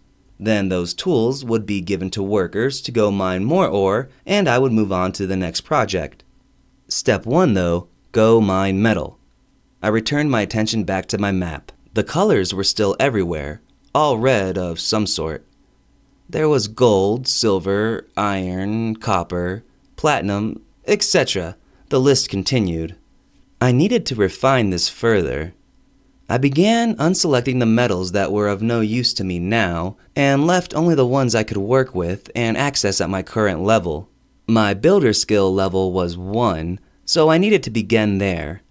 My map showed that I could only mine copper, tin, and iron due to my current skill level. I decided to skip right over the Bronze Age and go straight to the Iron Age and create steel weapons and armor. My reasoning was that, according to the videos I had watched, iron wasn't much more difficult to mine than copper and tin were. Plus, I would only have to get one ore, and it was stronger and better than the other two. It would be a higher learning curve, but I was confident in my skills and abilities. I was also a huge fan of the Forge and Smiths. Having watched so many videos on it, I already consider myself an armchair expert. My map updated, showing only iron now. I squeezed my heels and Winston headed off. I waved goodbye to the extremely old babysitters and their very young charges, and left the village, headed to my first mining site. I had thought about building the forge first, but I would need wood and metal, so it made more sense to go collect materials instead of waiting around for the workers. No wasting of time here. Besides, the day was beautiful as usual, and it was nice to get a little alone time. I had only been with the people for a day, and already I was getting antsy. I needed some space. Danger sense dialed up to max, and Freak was ranging out ahead, looking out for eaters, wolves, or whatever else was out there as we trotted along. The first deposit was only 1.5 miles away on my map, and should only take us about 10 to 15 minutes to get there. 45 minutes later, we arrived at the spot. I hadn't added the fact into account that there were no roads or trails to any fucking where during this period in history. I had to dismount Winston and walk halfway up the mountain through more trees and shit. It was just one more thing to factor in now. At least no wild animals or monsters attacked us, and we made it to the site safe. I gazed around the area. We were in a glade on the mountainside. surrounded by trees, with a large pool of water on the far side next to the rock wall of the mountain. A small waterfall fed the pool from the mountainside. The place was idyllic, a veritable secret garden. Large rocks broke the surface of the pool, shining in the bright sunlight. My danger sense was quiet, and Freak had come back from his ranging and seemed fine. I signaled, and the three of us walked to the crystal-clear pool. We all drank from the pool. I had my skin, but it was not the same, and I sighed in satisfaction. The water was chock full of minerals, ice cold, and delicious. Freak immediately jumped in and began splashing around in the water. He really was so much more like a dog. Then I saw a small fish darting this way and that. I laughed as he pounced at the glittering targets, splashing Winston and I, until he finally came up with a huge trout in his jaws. With 2 gulps it disappeared, and he began his hunt again. The fish, fleeing the splashing tiger, ranged further out into the pool, taking the hunting cat with them. Freak, now further away, and Winston drinking softly from the water, I took a deep breath and looked around the area again. I zoomed in on my map. This was the area it had shown, but unfortunately, it didn't get any more detailed. I dismissed the map as I looked around. I activated my identify skill as I looked, then I saw it. The rocks, shining brightly in the sunshine in the center of the lake, weren't just rocks at all. I walked to the closest one and studied it. The rocks were interspersed with iron ore. The whole rock lit up before me in a light red aura, and, as I looked, so did all the other rocks in the pool. Ability learned. Metallurgy, level 1. You have identified the metal iron ore. You now have the ability to find metal ores if you search hard enough. It's almost as if you have an innate sense for these things. Map will update with resource discoveries. Skill will update with increase in level and usage. Hell yes! Now I could find metal more easily. I was counting on something like this. I remembered a lesson from one of my history professors. It was an obscure lecture about metals that started when we were talking about how the Colossus of Rhodes used all the bronze in the ancient Mediterranean area. It was the main reason for the invention of more advanced mining techniques. Basically, the lecture boiled down to the fact men have taken all the metal ore they could find on the land and then had to start looking under the ground. Per him, metal ore is like an iceberg. There is a tip, and that is usually above ground, and then a whole lot more underneath. It made sense if you looked at it from a geological and historical perspective. In our time, and most recent history, we had mined all the metal on the top of the earth, and now we were used to having to dig far underground for resources. Here, in North America, no one had begun taking the metal ore from above ground in any real quantities. So, here it was, and I was going to take advantage of that. Chapter 30, Track 30, Pool Party, by the Aquabats. Freak had finished his fishing escapade and was laying in the sunshine on the water's edge. Winston had finished drinking and was munching placidly on the green grass. I was standing in thigh-high water, banging on my 4th iron ore-filled stone. At first, the going was tough, and it took quite a while to get the ore out of the first rock. I had used my total recall skill and pulled up the videos I had seen of people mining ore. The thing was, they all had pickaxes and hammers and all sorts of mining tools. Until I had the ore and made the tools, all I had were my K-bar and Bowie. Neither was exactly made for mining. Plus, I had been worried about breaking the blades, which was why I was taking so long. After about half an hour of futile attempts, my anger flared, and I began whacking the fuck out of the rock with both weapons, forgetting about my fear of breaking them. With my newfound strength and the durability of the 2 weapons, luckily they were legendary, soon the rock began to crumble and pieces fell off into the water. My anger spent, I leaned on the now much shorter rock and caught my breath. I glanced down into the crystal clear water and saw pieces of glowing rock lying on the bottom. Sheathing my weapons, I reached down and grabbed one. I picked it up and identified it. Iron ore. This is a chunk of iron ore and can be smelted down to create weapons, armor, or items. A quick look showed that there were many more glowing chunks in the water. I began the task of gathering them up and created a pile by the riverbank. When I was finished, I decided to test out my gathering abilities. I picked up a few pieces of ore and headed to Winston, then accessed the right saddlebags menu. The bag was empty, so I placed the 2 pieces of ore inside. The screen changed. Iron ore times 2. Fuck yeah, I cheered, jumping up and fist-pumping. Freak looked up from his nap, yawned, and went back to sleep. Winston looked up from his food, and I grinned at him, then continued my test. I pulled Winston over to the rock pile and then added more pieces to the bag. When I was done, I had 2 slots with something in them. Iron ore times 10. Iron ore times 6. The items stacked in groups of 10. That meant I could get 10 stacks. That was 100 pieces of ore. Thank God. Or Colt, for the bags of holding. If I had to do this conventionally, it would take forever. I finished the last rock, fished the pieces out of the water, and put them with the others. It was already noon, and I was getting hungry. My newfound body was amazing. I had been working for hours, and my muscles weren't exhausted.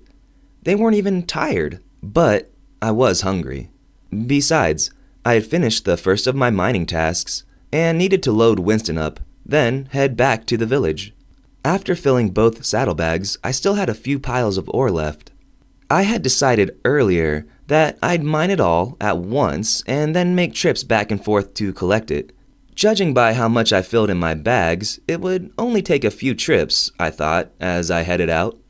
The trip back was uneventful, and I soon arrived at the village. None of the elite warriors were back, but the young and old workers had begun bringing their gathered resources back to the village. There were piles of fruit and vegetables, fish and wild game. The youngsters were doing a great job.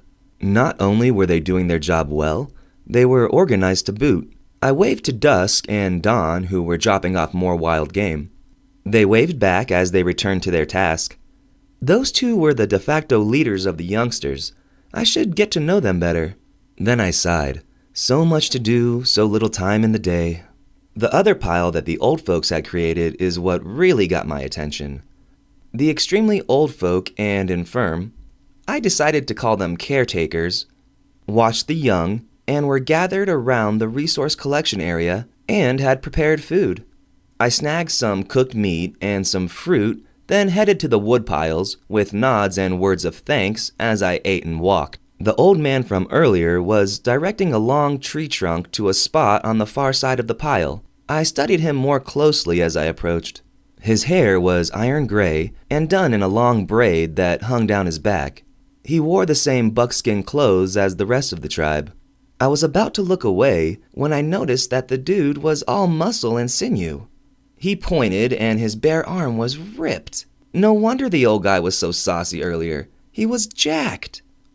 I then looked at the rest of the oldsters, and they were all jacked, the men and the women. Not jacked exactly, but lean and muscular. Then it hit me. These are the ones that lived through the Great Suffering. Not only that, but they didn't have any modern conveniences, so they had to develop and keep muscle into their old age. It was either that or die, I imagined. I had left Winston at the food area with the young kids and caretakers, then walked over. I stopped next to the old man and waited till they were done moving the tree, and used the time to finish my food. He turned to look at me with an "I told you so" expression on his wizened face.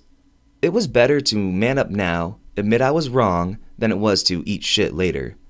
I turned and held out my hand. You were right. You can do the work and have done a great job already. It's nice to meet you. I'm Law, I said. The old man grinned and then grabbed my proffered limb. He clasped my forearm, so I adjusted and gripped his as well. I'm Walking Coyote, and don't worry about it. My son was the same way. Always doubting us elders, he said, a dark look crossing his face for a moment, then gone just as fast. I felt like I almost imagined it. We unclasped arms and admired his and the others' handiwork so far. 2 very large, 10-foot high and 5-foot wide piles of gathered wood were already there, with a third started. Next to those were 2 large pine trees. I shook my head in awe. You guys are amazing. You are killing it, Walking Coyote, I said, seriously impressed. Do not worry, La. This is easy, and it's good to feel needed again. And you can call me Walking, he replied. Currently, he had 10 people, including himself. I could probably take half of his troop and assign them to other tasks. Better yet... Hey, Walking, I have a question for you, I asked. He looked at me with a raised eyebrow. There is a pool and a waterfall about 1.5 miles from here, up the mountain, I said. The goddess Hastiotoi's garden, named so after the glittering statues that litter the pool. Yes, I know it well, he said. Well, shit. That was probably going to be a thing. I cleared my throat. Can you send a couple people there to gather the rest of these? I asked, holding up a piece of iron ore I had brought with me. He beckoned for the rock, and I handed it over. He looked at it for a minute, then his eyes widened, and he looked back and forth between me and the stone. This is... he started. Calm down, I interrupted. It's for a good cause, and she will understand. But, he tried again. Relax. I'm on a first-name basis with the old one, Coyote himself, I said. Besides, if anything happens, I'll take the blame. You are damn right you will, Walking Coyote muttered. He walked away, talking under his breath, but motioning to the rest of his group. I'd bring it up with Colt the next time I saw him. Until then, back to work. I headed over to the place I'd picked out for my forge. Chapter 31, Track 31, Redbone, by Childish Gambino. The area I'd picked out for my forge was on the back side of the village where the water met up again. It created a perfect nook with water on 2 sides and the hill to the back. There was a flat area with lots of river rock around and easy access to the stream. It was the ideal spot. I had some aspirations for a water wheel in the future. I used my total recall skill and accessed the YouTube videos that I had seen on how to build a medieval blacksmith forge and watched them again in my mind. They literally had everything on that website. I got to work and began digging out and drawing the plans on the ground, using my 2 knives as writing utensils. When that was done, I headed to the water and began selecting the appropriate river rocks for my needs.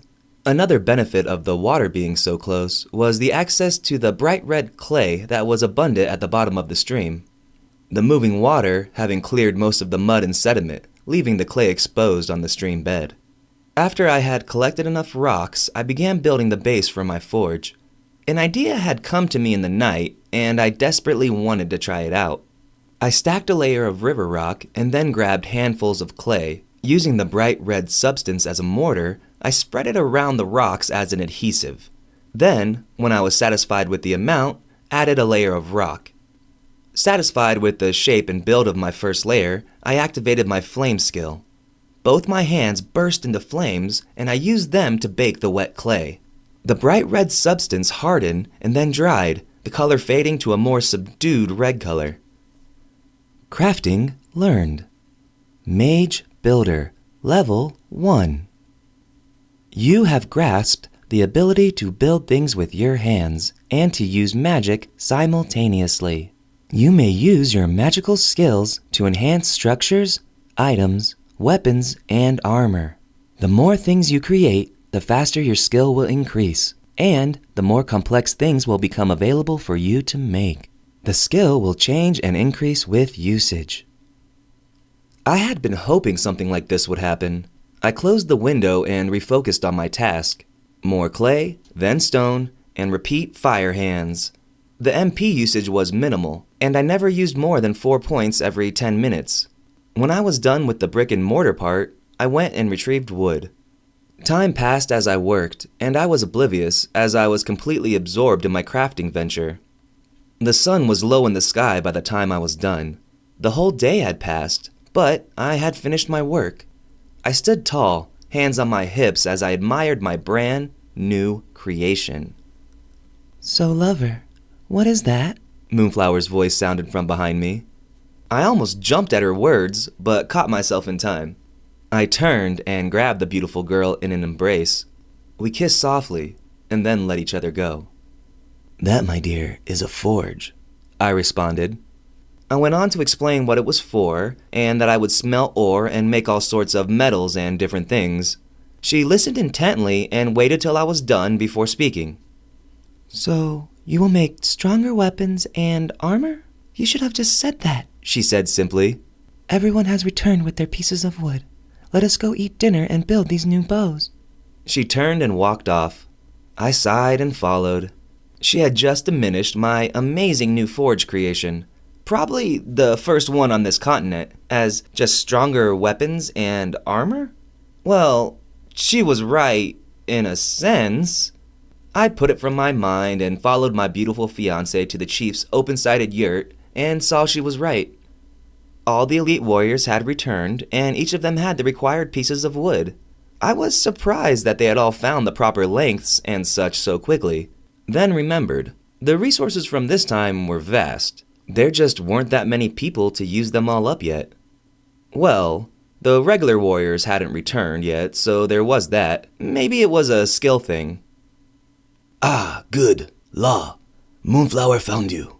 As you can see, we all have the required wood, but I don't see how this is special. We all know how to build bows, Chief Running Hawk said. I nodded and walked over to the chief. He was right about them being able to build bows, and that was a factor I was counting on. They had glue made from animals and sinew already prepared, so I began the tutorial. There is a dispute between historians as to what is the best bow type and whatnot. Some say British longbowmen, others Mongolians or Japanese, and so on. I personally voted for the Mongol hordes, so that is the type of bow I went with. The style is an Asian composite bow. The design was pretty much the same as my own, although mine was of a much higher quality and craftsmanship. At first, everyone stared at me like I was teaching them how to walk, but as I pointed out the different reasons for angling this part here or for this curve there, they slowly caught on. Their excitement grew as I constructed the bow slowly and properly. When I was done, I showed them the final product and they passed it around. It had taken hours to whittle down the wood and prepare everything. But they were attentive and now couldn't wait to start on their own bows. I was tempted to tell them to wait till the morning, but knew their excitement wouldn't let them sleep. All of them, workers and warriors, had returned, young and old, and dinner was being served. Everything was done communally with the tribe. I beckoned for some help, and dusk and dawn appeared almost magically. I told them what I wanted, and they nodded, not saying a word. I was beginning to wonder if they could talk at all. The finished bow was going to be a gift to the chief, but he scoffed and said that anyone who didn't make their own bow was a fool and no archer. So I kept it and played teacher as everyone bent to their work with a will. The hours flew by as they all worked intently. The large fire and numerous torches provided plenty of light throughout the dark night. By the time everyone was finished constructing their bows, the sun was beginning to rise. The fact that all of them had stayed up all night long didn't seem to matter. They were all so excited to finish their bows that they forgot how tired they were. When I explained it would take at least a full 24 hours for the glue to set, all of them seemed to deflate, and their tiredness hit them all at once. The chief was the first to say he was going to sleep, Soon, the rest of them followed suit. I said goodnight as well, then Moonflower and I retired to our yurt. Now, I was just as exhausted as all the others were, but I had saved enough energy for a round of naked wrestling. As soon as we were inside, however, Moonflower was out like a light. Well, that sucks. I sighed and lay down next to my fiancé and tried to sleep. Unfortunately, I had worked myself up and sleep was not coming. Instead, I got up and decided to head down to my new forge. If I couldn't rest, might as well work. The dawn was quiet, with the rest of the tribe still sleeping. A quick stop for some wood from the piles, and then I was at the forge. I smiled as I surveyed the little area. Walking Coyote had delivered all the retrieved ore and put it here, with the ore I had brought with me previously on Winston. The first things I needed were a proper hammer and a set of tongs. I began loading up the wood, then started the fire with my flame skill. I pumped the bellows I had created out of buckskin and got the flames really going. Satisfied the fire was burning fully and wouldn't go out, I began creating the mold for my hammer's head. With the combination of a few trips to the water for clay and some carving, I finished my hammer mold. The fire was nice and hot, and the coals were now burning merrily in the newly created forge smelter. I retrieved some iron ore and started the task of creating a hammer. The beauty of the hammer is that it's mainly just two pieces, the head and the base, but it's also the main tool for a smith. While the ore was melting down, I selected the handle, or base for my hammer, and began carving it into the proper form. I had found a piece of dense and heavy black oak in the woodpile that was just what I was looking for. I finished the handle and set it aside. I poured the now smelted iron into the hammerhead mold and then waited as it cooled. When I was ready, I retrieved the hammer handle. This was the tricky part. I activated my flame while placing the handle in the molten iron. I poured MP into my creation, and light began to pulsate from the hammer. The fire surrounding it began to grow brighter and brighter. I started to feel a little dizzy as I began to run low on MP, but then there was a loud crack, and the light flashed one final time, the brightest yet. I closed my eyes at the glare. Blinking slowly, I looked down at my hands. The mold had broken open, and my fire skill had gone out, but in my hands was the handle of the finished hammer, now connected to the newly created head. The metal hammerhead seemed to glow from within, with an inner fire. This was why I was so excited about the Mage Builder ability. Smith's Hammer of Flame. Class: Tool: Unique. Durability: 100 of 100. Upgrades: Fire damage, fire resistance. Weight: 5 pounds. Dimensions: 1 foot by 1 inch by 1 inch. Head: 5 inches by 5 inches by 6 inches. Created with traditional smith techniques and then imbued with magic. This hammer adds fire damage to any weapon created with it, and fire resistance to any piece of armor, item, or structure. This was one thing I had been worried about. Since you needed a hammer to make most things, how did you make the hammer without one? It was a chicken or the egg kinda quandary. When I learned the Mage Builder's skill, I was hoping this might happen. My magic fused with the hammer and magically finished the tool. Now I had a real smith's hammer to work with, but now it was time to make some tongs. I began the process all over again. Chapter 32. Track 32. Turn It Up, Fire It Up, Remix by Busta Rhymes. Once the hammer and tongs were done, I started on my next project and began making new tools. The first thing was still resource collection. Now that my elite warriors had made bows, I was going to gift them all with pickaxes so they could go mine ore while their newly made compound bows set. This had the added effect of letting me stay at the village and craft stuff all day. Pretty much a win-win situation around the board. No matter how many different games I played online, Whether it was Ultima or WoW back in the day, I loved crafting. Building your own gear and items always got me. I loved the creation aspect and of wearing armor I made or attacking with a weapon I forged or enchanted, or whatever. Crafting was half the fun of any RPG, MMO, or otherwise. The sun was up fully when Moonflower came to the forge. She brought food, which I accepted gratefully. Pausing in my work to wolf down the cooked meat and fresh fruit, there was a bowl of mush as well that tasted like polenta. I ate everything, inhaling it like a vacuum cleaner. Moonflower sat patiently till I had finished. Then, when I was done, she told me everyone was waiting at the chief's yurt again. We headed over, and I gave them their new task for the day. I showed them how to make a new type of arrow that we would be using. When I was done, I sent them on a wood run and arrow-making task, then headed back to the forge. On the way, Walking Coyote came up along with Dusk and Dawn. We exchanged a round of greetings, and then all three of them looked at me expectantly as we walked. Oh crap, I needed to give them work today as well. When you are playing a game, there are all these little tricks the developers use that helps you keep track of things like this. We arrived at the resource gathering area, and I looked at what we had.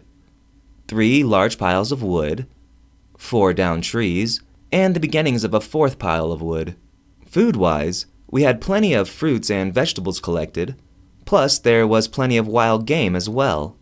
I was going to build a smokehouse and show them how to pickle things, but that was for later. So, Dusk and Dawn's instructions were the same as yesterday. They nodded and took off. Walking Coyote told me they had gathered half of the iron ore from yesterday.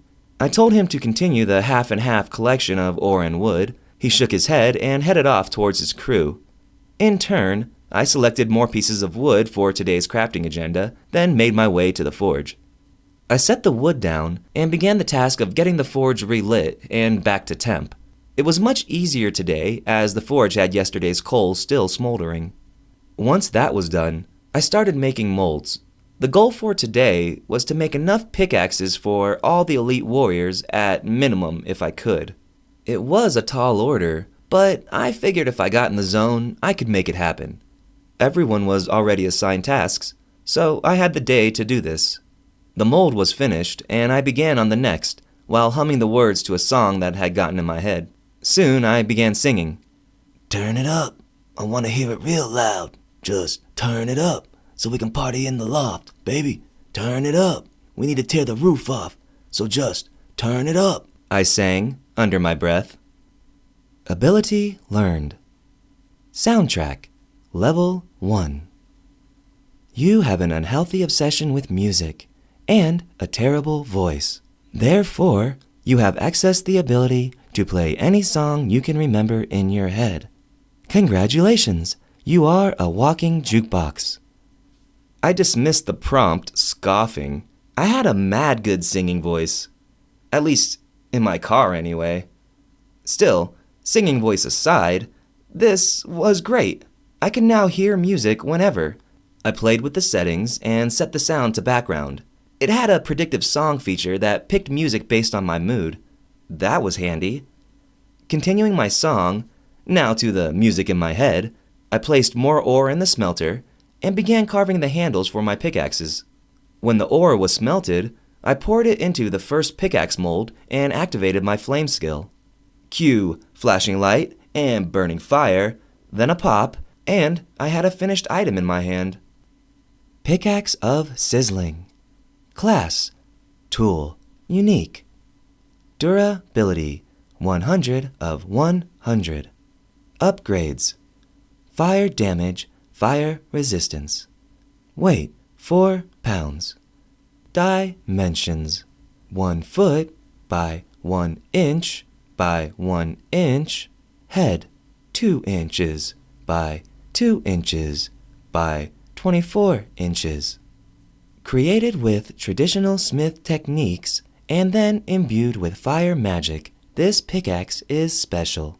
Not only does it mine ore, it makes it even easier, as the head will heat up, doing a little fire damage with each swing. Dismissing the window, I continued my work. That is how the morning went. I smelted, carved, fired, and attached. Similar in process to my hammer, I did the same with the pickaxes. It was all going extremely smoothly. I would most definitely be done today, but, of course, when things are going too well, something comes along and cocks it all up. I was finishing up my 6th pickaxe of the day and setting it down when Freak's head popped up from his nap. He had been sprawled out in the sunshine near the stream. His sudden movement caught my attention along with his growl. I stood up, stretching languidly as my bones cracked from tip to toe. Man, that felt great. Always did. You wouldn't think cracking bones would feel that damn glorious. Anyway, I digress. Turning to see what Freak was looking at, I also began to hear someone yelling my name. Well, my new name. War Shaman Law! The high-pitched voice screamed, over and over. War Shaman Law! Running my way was dusk. No wonder he didn't talk if his voice was so high. I probably wouldn't talk either. He arrived a few moments later, struggling for breath. Calm down, son, I said, patting him on the back and handing him my water skin. He took a few deep breaths and sips of water, then started talking as soon as he could. The old workers are under attack, he said excitedly, in his high-pitched voice. I was about to grin at his voice when his words penetrated my brain. Under attack? Where? I asked, whistling for Winston and motioning for Freak. A giant bear has attacked them and cornered them in the cave behind the waterfall. Luckily for them, the bear is too big to fit all the way in. What? Too big to fit in a cave? I asked incredulously. Winston had arrived, so I leaped up and mounted him. How big is this bear? Big, Dust said, stretching his arms out wide. Yeah, of course it fucking was. Chapter 33, Track 33, What's the Frequency, Kenneth, by R.E.M. Winston, Freak, and I rushed to the pool. Thankfully, Moonflower had been kind enough to put my bow and quiver on Winston, so they were there when we came. The three of us galloped at top speed to the mining area. Thoughts ran through my mind of dead tribesmen ripped limb from limb by a giant bear. Freak got ahead of us as he was nimbler through the trees. My danger sense was up, but I didn't sense anything from it. Now that I knew the way, we made great time. There still wasn't a path per se, but I knew the area now, and we were starting to create one. We burst into the glade. I had my bow drawn and an arrow nocked. I stared around, adrenaline pumping, trying to look everywhere at once. The glade and my danger sense were empty.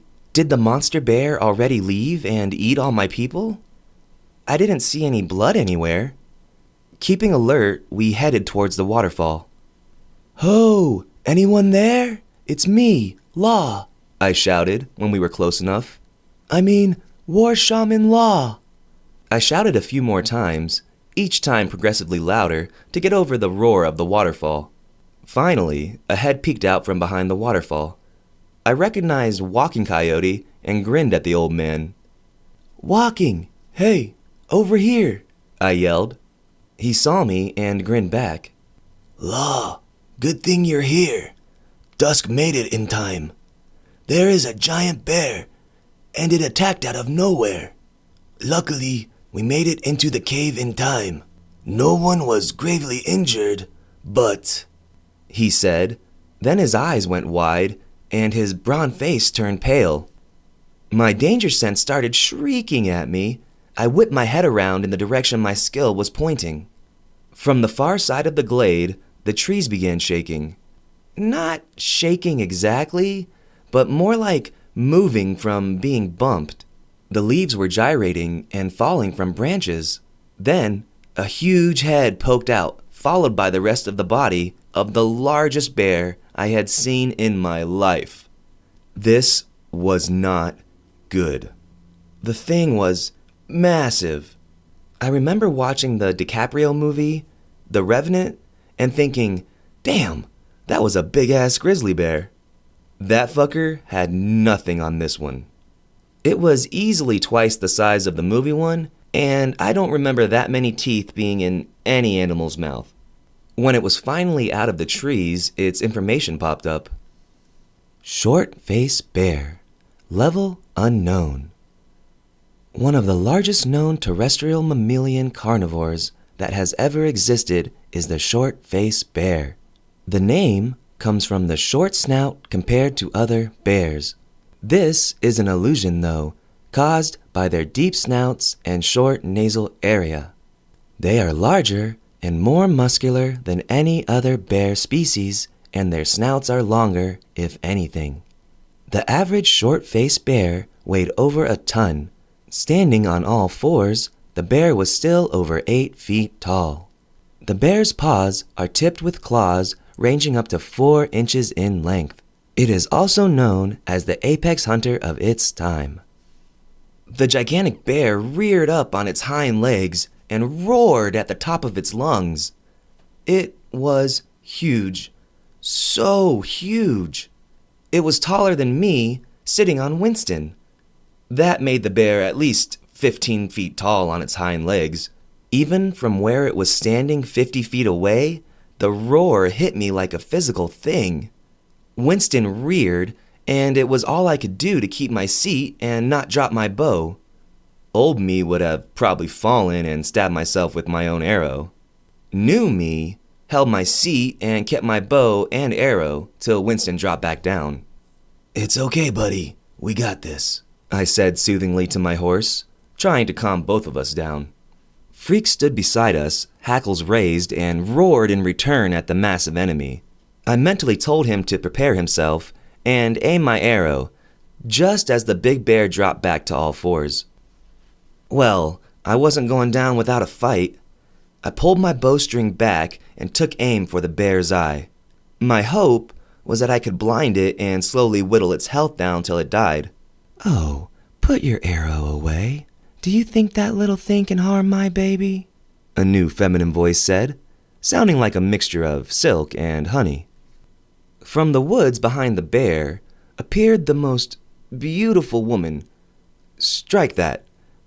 Being I had ever seen. Her beauty was a tangible thing. It wasn't the type of physical beauty you saw and were attracted to. I mean, you were attracted, but it was different. It was as if this woman was literally the essence of beauty, what the idea of beauty came from. She reached up and patted the bear's side. The massive animal sat on its hindquarters like a house pet as she cooed and rubbed it. I wasn't gonna lie, I was starting to get a little jealous. Not really. Okay, maybe just a little. The woman wore a modified buckskin outfit, but it looked just like a primitive bikini, the difference being the bottom was a short sarong. She had long, muscular legs that seemed to go on forever. Her skin was the color of sunset, and her hair was dark as night. She turned from the bear, which was now lying on his stomach and rumbling quietly, and locked obsidian-colored eyes with me. I said, put your bow and arrow away, she commanded, then looked at Freak. Come here, kitty. For some reason, I did as she commanded and put away my bow and arrow. My cat also did as she said and walked right over to her outstretched hand, purring loudly. I stared as my friend went from battle tiger mode to house cat, lying down while this stranger rubbed his belly. In a few moments, Freak was rumbling contentedly, sleeping next to the massive bear. It was as if the two were having a snoring contest. The bear was winning. The woman stood up again and cocked her head at me, as if she was coming to a decision. A minute later, she nodded to herself and started walking over to me. Come down off that horse and walk with me, she commanded. Once again, I did as she said and climbed down from Winston. The woman passed us, walking to the pool's edge and stopping. I soon joined her standing there as well. She didn't say anything, so I didn't. Sudden quiet covered the glade. Not the quiet of no one speaking, but the complete silence of nothing. There wasn't a sound. I looked around, bewildered. There was no snoring of the animals, no bugs, no waterfall splashing. As my eyes took in the waterfall itself, I gasped. The water was frozen in midair. It was as if time had stopped. Oh shit, time had stopped. So, you are the one responsible for destroying my garden then? The woman asked. Her voice all sunshine and rainbows, but when we locked eyes, I could see the thundercloud of unchecked anger and rage. Yeah, about that, I stammered. Somehow, I knew this was the goddess Hastioltoi. This was her garden, and I had destroyed it. Chapter 34, Track 34, Got You, Where I Want You, by The Flies. She held her hand up to forestall me from talking, and I immediately shut up. One thing my dad had taught me was that when a woman was angry, the best thing to do was shut the fuck up. The silence was deafening. The only thing I could hear was the sound of my own breathing. She made no noise. I won't lie, the hotness factor wore off and I was scared as fuck. The only reason I haven't had my pet over there kill you is because you have Coyote's mark on you. But this... She gestured at the pool and the broken rocks. What do you suggest we do about this? Her gaze turned to me, and I knew that, Coyote's mark or not, my life depended on my answer. I swallowed loudly and collected my thoughts. Her beauty wasn't only distracting, it had just become deadly. First of all, let me apologize, O great goddess Hastioltoi. I am very sorry for destroying your garden.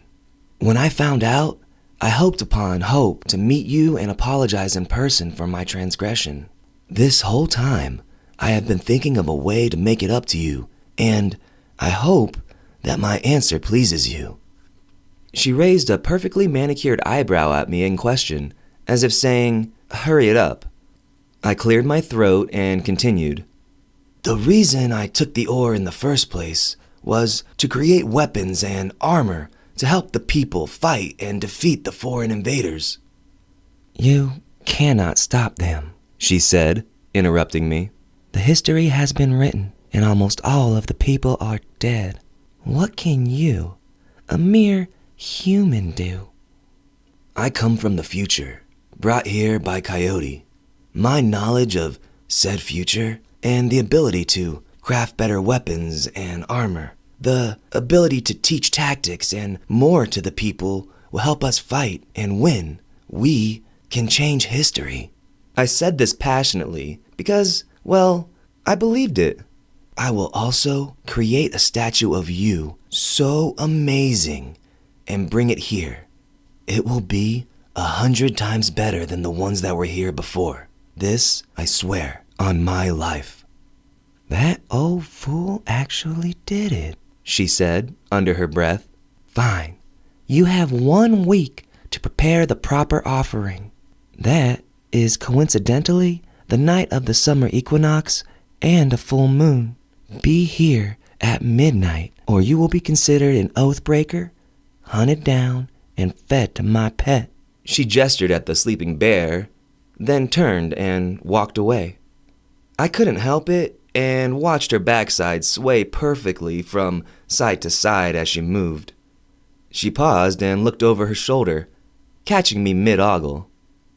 Do not disappoint me, human, she said, then disappeared into the tree line. The minute she was gone, time unfroze and the waterfall began flowing again. The bear stood up and yawned. It gave me the stink eye, as if saying, please, please, please fuck this up so I can eat you. Then it turned and ambled away, disappearing back into the forest. Freak stood up, stretching and yawning at that point as well. Winston came over and bumped me with his head. I patted his head absent-mindedly while I thought, I have just a week to return here with an amazing statue, plus all the other work. Fuck. Walking Coyote peeked his head back out from behind the waterfall and saw me and my pet sitting there quietly. It's safe? The bear is gone? It's safe. The bear is gone, I called, motioning him out. He nodded and gestured, then walked out from the waterfall area, followed by the rest of the workers. I looked them over as they walked up, and none looked the worse for wear. Some bruises and scratches, but otherwise okay. They asked me what happened, and I told them. Then, I asked Walking Coyote what had happened to them. He explained they were gathering the last of the ore when the giant bear came charging in from out of nowhere. Dusk and Dawn were with him, and the other ore collectors, but only Dusk was in the best position to get away. He told Dusk to get me, and the rest of them ran into the small cave behind the waterfall. Time passed, and then I had shown up. I told everyone to go back to the village and help collect the dropped ore from the earlier attack, then joined them on the way back. We arrived just as Moonflower, the chief, and the rest of the elites were preparing themselves to come after us. They had just gotten back from collecting wood for arrow shafts, and Dusk had told them what had happened. Moonflower ran up and gave me a huge hug as I dismounted Winston. I hugged her back tight and had a flash of guilt from being too attracted to the goddess. It passed quickly, as I justified it with the notion that, hey, she was a motherfucking goddess, and moved on. I explained what happened to everyone, and the chief told me I was lucky I wasn't dead. Hastioltoi was the goddess of the hunt, and wasn't known for her forgiving nature. We finished updating each other, and headed over to his yurt, where their bows were setting, and where they had brought all the collected wood and feathers for the arrow shafts. Once again, I was surprised by the amount of resources they had collected so quickly. We had another teaching class, and I showed them how to shape the shafts and pick the right type of feather. I stressed only tail feathers, and only ones that were symmetrical. After that, I showed the notch in the tip for the new arrowheads I was going to make. This drew lots of questions, but I pawned them off with saying, just trust me, you'll like them. I also distracted them with an idea I'd had on my trip back. Chief, can you grab me your bow? I asked him. He nodded and retrieved it for me. He placed it in my outstretched hand, and I grabbed it in a two-handed grip, closing my eyes. I activated Imbue Flame and opened my eyes as my hands and the bow erupted in fire. What are you doing? Chief Running Hawk exclaimed, horrified as he watched his newly built bow burst into flames, and me grinning like an idiot. I poured more MP into the bow, and then smiled even wider. I had been right. There was an audible pop, and I let my skill go out as I looked at the new information screen. Composite Bow of Fire.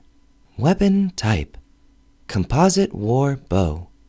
Durability: 200 of 200. Class: Unique.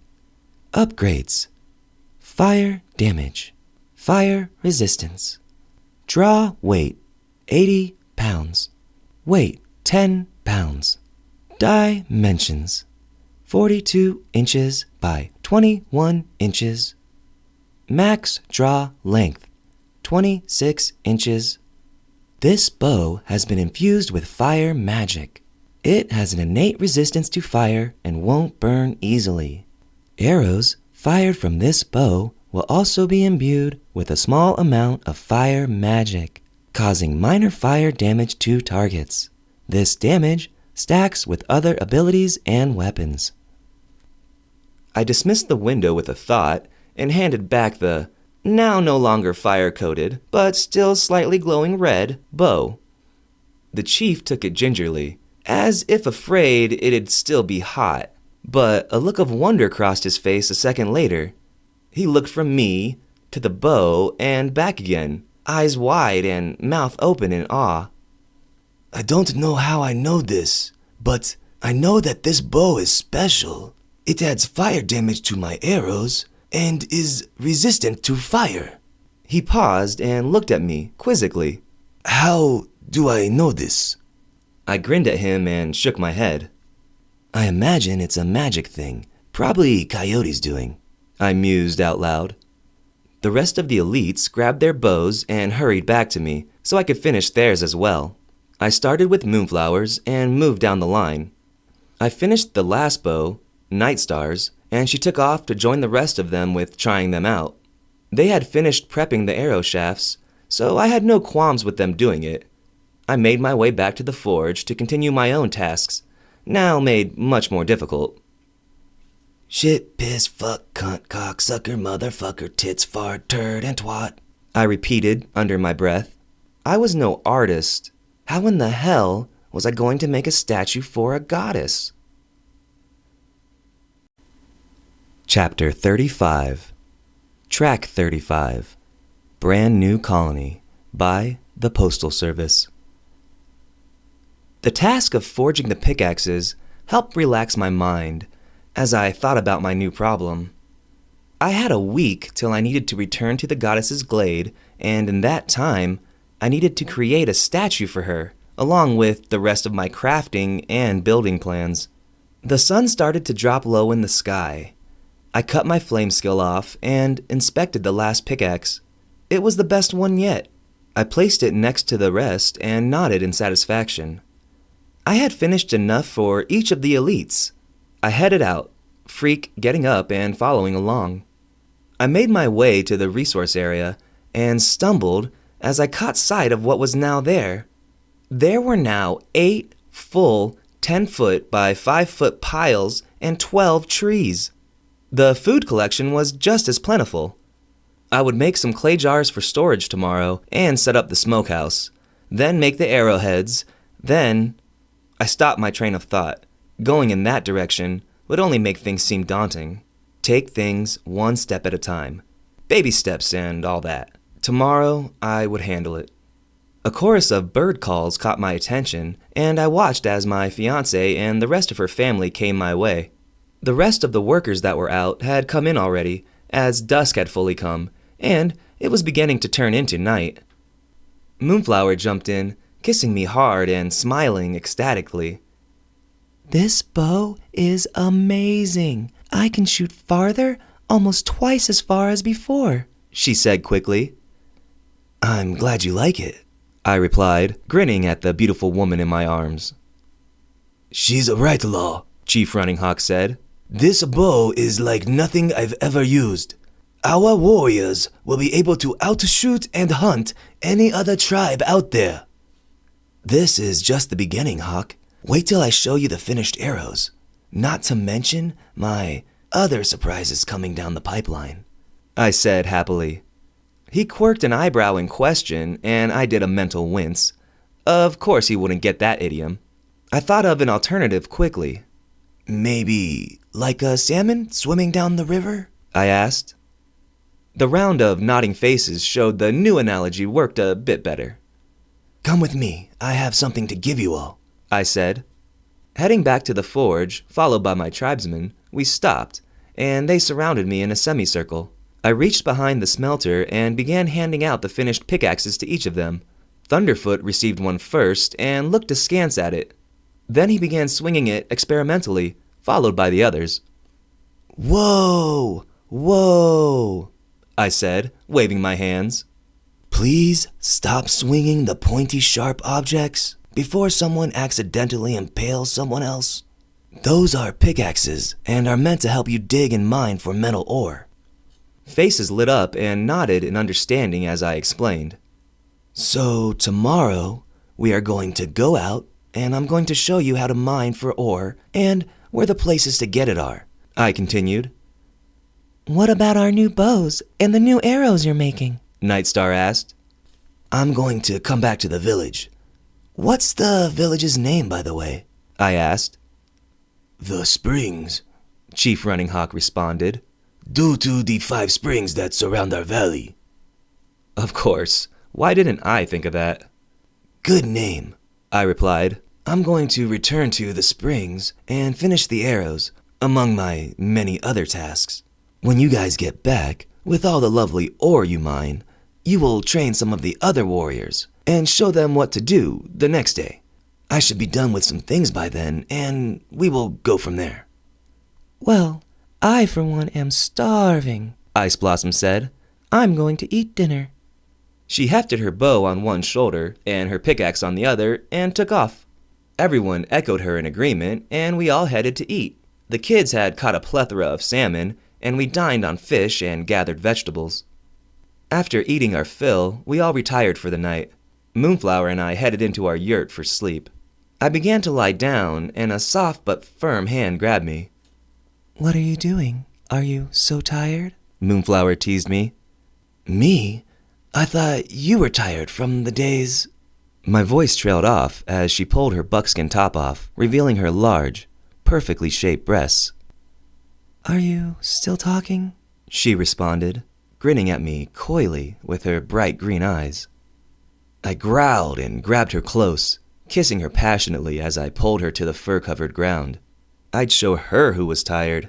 A few hours later, about half an hour later, we were lying there, covered in sweat. Moonflower was laying on her stomach, her pert ass sticking out towards me as she snored softly. I smiled at the sleeping woman. God, she was amazing. Sweat covered both of us, and she shivered slightly in her sleep. I covered her with a fur and kissed her lightly on the cheek. She smiled slightly and rolled over. I pulled the fur closer to her, not waking her from her slumber. I quietly wrapped another fur around me and then left our yurt. Standing outside, I breathed in the cool night air and enjoyed the sounds of nature. After I'd had my fill for a few minutes, I went back inside and curled up next to Moonflower. I had a shit ton of work to do tomorrow and had a feeling sleep was soon going to become a commodity. We awoke with the dawn and ate a communal breakfast. The fact that the whole tribe woke up at dawn really helped with planning to begin the day. After eating, I took Walking Coyote over to the wood area and showed him how I wanted the trees cut. Basically, we were shaving off the limbs and bark. He caught on quick, and I told him to collect more full trees and prepare them like this. I left him to take care of his people and went over to Dusk and Dawn. After the other day, Dusk had gone back to being quiet, and I still hadn't heard his sister talk. I explained to them that I wanted them to continue their food collection task, but to have everyone back by noon for their new tasks. The pair nodded and headed out. I gathered the elites, grabbed my bow and quiver from Winston, and took off. I figured I'd run with everyone since I was the only one with a horse. Winston didn't seem to mind as he just continued munching grass. Freak did join us and ranged ahead of our little group. We took off at a run, and I had my map and danger sense on. Hawk and I chatted, and he assured me that there were no more gardens of the gods anywhere. Most of the places were within a half-mile to a mile. At least, the most convenient ones were. When we reached each point, everyone became familiar with the area, and we moved on. The pace went quick, as we were all in great shape, and my tribesmen all knew the areas once we went there. We returned to the first spot, and I showed them how to use a pickaxe. Everyone caught on quickly. The chief took charge from there, and, with a kiss to Moonflower, I left. All of this had only taken a few hours, so it was still morning when I got back to the springs and began my crafting. The forge stoked easily, and I had a burning fire going shortly. I had a few hours till noon, so I began with my first and most mundane task. I made some nail molds and began churning out a plethora of those. When I had a couple hundred, I moved on to my next multifunctional and more fun item. I had decided to make everyone a hammer/axe to replace their hatchets. It would be very similar to their previous weapon, and it would be usable as either a slashing or bashing weapon. It was also useful as a tool, so double bonus. These would take the majority of today, since I planned on giving everyone in the tribe one. I got to work making the molds and started the process. Chapter 36, Track 36, Common People by Pulp. A little while later, I poured my MP into it, and a loud crack and flash of light, then I examined the new weapon. Fiery Hatchet. Weapon type: Hand Axe. Durability: 100 of 100. Class: Unique. Upgrades: Burning Blade, Fire resistance. Weight, 3 pounds. Dimensions, 1 inch by 1 inch by 12 inches. Handle, 6 inch by 1 inch by 3 inches. Head. The fiery hatchet is infused with fire magic. Imbued with an internal magical power, this weapon has enough charge for the blade to burn for 10 minutes. The ability will charge every 30 minutes unless wielder has MP. If wielder has MP, the weapon will use their MP to charge for attacks. This damage stacks with other abilities and weapons. I fell to my knees as my MP drained completely. I took deep breaths while I waited for my MP to recover. Note to self, fully draining MP makes you weak. Of course, dusk and dawn arrived just then, and I noticed it was high noon, if the glaring sun was any indication. The twins looked at me with dual expressions. The look said, "What the hell are you doing on your knees?" I had gained more MP, so I stood up, hefting the hatchet as I did so. This drew the pair's eyes, and I saw them light up as they stared at the newly created weapon. "Oh, you like this, do you?" I teased, brandishing the little axe. "Don't worry, I'll get you each one soon enough." They both looked up at me expectantly. Kids are kids, and toys are toys after all. I grabbed the nails, then I gestured and strode off towards my next day's goal, the twins following close behind. I took us to the resource gathering area and headed straight for the trees that I had Walking Coyote and his crew stripping and cleaning. I nodded in satisfaction as I walked up to the old man.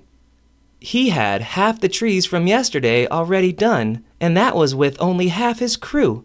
The other half were out gathering more resources. I really lucked out on the manager card. "Great job, Walking," I said, clapping the man on the back. He grunted slightly. I needed to check my new strength. "No real big deal.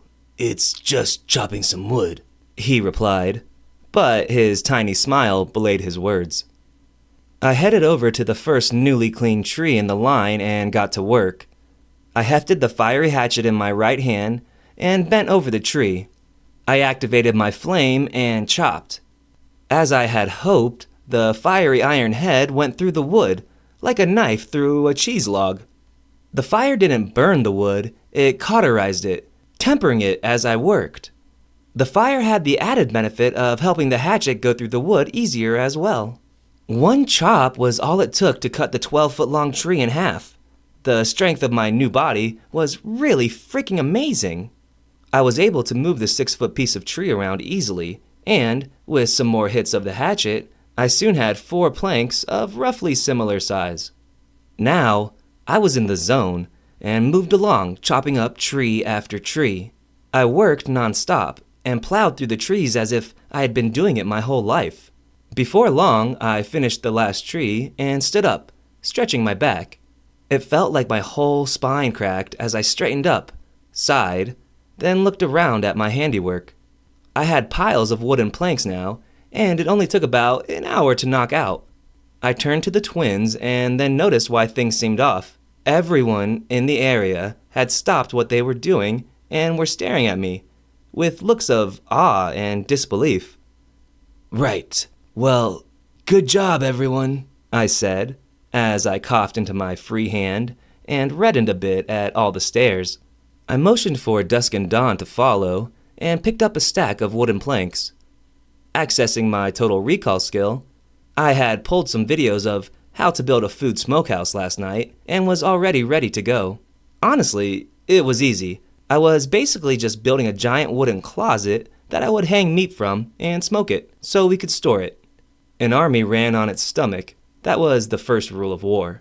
A few trips to the stream for river rocks and clay for the base, then placing and hammering in the planks with my newly forged nails, and the majority of all the work was done. I used clay and some fire hands to seal the planks and make them airtight. I built a small rock fire pit for the wood to burn inside, and then moved on to the roof. I attached more planks, and then cut out a hole for the chimney with my K-bar. After that, more rock and clay, then boom, done with the roof. The twins and their crew stopped collecting food as each of them returned and began helping me. We had plenty of resources at hand and lots of man labor. Another hour passed and we were done. All of us stood back and admired our handiwork. A newly built 12 by 12 by 12 foot wooden smokehouse dominated the resource area. Dusk and Dawn stood by my side along with the rest of the younger workers. Walking Coyote came over with his group as well. All of us stood around looking at the completed building. "That's quite nice, Law," Walking Coyote said. "But what's it for?" I huffed out the breath I'd been holding and looked at the old man, then around at the rest. His quizzical look was mirrored in everyone else's faces.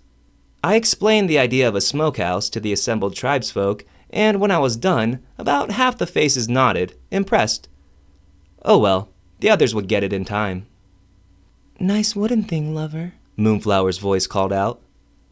"It's a smokehouse," I said, exasperated. Turning to face my fiancée and preparing to explain what it was for all over again, the words stuck in my throat when I saw her. She was as beautiful as ever, but that wasn't what caused me pause. She was riding Winston. What the fuck? My emotions must have been clear on my face, because Moonflower burst out laughing. Even Winston began nickering loudly. Traitor, I mumbled under my breath, while I waited for the two of them to stop their laughing. Finally, after what felt like eons, they were done. What are you doing on my horse? I asked. Your horse, Moonflower repeated, arching an eyebrow at me. You heard me. Yes, my horse. And you, what are you doing, Winston? I kept going, not recognizing the warning signs. Well, fiancé, she replied, stressing the word. I have been with the others collecting ore for you, and the first time I returned, carrying the rocks, Winston came up and helped me. He let me put my burden in your bags and ride him back and forth to the mining areas, collecting the ore we've been mining so I could return faster. Oh, well, that's good. Wait, you can use my bags too? I asked, now confused. She was riding my horse and using my stuff? My father, Chief Running Hawk, organized us into 3 groups. Thunderfoot and Ice Blossom, Lightning Fist and Night Star, him and Silent Mouse. I was the odd one out, so he assigned me to collection. After my first trip back, I was only able to carry a few rocks, but with Winston's help... She paused, patting my horse on the nose, and he whinnied, eating it up. I was able to carry so much more. When I touched the bags, I automatically knew how to use them. So, here we are. An info screen popped up. Name, Moonflower. Race, human. Alignment, neutral, good. Class, fiancé. Experience, 1 of 100. Level, 1. Hit points, 10 of 10. Magic points, 10 of 10. The companions to Jack of all trades are their own entities, but gain bonuses from being a companion. The fiancé class lets both fiancés share skills and all other aspects of life. The amount increases with level. Class gets own experience and upgrades different than Jack of all trades. You have 12 points for initial assignment. Would you like to assign initial points for your fiancé? Yes. No. Well, damn. Now I had access to Moonflower's character sheet. She had access to all my skills and abilities? Honestly, even though I felt a little violated, this was super fucking awesome. I clicked yes, and the screen changed. Flame. Imbue Flame. Level 1. 1 point needed for upgrade. Nepalese Gurkha Style. Level 1. 1 point needed for upgrade. Smooth Talker. Level 1. 1 point needed for upgrade. Nanba, run. Level 1. 1 point needed for upgrade. Sneak attack. Level 1. 1 point needed for upgrade. Rage. Level 1. 1 point needed for upgrade. Danger sense. Level 1. 1 point needed for upgrade. Magic manipulation. Level 1. 1 point needed for upgrade. Babble fish. Level 1. 1 point needed for upgrade. Field dressing. Level master. NA. Bowman ship. Level 1. 1 point needed for upgrade. Horseman ship. Level 1. 1 point needed for upgrade. Strategist. Level 1. 1 point needed for upgrade. Leader. Level 1. 1 point needed for upgrade. Builder. Level 1. 1 point needed for upgrade. Map making. Level 1. 1 point needed for upgrade. Metallurgy. Level 1. 1 point needed for upgrade. Mage builder. Level 1. 1 point needed for upgrade. War shaman. Level 1. Unavailable. Well, crap. I only had 12 skill points available to assign to her. I saw she had master in field dressing. That made sense. War shaman was unavailable. There can be only one. I snickered at my internal joke. I shook my head and thought, should I specialize her? Or make her like a second me? Another jack-of-all-trades? It was a tough question. I looked at my beautiful, soon-to-be wife and made my decision. If we were going to be husband and wife, we'd be equal. I'd put her on the same track as me. I quickly assigned all her points. Points assigned. Updating. Selections initializing. Resetting parameters. Character upgrades confirmed. I finished up and closed the window. Moonflower gave me a weird look. Then her eyes rolled up and she fainted, slowly beginning to slide off Winston. Chapter 37. Track 37. I Feel It Coming by The Weeknd and Daft Punk. I dashed over and caught Moonflower as she fell. I grunted at the effort. She was not a frail little thing. She was breathing softly, so I knew she was alive. She began to mumble under her breath a bunch of nonsensical things. I set her down on the soft grass and she continued to mumble. Her eyelids began to flutter, and then they shot open, and she bolted up, latching onto my arms and staring deeply into my eyes. Holy fucking shit, she breathed, her mouth turning into a big smile. It's like my mind just exploded and now I know so much. Are you okay? I asked, smiling back at her. Okay, I'm fan-fucking-tastic, she said loudly. Then she leaped up and began looking around as if seeing the world anew.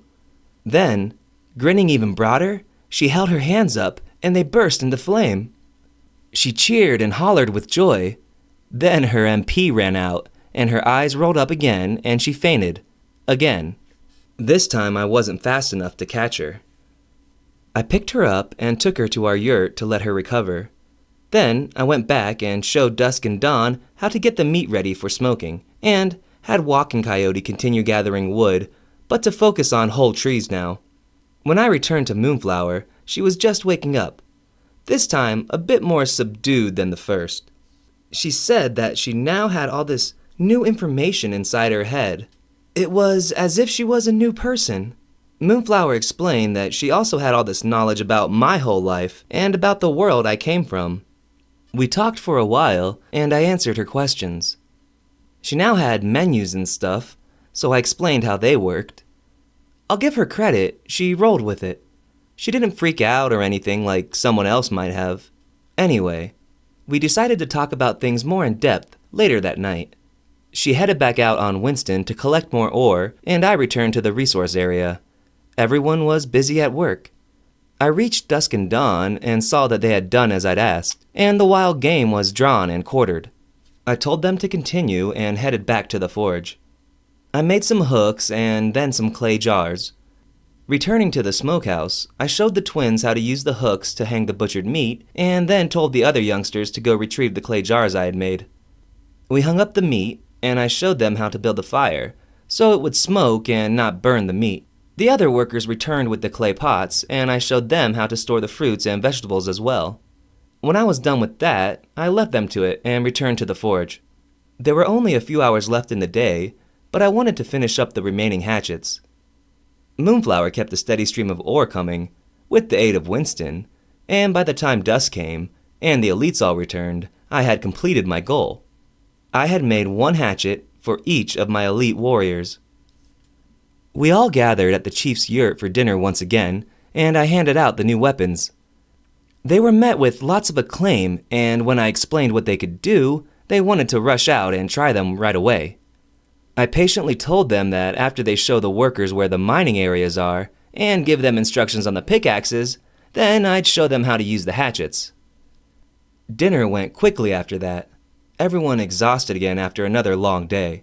After a round of goodbyes, we all retired for the night to get some needed sleep. I, for one, was tired as hell and stomped zombie-like after Moonflower to our yurt. My eyelids were already half closed as we went inside. I didn't even have the energy to take off my soiled clothes from the day. That was why it was an even greater surprise when I opened my half-lidded eyes to see Moonflower, already naked, with her head bobbing up and down from my waist. Wow, that felt amazing. Maybe I wasn't as tired as I thought. Her eyes looked up, but she didn't stop what she was doing. Moonflower's new abilities had given her tons of extra energy, and she made sure that I stayed awake to help her expend all of it. Which is why, despite my new body and abundance of stamina, I was exhausted as I made my way to the communal eating area the next morning. Not only was I tired as fuck, my pelvis and little Mr. Happy hurt like a motherfucker. Honestly, I kept checking my character sheet over and over again. It said I didn't have any damage, but I swear to all the gods my shit was broken. My beautiful fiancée was already munching away with the rest of the tribe. She grinned lasciviously as I approached. I sighed. The woman was insatiable. On the plus side, the new smoked meats were a big hit. After breakfast, everyone headed off to their tasks for the day. The rest of the regular warriors had finally returned with the proper pieces of wood for their bows. It took a bit longer than I thought it would. The elites helped them construct their new bows, and then they all headed out to the mining areas. I used the time to make more pickaxes and outfitted the regular warriors with them. Walking Coyote and his people solely brought in trees now, while Dusk and Dawn and their kids were solely working on preserving foodstuffs. Something changed in the power dynamic between the chief and Moonflower since she got her new power. She took over the elites while the chief took over the regulars. That was fine with me. I kept working at the forge and produced enough hatchets for all the elites, regular warriors, and all my other workers. Now that I was done with those, I moved on to arrowheads. I decided that I would make broad-headed tri-tips for a kind of catch-all arrowhead for multiple uses. The mold I was making was a bit more difficult, and my total recall skill helped tremendously as I was able to review the video again and again. By the time I infused my MP into the molten metal, I felt like I had a good hold on what I was doing. When the mold cracked open and the light faded, I examined my creation. It glowed in the coals with a fire all its own. I used my tongs and pulled the arrowhead out. After it cooled, I took off to the chief's yurt where the arrow shafts were and attached the head to the shaft. Stupid dick jokes. Focus. Then I imbued it with my MP, another flash of light, and I examined the new completed arrow. Fire steel, arrow. Weapon, type. Projectile, fire, arrow. Class, unique. Upgrades, flame. Wait, 0.05 pounds. Dimensions: 3 inches by 1 inch head, 3 foot shaft. This arrow has a tri-tip steel head infused with MP. The user doesn't need to have MP to activate the flame upgrade. Each arrow is infused with a small reserve of MP that will activate no matter who uses the arrow. After skill usage, arrow is consumed. If flame is not activated, arrow is recoverable. Fuck yes! I had a definite kick-ass creation. The others were going to love this shit. I hurried back to my forge and began churning out more arrowheads. By the time evening came, I was already sitting at the chief's yurt before the rest of the tribe returned. I had completed almost 200 arrows. The crafting had gone so well, I managed to use the skins from the wild game and made quivers for each of the elites. I'd make some for everyone eventually. I just added it to the growing list of shit that needed to get done. I checked the quiver's info again. Quiver of dryness. Weapon type: quiver. Durability: 75 of 75. Class: unique. Upgrades: fire resistant, water resistant. Weight: 12 pounds. Dimensions: 3 feet by 6 inches by 6 inches. This quiver is infused with fire magic and is tempered to keep the arrows inside dry when it rains. The imbued fire magic automatically keeps wetness out of the inside. The buckskin is also resistant to fire up to a certain degree. I closed the window as I heard Freak roar. He had been out with the miners. Not in anger, but in greeting. Good. They were all almost back. I couldn't wait till they saw these babies. Chapter 38, Track 38, Mayor of Simpleton, by XTC. As expected, everyone was crazy excited about the new arrows. At first, the triform tip was a cause of much debate and wonder. I had to explain how they worked, along with rotation, spin of the earth, gravity. Yeah. Eventually, I just sighed and said, "Coyote told me," so we could move on. The rest of dinner went quickly. Everyone discussed the day's events and what the plan was for tomorrow. The regular warriors had made their bows, and Moonflower would use her new abilities to finish them off. The chief had passed on the pickaxes, and the new miners would head out in the morning. Silent Mouse would take out the warriors to patrol the area and make sure the miners were able to concentrate on their job. I had asked the chief if Walking Coyote, Dusk, and Dawn could join us for dinner, and he approved. They gave a rundown of how things went, respectively. Walking Coyote's people had switched specifically to trees, and they were now cleaning and splitting them into planks. I still marveled at the ability of the elderly of this time. In the future, everyone hit a certain age and became so frail. Dawn chose to fill in for the twins part, and she turned out to have a perfectly normal voice for a teenage girl. She explained that they were filling the clay pots and hanging the meat for smoking. We went over what we'd be doing tomorrow, and I tried to explain how a root cellar worked, and I'm pretty sure I got 0 of my point across. We tabled it and moved on. Shortly after that, we all retired for the night. Moonflower practically yanking me to our yurt. Once we got inside, she closed the flap and raped me. Okay, she technically didn't rape me, I was willing, but she was 100% driving. I'm not used to feeling, well, used. It wasn't bad per se, but it would take some getting used to. Maybe if I asked her, she'd let me be on top once every now and then. We will see. If I had a magic 8-ball, it would probably read, "Outlook not so good." Best to just resign myself to a sore pelvis for the rest of my life. There could be worse things to worry about. The next day proceeded as planned, and after breakfast, everyone took off to their assigned tasks. I swung by the forge and picked up the half-dozen shovels I had made yesterday and handed them to the twins, showing them their usage. We went over the cellar concept again, and I ended up just telling them to dig holes 10 by 10 by 10. They understood that and got to work, while I returned to my forge and began crafting away. It was the 5th day since meeting the goddess, and I only had 2 more days before the full moon and the statue was due. What was I going to make? This thought occupied my mind all morning as I crafted. I had finished enough pickaxes and hatchets for everyone. I then produced plenty of extra nails and an abundance of clay pots. When I was done with that, I decided to make the new knives.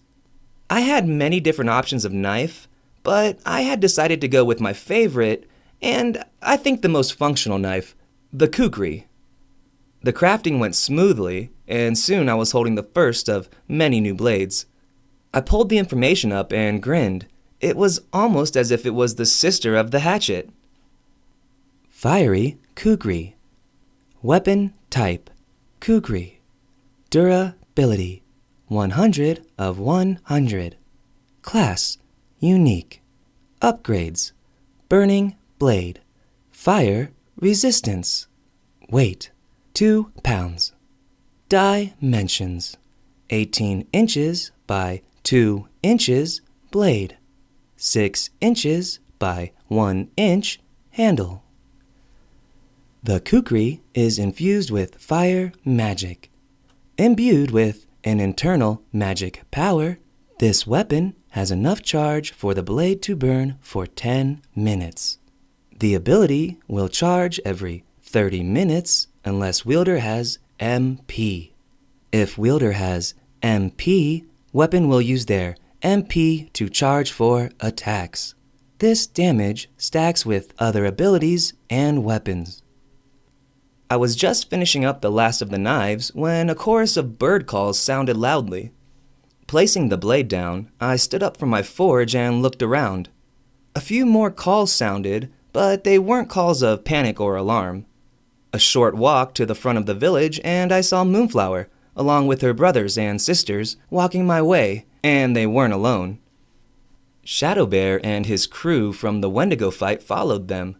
I had completely forgotten about Chief Runninghawk getting them to promise to come back and work off their debt. They approached and stopped in front of me. Moonflower came up and gave me a hug and a kiss.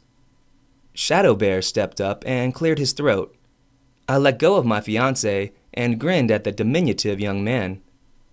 Law, we have returned as promised. We met with Chief Runninghawk and he told us to come see you, he said.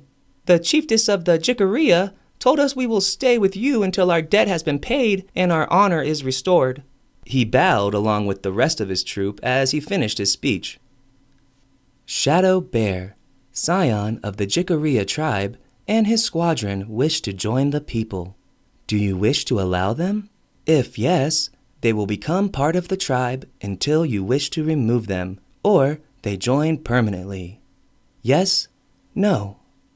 I selected yes, and messages popped up. New members have joined the people.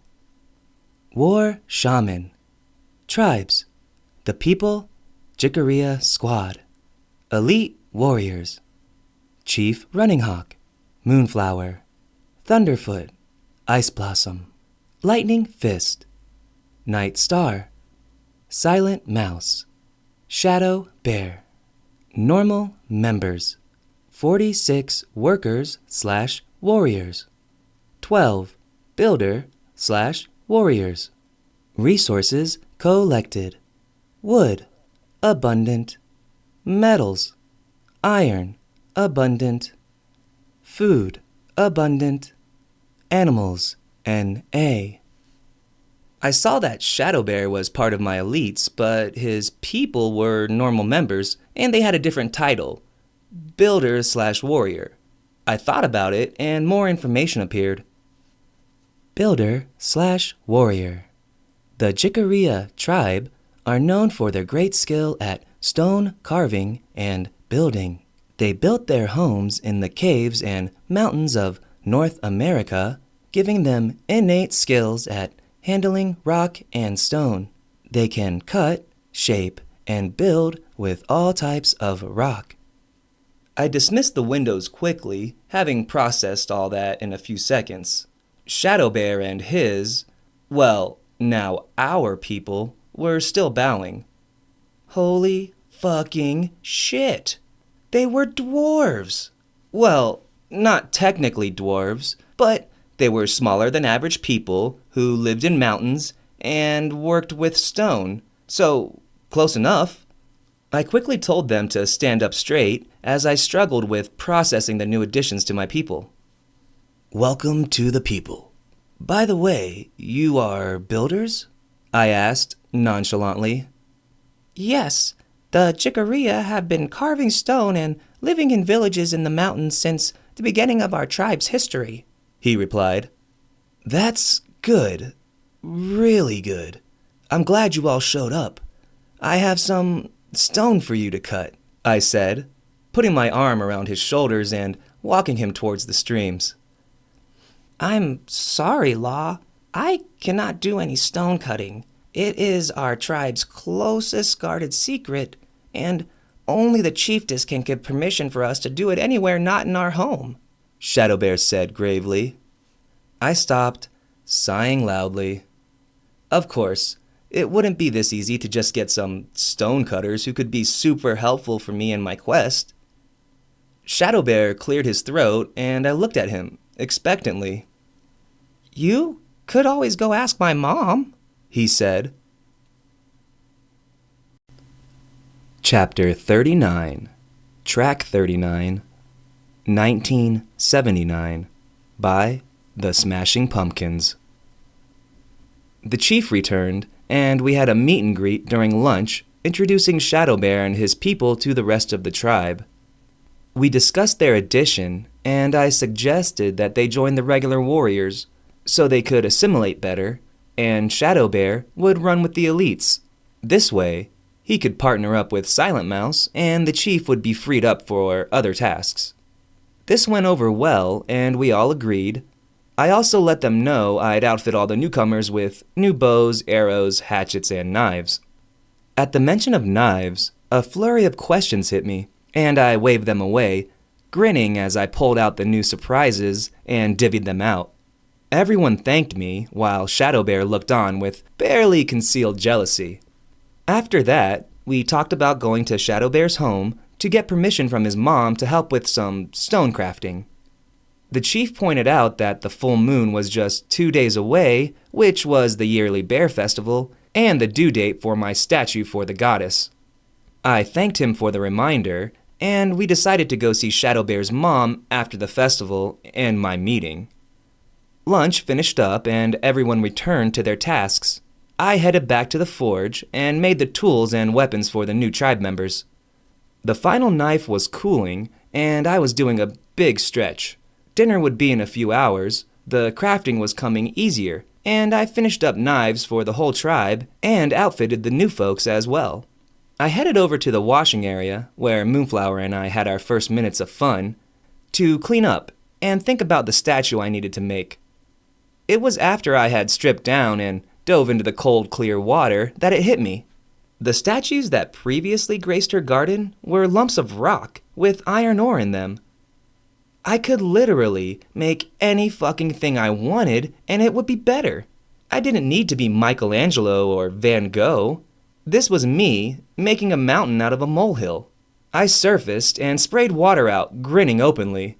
I'd make a semi-decent mold of something, maybe a bear, and I'd make it out of something special, a precious metal.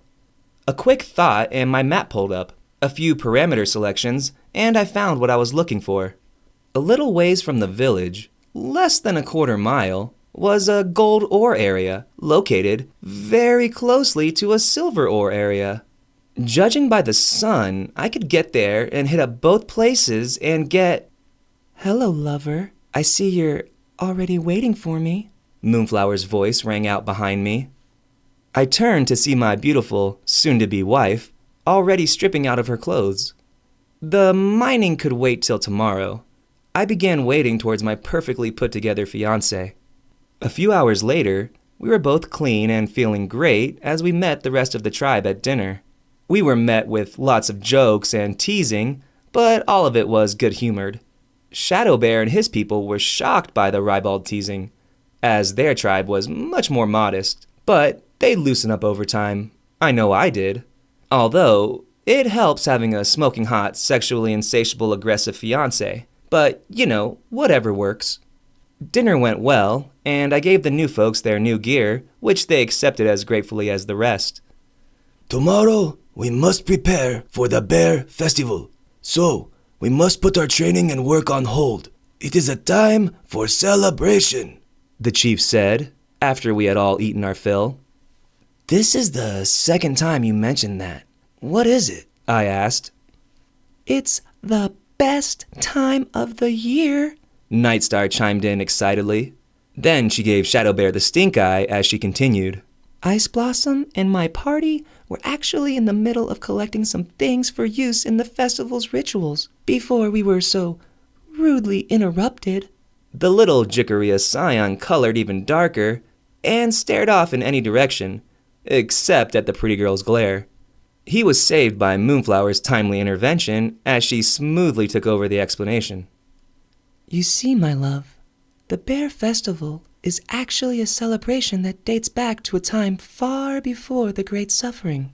All the tribes from miles and miles around used to get together and have a huge gathering. They would exchange crafts, goods, and information. The whole thing culminated in a huge event called the Bear Dance, she said. The Bear Dance was a huge undertaking where all the tribes would take part in it and show off the different dances of their tribes, Nightstar said, taking back over. Now, though, things have changed. The dance is only with the local tribe due to everyone else being gone. She paused, quieting down for a moment, but it passed and her excitement returned.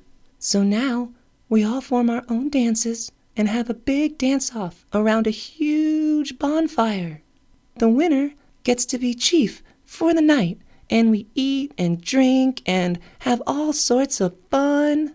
She finished with a mischievous look to Lightning Fist. The couple shared a quick kiss.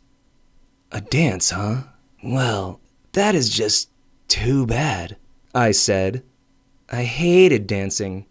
Well, I didn't hate it. I just sucked so bad that I never, ever did it. Yeah, I have to go give that goddess the statue. You know, that whole thing? I joked. Ah, right then. I'm off to bed. Good night, everyone. Big plans tomorrow and all that. I jumped up and headed to Moonflower's and my yurt. It felt like everyone's gaze followed me as I left. Inside the yurt, I tried to feign sleep, but Moonflower would have none of it when she came in. You may have some weird thing about dancing at the Bear Festival, she growled, but in our yurt, you will dance with me. Then she pounced on top of me. Now, that kind of dancing I was down with. I grinned and got to work on the horizontal mambo. Listen to the woman, as my dad always said. I woke up early the next morning and slipped out, quietly, before the break of dawn. I motioned to Freak and he yawned, then tiredly got up, following me outside. I woke Winston and loaded him up. Then I mounted and quietly rode out of the springs. The morning was quiet and still. The sound of my horse's hooves was muffled by the soft grass. It was one of those chill mornings. I activated my skill and turned the song up. With that done, I accessed my map and found the route to the gold and silver mining areas, and headed in that direction. I found the two areas at the base of the mountain, a half-mile from the village. I yanked out my pickaxe and got to work. A couple hours later, I was already heading back to the village, with my saddlebags loaded after finishing up at the silver ore area. It had all gone very fast and easy, so I dropped the gold and silver ore off at the forge and met everyone for breakfast. The topic of conversation was the Bear Festival, and the excitement was so catching that even Shadow Bear and his crew were starting to get the fever. I finished eating and headed back to the forge. I'd let them have their day, and we'd get back to work tomorrow. I had more important things to do tonight anyway.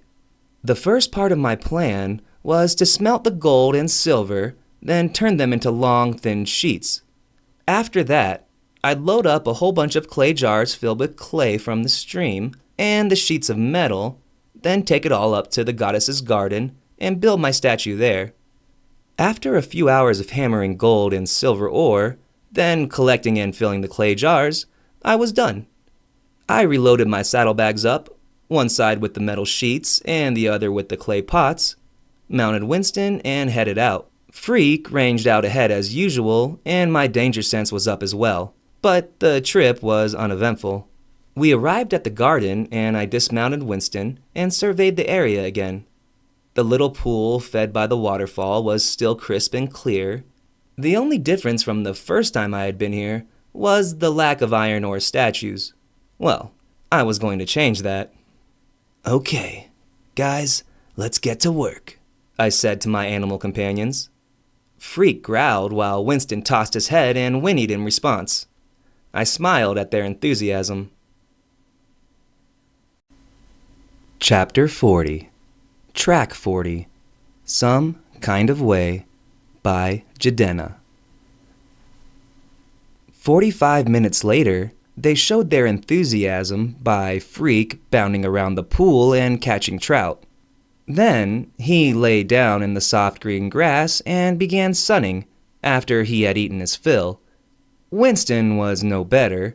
He had trotted a little distance off and found some especially choice grass to munch on. I shook my head and wiped the sweat from my brow. Thanks for the help, guys, I said, chuckling under my breath. I hadn't really expected them to do anything. Besides, things were progressing well. The plan that had come to me in my pre-coital pool dip was a good one. After deciding that I didn't need to be an amazing sculptor or artist in general, I was a major step or two above these people's ideas of art. Then it was just planning and execution. I was going to make a statue of a woman riding a bear and build it in the center of the lake. My total recall skill let me access every single piece of art and sculpture I could remember, and I used it as the impetus for my inspiration as I prepared. The day was already extremely hot. The Colorado sun was just as fierce now as it was in the future. So I stripped down to my undies, or as I thought of them, my mawashi. I had unloaded the saddlebags from my horse and set them down by my work area, along with the rest of my gear. After I unloaded both sides of my pack, I did an inventory of my crafting gear. Pick axe, hammer, clay pots times 50, gold sheet times 20, silver sheet times 30. I hefted my pickaxe and got started. I began by wading through the pool and retrieving all the pieces of rock from my previous mining foray, while using my pickaxe to finish off the leftover statue stumps. After I finished that, I headed over to the waterfall side and began mining more rock. Singing along to my soundtrack, the shining hot sun and the spray from the crystal clear waterfall made this all a lot more pleasant than it should have been. My new body made the mining easy, so it wasn't like I was exerting myself too much. The weather and water were perfect. The addition of music made the whole thing seem like a vacation, almost. I began moving my body to the music while I worked, and time flew by. Singing and dancing along, it was like I was in a Footloose, or my personal favorite, Hot Rod montage.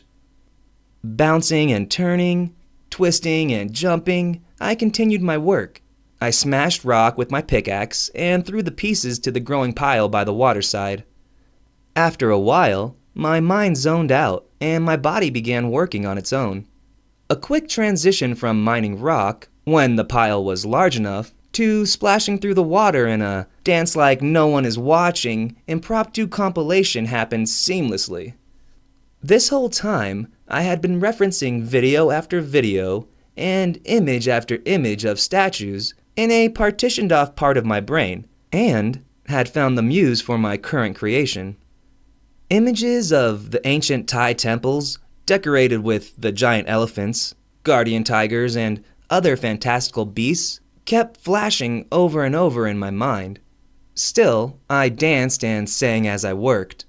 The pile of rock slowly shrunk as I moved piece after piece into the center of the pool, making the base for my statue. I began dance shuffling back and forth, grabbing rocks sometimes and clay pots the other. My imbue flame skill firing every now and then as I used the red river clay I had stored in the pots as adhesive for the rocks. The base was done, so I moved on to the top figure. For this part, I had a different reference in my head. The Venus de Milo is, in my humble opinion, the most beautiful sculpture of a woman I have ever seen. I imagined her sitting on the giant tie-shaped bear and continued my work. The sun began setting, and the sky started to turn hues of orange, pink, and red. The fading light hitting the fire-hardened clay, turning it a blood red that clashed with the lighter red of the rock. I hardly noticed as I moved on to the second part of my sculpture, the silver and gold metal sheets. Still bouncing, banging, bopping, and boogieing to the beat, all while belting the words out at the top of my lungs, I picked up my hammer and grabbed sheet after sheet of metal. Then, I began to coat the top of my statue with the precious gold and silver. Imbuing my hammer with MP, its head burst into flame as I pounded first silver as the base, the bear, then I switched to gold for the top, the woman.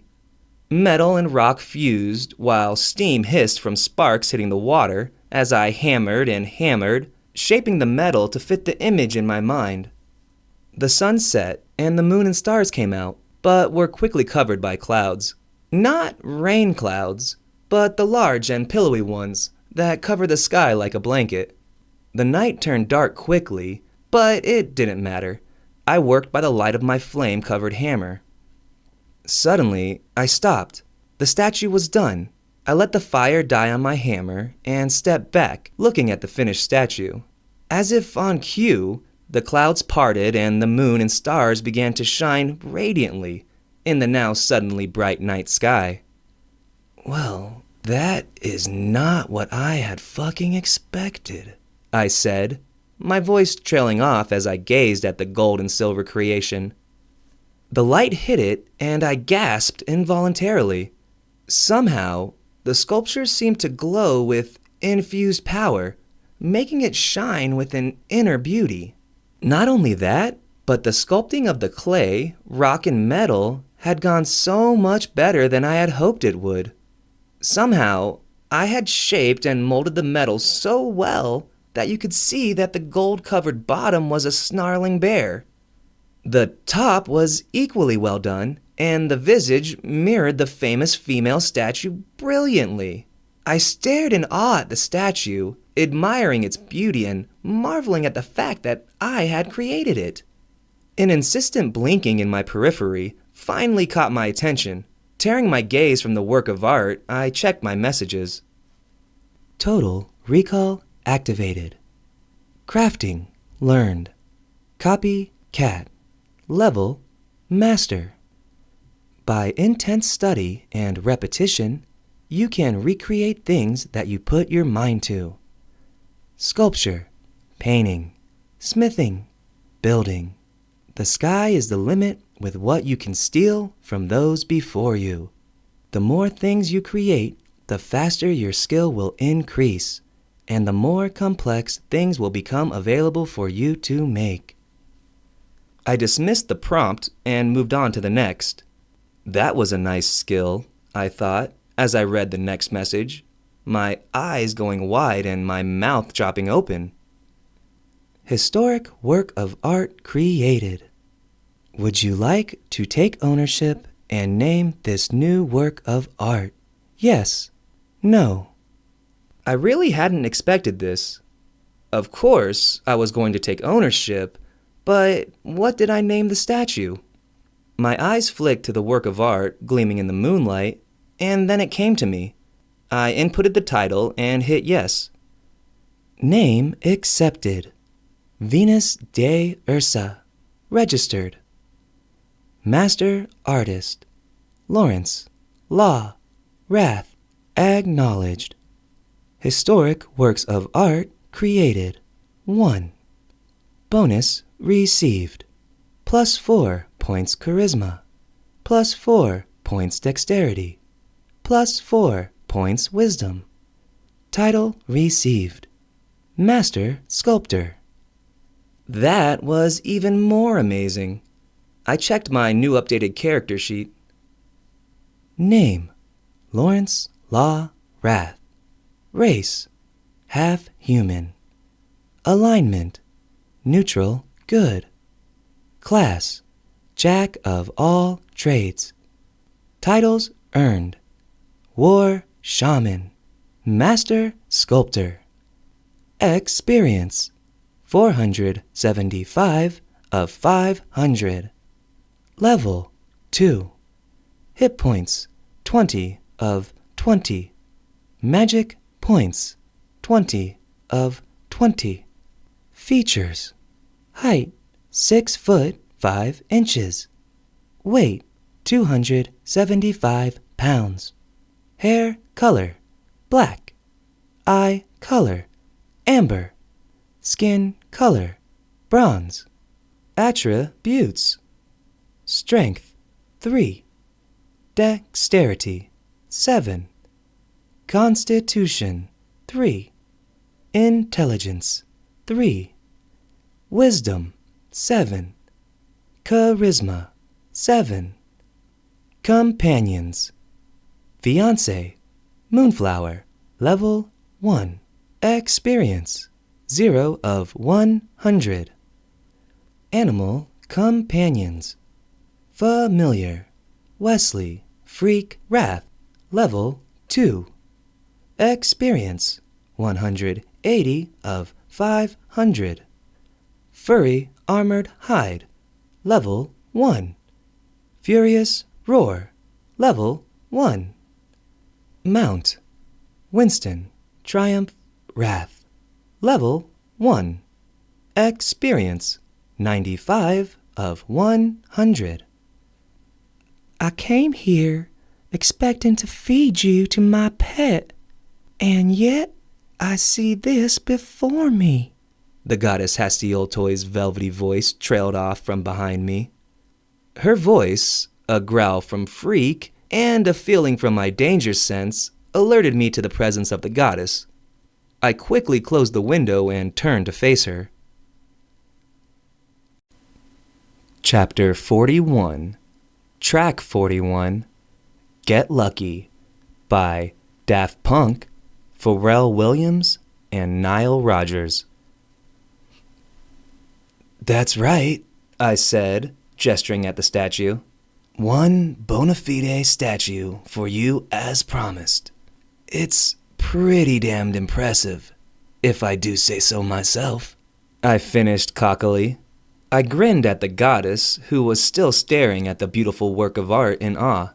She then looked at me, her gaze traveling up and down my body like I was a piece of meat. It was at that point I realized that I was wearing nothing but my mawashi. Not only that, I was soaking wet and a bit nipply, among other things, because of the night air. Quickly, I began looking left and right for my clothing, finally spotting them a few dozen feet away by the waterfall. I turned and made a jog, walk, shuffle kind of thing, while putting my hands on the fronts and backs of my mawashi. If this had been happening to anyone else but me, I would have thought it was hilarious. The thing is, that shit just isn't funny when it's happening to you. After what felt like running a mile over to my clothing, I reached down to grab my pants. Right as my fingertips grabbed the material, a perfectly manicured hand grabbed my own in an iron-like grip. I tried to move my arm, but it wouldn't budge a centimeter. The goddess pulled me to my feet and grabbed me with her other hand, pulling me close into a lover's embrace. Now, don't be so hasty, she whispered in my ear. This is much more than I asked for, and you must be rewarded accordingly. The goddess Hastioltoi pinned my arms with her own and pushed me back towards the cliff face. I swallowed as she locked gazes with me and pressed her body to my own, almost naked one. She was just as beautiful as the last time I saw her, but this time she radiated a sexual aura that seemed to exude from her like a tangible thing. I responded involuntarily, immediately becoming hard, even with the cold night air and being wet. Listen, Hastioltoi, I began. Call me hasty, she interrupted sultrily, nibbling on my ear and slowly forcing me against the rock face next to the gushing waterfall. Fuck, she was sexy as hell. Her buckskin outfit barely concealed her perfect body, and her lips were soft as she began nibbling on my neck. The fact that she was stronger than me and basically forcing me against my will bothered me, but it was on the back of my mind. I groaned as her hand reached down and began stroking me through my mawashi. Her face turned to mine, and she used her other hand to pull one of my own and place it on her round, muscled ass. Then she grabbed my other and placed it under her buckskin bottom. She started writhing and groaning against me, moving her body against mine while pulsating on my hand. I was about to rip her bottoms off and then yank her to the ground when an image popped in my head. Walking in on my ex-girlfriend and my ex-best friend fucking in my bed played like a video over and over in my mind. It looped over and over through my head like it was on fast forward and repeat at the same time. Her screams and his moans, the way their bodies moved on my bed, the intense anger and rage I had felt at the time took over. I knew I couldn't do this. I moved my hands and shoved the goddess roughly off of me, my anger at the memory giving me a burst of strength. "I'm sorry," I said, between heaving breaths as I collected myself. "I didn't mean to push so hard, but I just can't. You see, my ex-girlfriend cheated on me, and I'm engaged now, so—" I trailed off, glancing anywhere but at the beautiful goddess's body. When I did finally look at her, she stood up tall and gave me a predatory look. Her hands moved and her top and bottom slid off her and fell to the ground.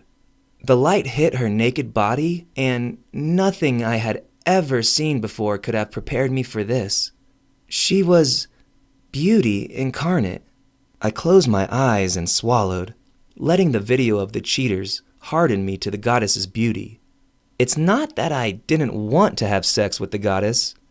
It's just that I was engaged now, and even though it was brand new, I didn't want to hurt Moonflower the way I was hurt.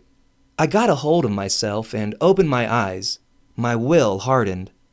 The goddess must have seen the resolution in my gaze, and her face changed.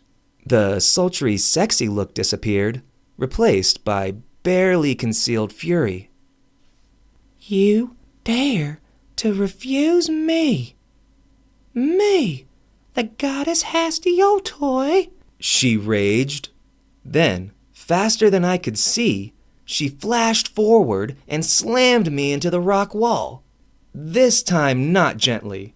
In fact, I'd say she used way more force than necessary as the air shot out of my lungs and my head smashed backward into the rock, stunning me. I felt my HP lower as my dazed head began to ache, and my vision became blurred and hazy for a moment.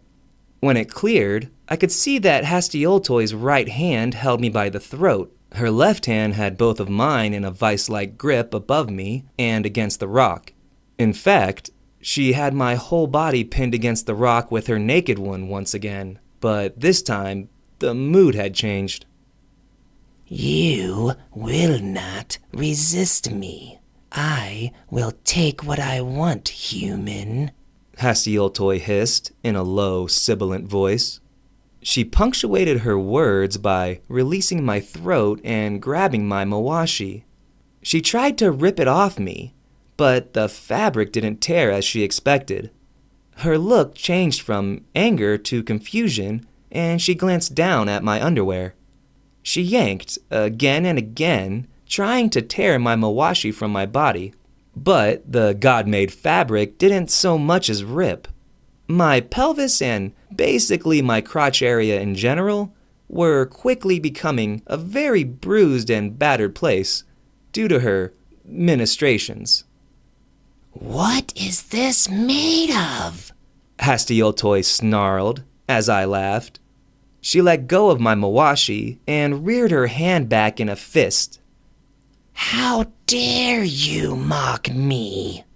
Her reaction was so comical that even though she was basically raping me and yanking me around like a rag doll, I couldn't help it. I laughed even harder. This served to enrage her more, and her face contorted into the opposite of a beautiful expression. I watched as her fist flew down towards me, almost as if in slow motion. Just before it hit me, it stopped, but the air from the punch hit me like a blast of wind. I blinked involuntarily and stared at the lovely bronze fist filling my vision. Then I noticed the black blade and silver line of the sharp end of my K-bar pressed to the goddess's throat. No means no, Moonflower's voice said, her tone hard like ice. I don't think he wants what you're offering, Slattern. She punctuated her statement by pressing the blade harder on the goddess's neck. For her part, she remained cool, and Hastiotoi lowered her fist to her side. Her face changed from anger to barely controlled rage. Mortal, how dare you place your hands upon a goddess? Do you really think you can harm me with your little toy? Hastiotoi hissed. I wasn't sure at first, but then I figured I'd give it a go anyway, My fiancé replied, snarkily. She really did get a lot of me when she got her powers. Besides, judging upon your reaction alone, I'm quite sure this toy will hurt you. After all, it is a god-forged blade. The goddess went pale at that sentiment, and as Moonflower pulled the knife tighter, drawing blood, bright green liquid began to ooze from the cut. You are not the goddess Hastiotoi, just as I thought, My fiancé roared. The goddess went rigid and began to shake at the words. How did you know? She hissed, in a voice becoming more and more harsh and decrepit. Her body began to warp before my eyes, and suddenly, in the beautiful naked goddess's place, was a hideous mockery of a woman. I flinched in horror at the sight. She was disgusting to behold, and I couldn't believe she was touching and grabbing me earlier. I vomited in my mouth at the memory and convulsed as I swallowed it down. Bile continued to rise up and down my stomach and throat every second as my mind struggled with the hideousness that was in front of me, touching me. Gah! Thankfully, a window popped up. Skaduka Mooch, the Ghost Witch. Level unknown. One of the scariest figures in native mythology. The Ghost Witch is born from the dead body of a shaman who practiced black magic. The demonic entity then emerges each night with murder on its mind. They can be killed with fire, but beware if approaching one. Simply making eye contact or hearing the witch's voice can enthrall the unwary. The witch is also known to shapeshift and become whatever they wish to look like. Only magical weapons along with fire can hurt them. Because the goddess loves women, slut. Now, get your nasty talons off of my fiancé, you bitch. Moonflower snarled. My fiancé and I shared a look, and I raised my hands to the ghost witch's hideous face and flared my flame skill. At the same instant, fire burst from my K-bar, and Moonflower pulled and yanked with all the strength she had, while I ripped and pulled, pouring all my MP into my skill. The flaming knife cut through the head, and my ripping motion pulled it free in a fountain of fluorescent green blood. I continued my motion and flung the head away from me and into the woods. Ugh. I gagged again, swallowing down more bile as I kicked the now headless body away from me. That was fucking disgusting, I said, shivering. I can't believe you were going to sleep with that monster, Moonflower said as we stared at its headless corpse. I'm so sorry. Look, I wasn't really going to sleep with her. I tried to stop her. I really did. But she was so strong, and my defenses were down, and I'm only wearing a mawashi, I stammered, trailing off. Moonflower had walked away and picked up my clothing, then came back and handed it to me silently, the grin on her face showing she wasn't mad at me. Oh, stop stammering like a fool. I saw you turn her down. I know you weren't going to, and she was forcing you. Now get dressed, and let's head back to the village. We can still join in on the festival. I dressed and retrieved my gear, and the both of us mounted Winston. Freak woke up and stretched. He had been put to sleep as before and gave us a quizzical look. I just shook my head and sent him a mental command to join us. Then a thought hit me. Wait, how long have you been watching? I asked, wide-eyed. Long enough, and don't act like you can't dance. I watched you earlier while you were building that statue, and you seemed to have no problem moving then, she replied. I won't take no for an answer. My face turned bright red and I made a strangling noise. You saw that? I spit out. Yes, and you were quite good. I really enjoyed the parts where you mimed humping things while pumping your fist in the air. Is that your favorite move? You did it quite often, she said, a smile struggling to stay off her face. I sighed as she nickered for Winston to move, and we headed back to the Springs and the Bear Festival. I'm going to hear about this for a long time, aren't I? I asked, resignedly. Oh, fiancé, for years upon years upon years, she chuckled in response. Fuck my life. Chapter 42. Track 42. Dance the Night Away by Van Halen. The ride back had been quick, and Moonflower had filled the time with jokes at my expense, interspersed with talking about how great the Bear Festival was going to be. I just listened and sighed, nodding now and then at the appropriate moments. Of course, we made it back in plenty of time to join in the Bear Festival festivities. The whole village was transformed. I could hardly believe my eyes at all the work the people did to the place. There were huge torches, 10 feet high, burning all around the springs, lighting it up like it was daytime. We passed dozens upon dozens of bear totems that had magically appeared from somewhere and were placed everywhere. You could hardly walk 5 feet without passing one. Sprigs of different scented plants were burning in the torches and placed around for decoration. Everything had a very rustic but festive quality to it. The fire was burning large in the center of the hill, and tables were placed around laden with meat, all of it bare, I was told, and different vegetables and fruits. Giant bowls and now pots of fermented drink were available everywhere as well.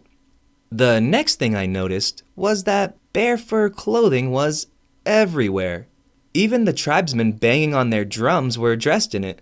In fact, all my tribe was wearing bear fur dress of some sort and bearskin hats. Even the tiny Jikaria were decked out in bear wear, looking like fake-ass Ewoks. My wife handed me my own set and looked at me expectantly. "Oh, hell no," I said, raising my hands and warding the stinky bear fur away. Moonflower just quirked an eyebrow at me and pushed the fur clothing my way. I shook my head sighing and began donning the outfit. It was basically just a bear fur robe and cap that went over my current clothing. Dressed, I tried to put out of my mind how ridiculous I looked and allowed Moonflower to drag me to join in on the dancing fun, as she called it. As a matter of fact, we had gotten back just as things were getting into full swing. But as soon as we were spotted, we were immediately surrounded by our friends and family, then peppered with questions. Moonflower had the good grace to relate what had happened in the most embarrassing way for me possible. Everyone had a laugh at my expense after we reassured everyone that we were safe and that the monster was dead. Then the festival got back into motion. Surprisingly, I had an amazing time.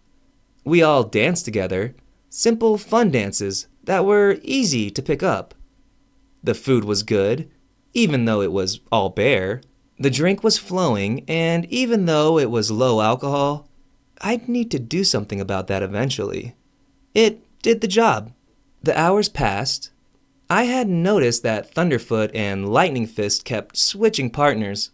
Ice Blossom would end up with one and Nightstar with the other.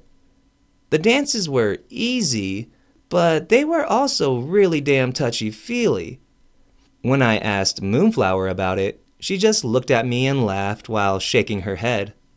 She started doing something with her backside while dancing on me, and I totally forgot all about her siblings. The hours passed, and soon it was late into the night. Everyone eventually retired to their yurts, drunk and full of the type of energy that comes from partying all night. Moonflower and I were no exception. Once alone in our yurt, we proceeded with the type of sex that can only be had when you're drunk and loving life. It was sloppy, wet, ridiculous, fun, and hilarious.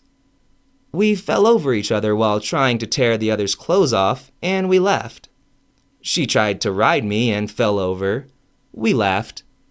I tried to stand her up and forgot that a yurt's walls were hide. We laughed. After a few hours and multiple shots fired, we crashed down next to each other, heaving and sighing with contentment. In moments, we were both snoring, fast asleep. A few hours later, I sat on a little log by the fire outside our yurt. With all the fighting, food, drink, dancing, and copious amounts of sex I'd had today, you'd think I would be more tired. I had woken up and saw Moonflower snoring beside me. I decided to sneak outside and get some air. Hence why I was sitting in my mawashi with only a fur blanket, bare of course, covering me. Since I couldn't sleep, I figured it would be a good time to go over my character sheet. Plus, having killed the ghost witch, I should have leveled. I accessed the information, then paused as I looked at it. I did a double take, then a triple. Nothing had changed. The sheet was the same as before when I had looked at it after sculpting. What did that mean? It took my sleep and booze-addled brain a minute, but then I got it. The witch wasn't dead. Just then, my danger sense flared to life, and I dove forward, just as something hard and sharp sliced into my backside. My leap was just in time, and I flew over the fire, landing in a roll and coming up on the balls of my feet in a fighter stance. "Hello, lover boy," the Skadookamooch hissed, licking glistening red blood from her filth-encrusted talons. I reached behind me with one hand, feeling a trickle of blood across the small of my back. The fur blankets sat bisected on either side of the monster. Phew! Good thing that bear had a thick hide. Thanks to that, the slice across my back wasn't super deep. You and I have unfinished business, She said, her sibilant, scratchy voice like nails on a chalkboard to my ears. Chapter 43, Track 43, Bad Romance, by Lady Gaga. I studied the evil bitch by the light of the fire as she sucked my blood from her talons. She was just as hideous as before, if not more so. Her skin was wrinkled and papery thin. It was the color of ash, a light gray that let her veins, pulsing with glowing green blood, show through. Her eyes were black chips of obsidian, surrounding glowing red pupils. The hair that was left on her head, strings barely covering her balding scalp, looked like brown-green dreadlocks covered in filth and detritus. The little clothes she wore hung over her emaciated and desiccated form. I felt like I was looking at the Crypt Keeper's older, uglier sister. I shuddered and took a deep breath, getting my shit together. So what she didn't die the first time? She would die this time. You're right, you ugly fucking bitch.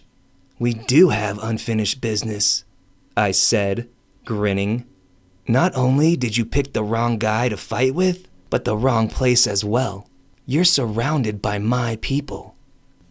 She began chuckling, softly and slowly at first, but then she tossed her head back and began cackling at the top of her lungs. It was like the nails on the chalkboard thing times 10. If nails on a chalkboard were a laugh and the nanny was doing it. Then, just as quickly as she started, she stopped and snapped her head back down, locking eyes with me. Her glare was fierce and sly at the same time. Oh, you stupid little human, she hissed. Then, a huge smile broke out over her skeleton face. What makes you think I'm alone? Shouts, screams, and roars began coursing through the night all around us. From our yurt, I could see most of our tiny village, and by the torches still burning from the festival, light was cast all around. Big and small figures streaked around, launching into yurts, causing the screams and roars. I processed all this information in less than a second, just as the ghost witch leaped at me over the fire. I dodged to the right, rolling as both her clawed hands missed me, slicing the air in the space I had just been. I popped to my feet just in time to see Moonflower burst out of the entranceway to our yurt with both my K-bar and Fowler in her hands. She didn't even hesitate as she took the scene in and tossed the K-bar to me. Go help the rest of the tribe, I called, catching the knife in the air and dropping into my Nepalese Gurkha fighting stance. She hesitated for a moment, looking between me and the witch. Then, more screams and roars punctuated the night. Kill the ugly hag, she said, nodding at me and then running off to help the rest of the villagers. Die! The witch screamed, jumping at me again.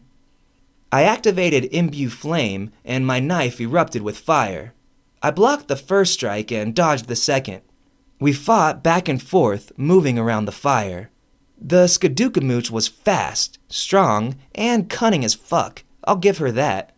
It took all my new body's strength, athleticism, and meager skills to block her rapid attacks. But I was no slouch either, though. I accepted cuts here and there and struck out with my knife, scoring hits of my own. We continued our fight, neither of us gaining the upper hand. After a particularly vicious exchange, where we both scored deep hits on the other, we jumped back and faced off, a few feet in between us. My health was down to less than half. I didn't need to check my screens. I just innately knew. My MP was also getting low, almost less than a third.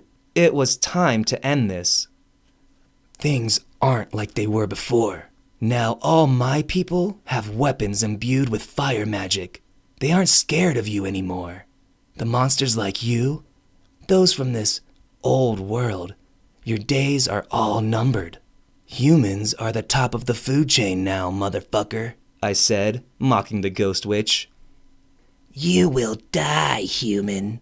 We will kill you. You will never win, she hissed. Yeah, but you won't be around to see it, I replied. Now, freak! My tiger had gotten into position around behind the witch and attacked on my command. He pounced on the monster, his half-ton of weight smashing her down to the ground as his 2-inch long claws and his massive fangs tore into her. I didn't hesitate and flew forward, dropping down, my flaming blade leading the way. Using my weight, I pushed down, parting her head from her body once again. The screams had changed, from ones of panic to those of anger and rage. The roars had also become different now, sounding like the last cries of dying monsters. My danger sense had gone quiet as I made the rounds of the camp. The Skadukamooch had brought a couple dozen Tehihan and Wendigo along for the attack. At first, they had surprised the sleeping tribesmen, and there were losses. But, with the new magical hatchets and kukris, the tide had quickly shifted, and the people fought back, killing all the attacking monsters. The air stank of burning mobs. We had thrown all the Tehihan, Wendigo, and the Skadukamooch's body especially, into one large burning pile of corpses. One of my kin will revenge me, the witch hissed. Saves me the work of finding them. Hope they come quick, I said, grinning at the ghost witch's severed head. Then I tossed it, still shrieking at me, on the fire pit to join her already burning body. After making sure all the monsters were dead and burning, we retrieved our dead, bringing them to the chief's yurt where the whole tribe had gathered. Moonflower dropped off Winston's back, where she had been fighting from during the battle, and we hugged as I came up. After our embrace, I looked around at the bodies lying in rows. Almost half the tribe had been hurt in some way, and a third had been killed. That included the Jikaria. 20 bodies were arranged in positions of rest, while their family and friends cried and mourned them. Chief Running Hawk stood up tall and began addressing the people. Tonight was supposed to be a night of celebration. Instead, it has become a night of loss.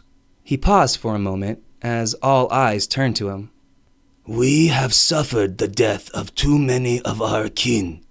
Since the great suffering, it has been loss after loss. Yet we survive. We survive, and we grow stronger. We learn from our loss each time, and it makes us stronger. Our strength comes from our loss, our unity, and our determination. The people had stopped sobbing, yet tears still flowed here and there. They stood tall and listened to the chief with rapt attention. I was no exception. He gestured at me as he continued. With this man's help, our new war shaman, we were able to defeat and destroy monsters of legend. Monsters that have hunted us and killed us for generations. We killed them instead, wielding weapons made by our new shaman. He roared, holding up a fiery hatchet in one hand and a fiery kukri in the other. The crowd cheered as he raised his weapons. He waited for it to quiet down before continuing. With our war shaman's knowledge, we also know who caused the great suffering, and it is now our duty to avenge our people and all the others who have died. Tonight, we mourn and bury our dead. Tomorrow, we stand up strong and get to work. Quiet answered him, but I could sense the mood, and hardened resolve had replaced sadness and sorrow. With nods of determination and approval, the The people turned to the task before them. No one wanted to have to lay their friends and loved ones to rest, but it needed to be done. The chief and his family joined in the grave task with the people placing the bodies of the dead tribesmen on the funeral pyre. I didn't hold back either. I was one of the people now, and I would mourn with them. We were done quickly, and everyone went to turn in for the night, except for the guards the chief and I had decided to start posting from now on. Moonflower and I were laying in our yurt together, covered in dirt and grime, blood and viscera, but too tired to care. This night, we both really were too exhausted, both mentally and physically, to fool around. I was just about to drift off to sleep when I noticed my periphery blinking. I knew it would bug me, so I decided to check my messages before I fell asleep. Experience assessed. 400 experience gained. 200 experience gained by fiancé. 250 experience gained for each pet. Would you like to level up yourself, fiancé, and pets? Yes. No. Well, fuck yes I would, I said, a little too loudly. Chapter 44, Track 44, Dire Maker, by Led Zeppelin. Moonflower woke up at my outburst and glared at me as she elbowed me in the side to emphasize her point. As soon as I caught my breath and explained what was going on, she woke up fully and joined me. She had yet to experience a level up, and when I assured her it was awesome, she was all on board. I clicked yes as screen after screen appeared. Level 3 gained. Plus 12 attribute points. Assign attribute points now. I did so, moving on to the next screen. Plus 10, plus 7 constitution bonus, HP. Plus 10, plus 7 wisdom bonus, MP. HP and MP restored to max. Dismissing the screen, the next prompt appeared. Name: Winston Triumph Wrath. Mount: Pet class: War Stallion. Purple. Legendary. Level 2. Experience: 245 of 500. Hit points: 20 of 20. Weapons: hooves times 4, bite times 1. Armor: natural hide. The mount is the secondary animal companion to the jack of all trades. The class only allows up to 3 animal companions, and the mount is the second of the 3. By receiving a portion of his master's experience, the mount will level up and gain skills of its own along with its master. New blinking words appeared as the window went opaque. Skill choice: 2 points available for distribution. Leathery armored hide. Level 1. 1 point needed for upgrade. The skin of the mount gains natural toughness, allowing it to shrug off most normal blows, as if wearing a suit of leather armor. Double tap. Level 1. 1 point needed for upgrade. The hooves of the warhorse are weapons of their own. By using momentum and transferring the power to its feet for a strike, the power of the blow is tripled if connected. Next up was Moonflower. Fiancé level 2 gained. Plus 12 attribute points. Assign points now. I glanced at Moonflower, who was looking into the air at her own screen. Do you want to assign your points? I asked her. You're damn right I do, she replied. Fiancé, plus 10, plus 3, constitution bonus, HP. Plus 10, plus 3, wisdom bonus, MP. HP and MP restored to max. I watched as her body glowed with a weak blue light, then it disappeared. She looked at me with wide eyes and an expression of wonder.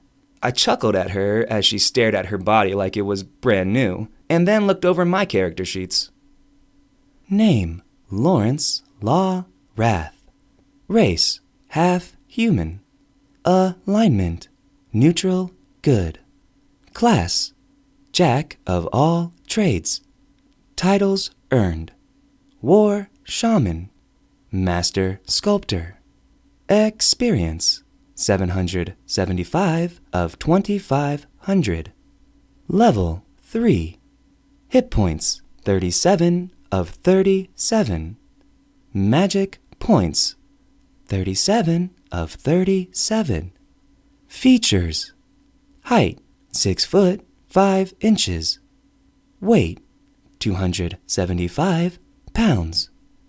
Hair color, black. Eye color, amber. Skin color, bronze.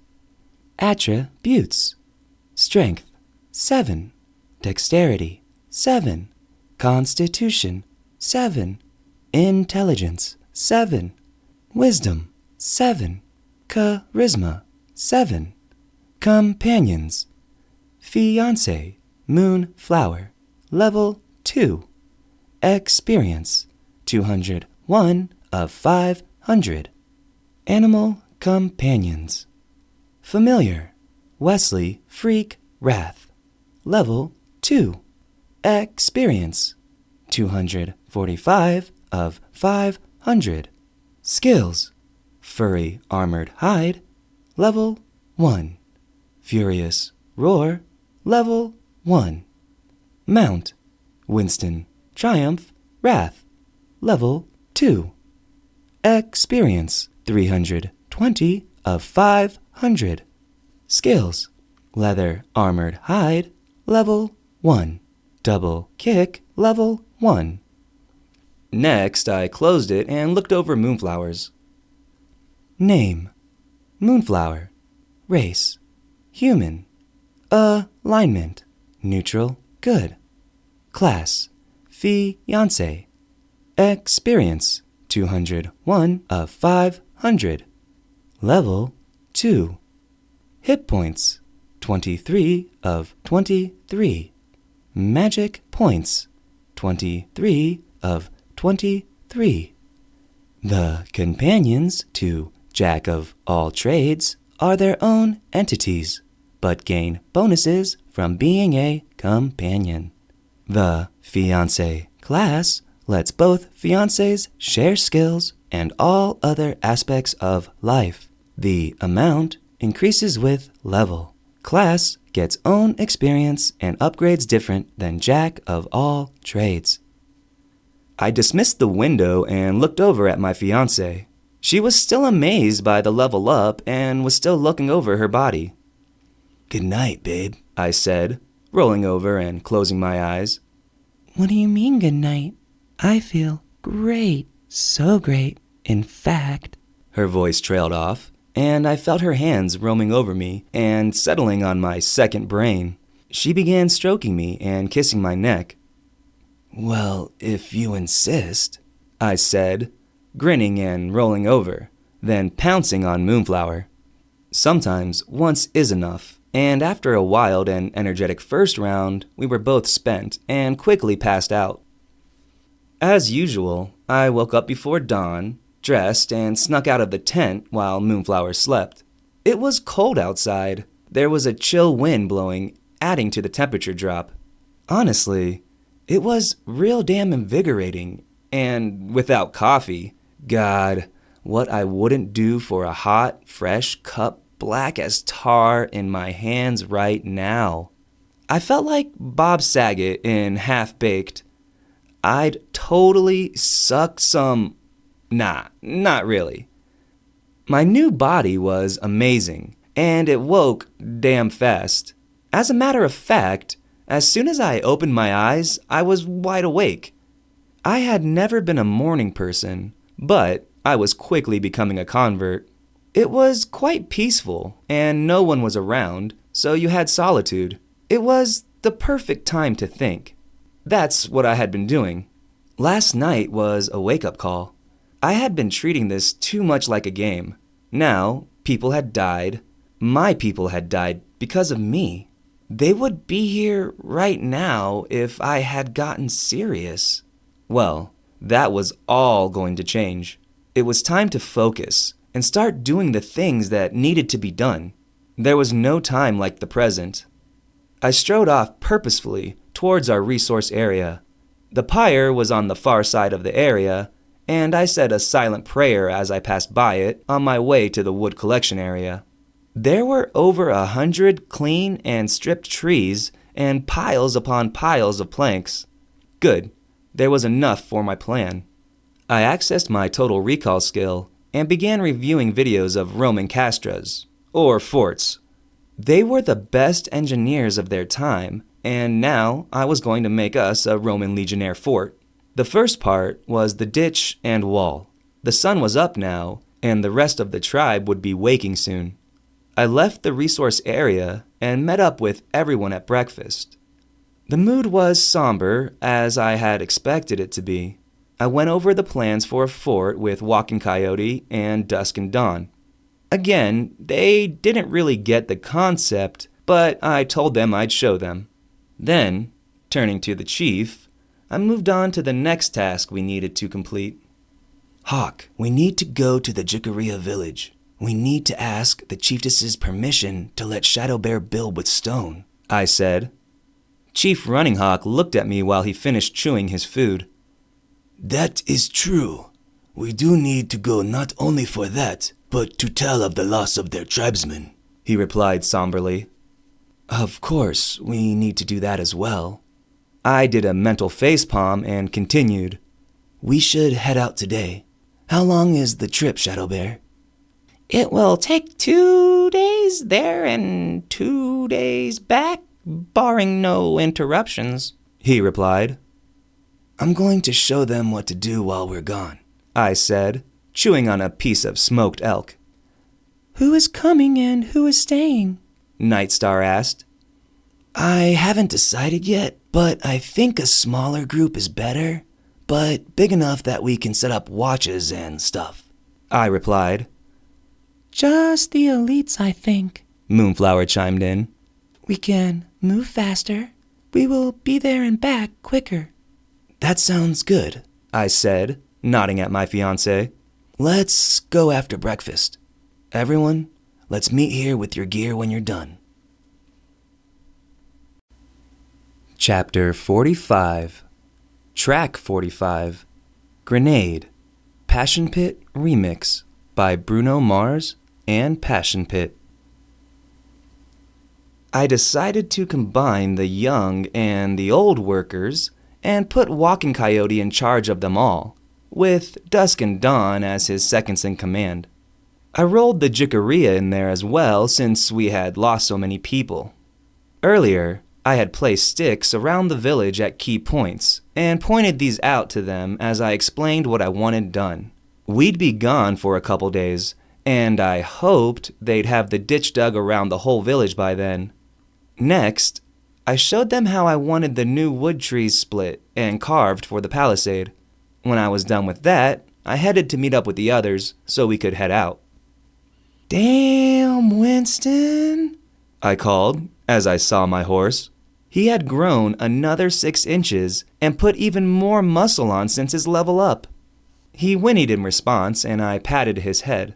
Freak was napping at the chief's yurt as well, and I slapped his side on my way by. Everyone had already arrived and were wearing all their gear. Moonflower gave me a kiss and a slap on the ass as I arrived. That brought out some grins at my expense. Good, we all needed to smile a bit. The likelihood of another attack was low, since the chief and I figured we had probably killed all the Wendigo and Tehihan in the area. Still, we told Walking Coyote, who had come to say goodbye, to keep a watch going at all times. I checked my screen real quick. War Shaman. Tribes. The People. Jikaria Squad. Elite Warriors. Chief Running Hawk. Moon Flower. Thunder foot, ice blossom, lightning fist, night star, silent mouse, shadow bear, normal members, 32 workers/warriors, 6 builder/warriors, resources collected, wood abundant, metals, iron abundant, food abundant, animals NA. Closing it quickly, I grasped hands with Walking Coyote and then mounted Winston, Moonflower quickly leaping up behind me. There were 38 of the people left in the springs. They'd be fine, and that left them plenty of people to gather resources and work on the ditches and pikes.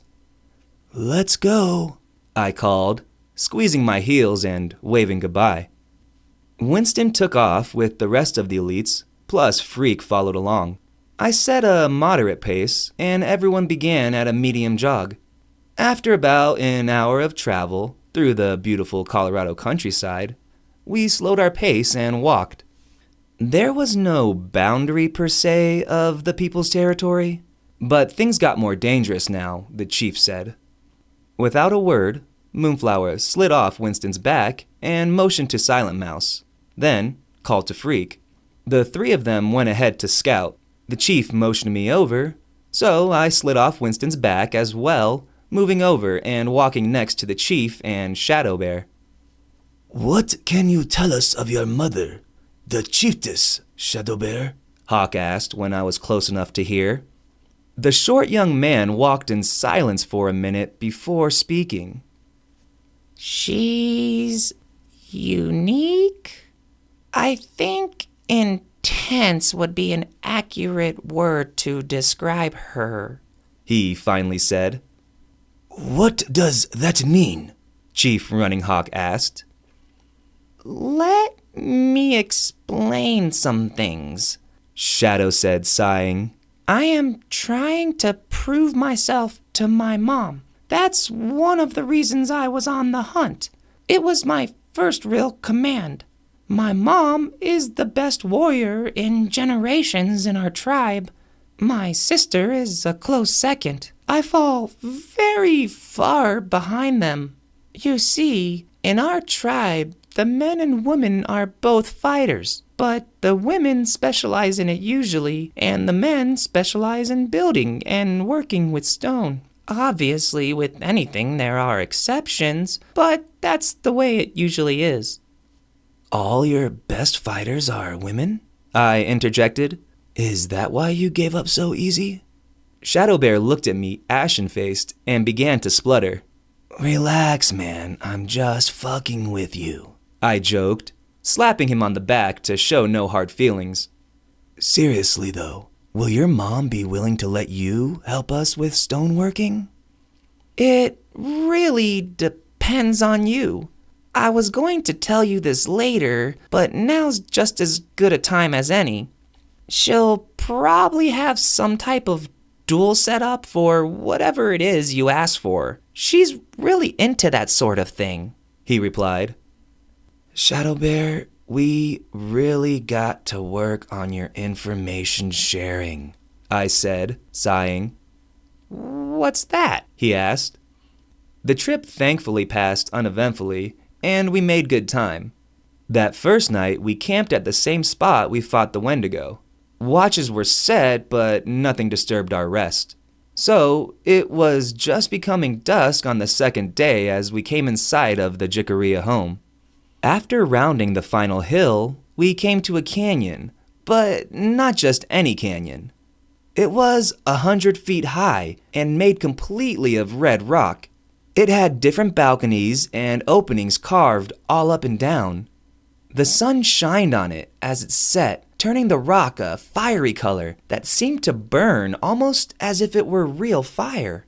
At the base of the massive rock structure was a huge gaping maw of a cave. It was lit with torches, and as we closed in, I could tell it had been shaped into a perfect half oval. The cut and shaped rock was polished to a high sheen.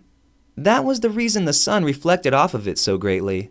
The whole thing reminded me of a smaller Petra. Wow, I said. Nice place.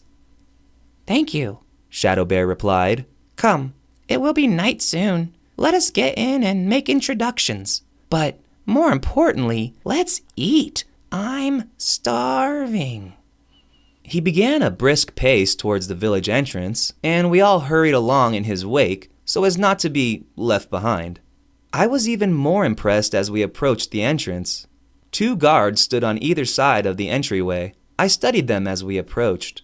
Both were a little shorter than Shadow Bear. Just a little under 5 feet, I noticed, as he shared a round of hugs and slaps on the back. The next thing I noticed was that both were women. They had the same dark skin, hair, and clothing as the other Jikaria tribesmen I had seen, although these were the first females I had encountered, and I was impressed. They were perfectly proportioned little women, not short like modern-day midgets, or little people as is the PC term, with tiny legs and long torsos, or vice versa. The women wore skin-tight buckskin, so not much was left to the imagination. Pretty heart-shaped faces with high cheekbones and full lips completed the picture. At each guard's hip was a stone hammer attached with a thong, and they also each had a stone-tipped spear in hand. They saw Winston and Freak, and after a few minutes of Shadow Bear explaining about them, they calmed down.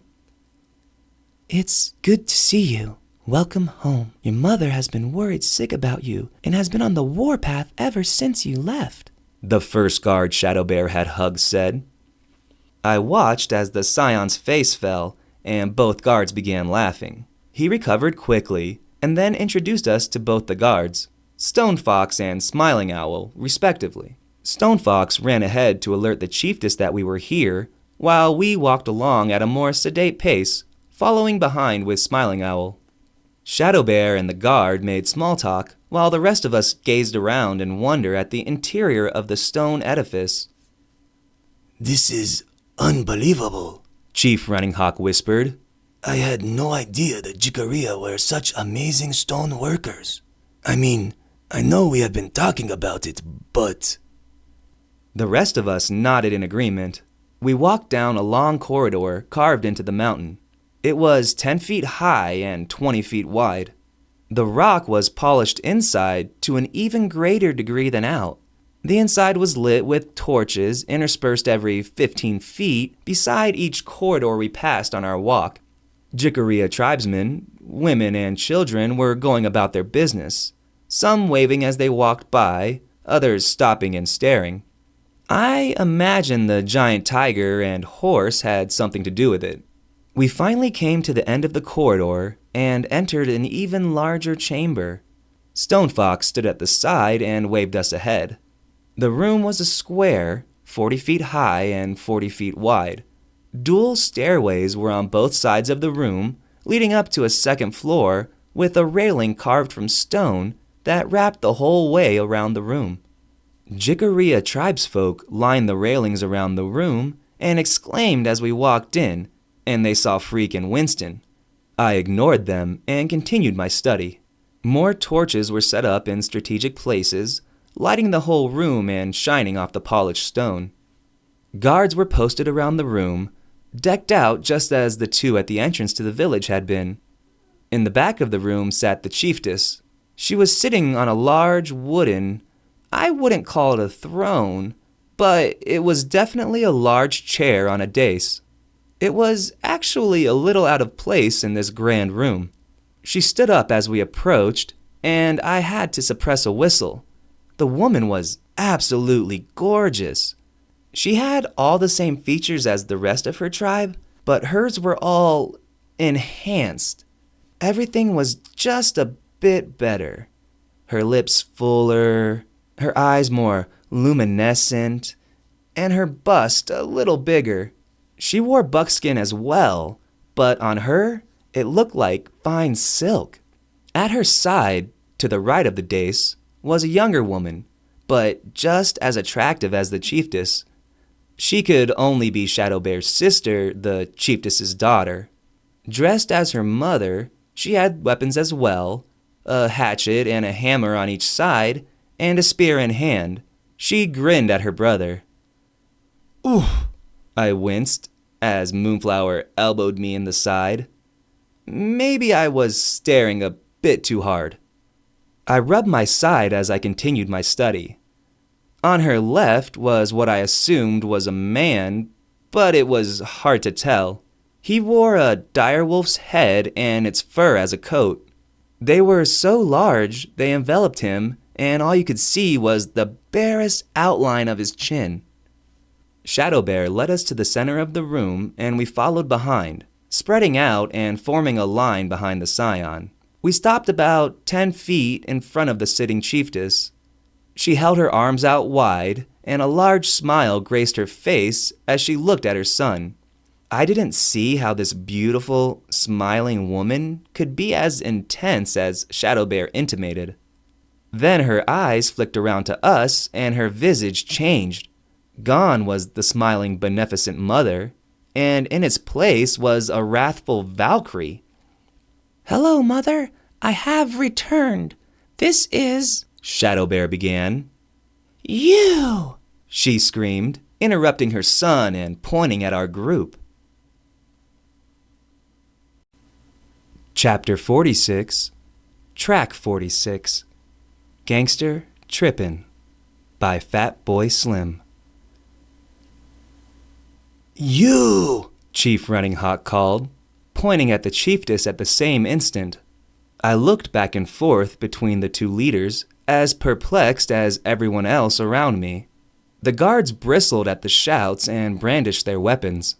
In turn, everyone in my party drew theirs, except for the chief and me. Now we were all in a Mexican standoff, weapons drawn and facing out. Okay. Let's all just calm down, I said, activating my smooth talker skill. Everyone's eyes turned to me as I spoke. Thank God for skills. Now, I think there has been some type of misunderstanding. Let's all put our weapons away and talk this out. Chiefess Shining Eagle, my name is Lawrence. Lawrence Wrath. Your son has told us much about you. We are honored to meet you, I finished, bowing slightly to the beautiful woman. "You are welcome, Lawrence Wrath. My son has told me about you from when you fought the Wendigo. Welcome to the home of the Jickeria. Although you bring with you unwelcome company," she said, sitting down in her chair. Ah, yes. I take it you and Chief Running Hawk already knew each other? I asked. Knew? The chief scoffed. That woman is a murderous, violent, and mean person. "Me?" She screamed again, jumping back to her feet. "That man is a pervert, a coward, a thief, and a liar." I sighed. This was not going to go away. We better hash this out if we were going to move on to the reason we had come. There seems to be something wrong here. I know the chief, and he is nothing but an honorable man. From what Shadowbear has told me, you are also honorable. Can we talk this out? Maybe you both tell us what happened, and we can clear this misunderstanding up. I asked both parties. Fine, the chief snapped, crossing his arms over his chest. "That is acceptable to me as well, like that man is even capable of telling the truth," she said, waving her guards down for good and sitting back in her chair. "I will tell you what happened, and you will all see this man for what he is." You! The chief started to yell. Moonflower grabbed him and shook her head. The chief quieted down, but still fumed. I smiled and sent a mental thanks to my fiancé. Chiefess Shining Eagle glared daggers at Chief Running Hawk before speaking. It was many years ago that he and I met, but I would never forget his face. I was just a young maiden, only 15 summers, but I remember it like it was yesterday. The great suffering hadn't yet started, and our tribe had just settled this area. I was alone, on my first solo hunt, and had been tracking a rare giant white moose for days. It was my 5th day of the hunt, and I had lost its trail. My body was tired and sore. I was thirsty and covered in filth. By chance, I came upon a crystal-clear pool in a secluded glade. She paused, collecting her thoughts before continuing. I looked over at the chief, and he was still angry, but he seemed to be lost in memories of his own. She had collected her thoughts and continued. I focused on her story. At the time, I remember it being serendipitous, and I thanked the gods for leading me to it. After checking the area, I found it safe, and then slaked my thirst in the pool. Once I was satisfied, I decided to clean myself, and stripped down to bathe in the water. It was during my bath that the moose appeared from the forest and came to the pool to drink. It was even bigger and more amazing up close. I was silent as the huge beast bent its head down and drank from the pool just a dozen feet away from me. The animal was awe-inspiring, and I was sure that the goddess herself had sent it to me. I slowly made my way to my weapons, so as not to startle the beast. Just as I was about to reach my bow, this oaf burst out of the tree line and spooked the moose. Not only that, he fired an arrow at it and missed. Then he had the audacity to sit and stare at me in the pool. Who knows how long he sat watching me bathe? The chiefess finished, staring scornfully at Chief Running Hawk. That is not what happened, the chief said. Are you calling me a liar? She hissed. Now, wait a minute, I said, cutting them both off. You had your turn to speak, Chiefess. Now it is Chief Running Hawk's turn. Thank you, Law, he said. The part about meeting at the pool was right. I also remember it like it was yesterday. But I was not a sneak thief coming in to spy on the chiefess. I was also hunting the giant white moose and had been tracking him for days as well. It was also my first solo hunt, and I was also tired and exhausted. I had spied the moose through the trees, and I quietly snuck my way up to the glade. My view was hindered, and I had a bad shot, so I had to move out of the trees to get a good line on the beast. It was then, when I exited the forest, and was just about to release my shot, when I saw you. The chief paused, looking at the chiefess. You were the most enchanting and beautiful creature I had ever seen. It was what distracted me from my shot and caused me to miss. I still remember the way the light played off the water, glistened off your skin, and the way your hair followed the curve of your back. Then you shrieked and began screaming bloody murder at me. I was so shocked that I didn't know what to do. When you reached the bank and grabbed your bow and began firing arrow after arrow at me like a crazy woman, shrieking and yelling obscenities while shooting at me. Chief Running Hawk trailed off, and the room was silent as he stopped speaking. The look on Shining Eagle's face had changed to one of curiosity. Did you just say I was the most beautiful woman you had ever seen? She asked in the sudden quiet. Well, yes, the chief said, turning red and coughing, but for a different reason than anger this time. I watched as the two leaders looked at each other with new interest now, and obvious attraction. It's funny sometimes how quickly hate can turn to attraction. I could use this to my advantage. It seems that you two have some things to talk about. Perhaps we can... I began. Mother, what is the matter with you? The chiefess's daughter called from her side. Her voice broke her mother from her moment with the chief, and somehow I felt her break the smooth talker's skills effect as well. What was that, dear? The chiefess said, her gaze still lingering on the chief. I said, snap out of it. You told me stories of the man who assaulted you during your coming-of-age hunt. Now you look like a maiden with a crush. Are you the famous warrior of the Jikaria tribe, Shining Eagle? She replied. This caught the chiefess's attention, and her visage hardened as she turned her gaze and looked at her daughter, then nodded. You are right, my daughter, as usual. It matters not why you did what you did. Per the rules of the Jikaria tribe, you must answer for besmirching my honor, the chiefess intoned. Wait a minute, Mom. Chief Running Hawk is... Shadow Bear tried to say. Be quiet, brother, Dancing Lion said, silencing her brother.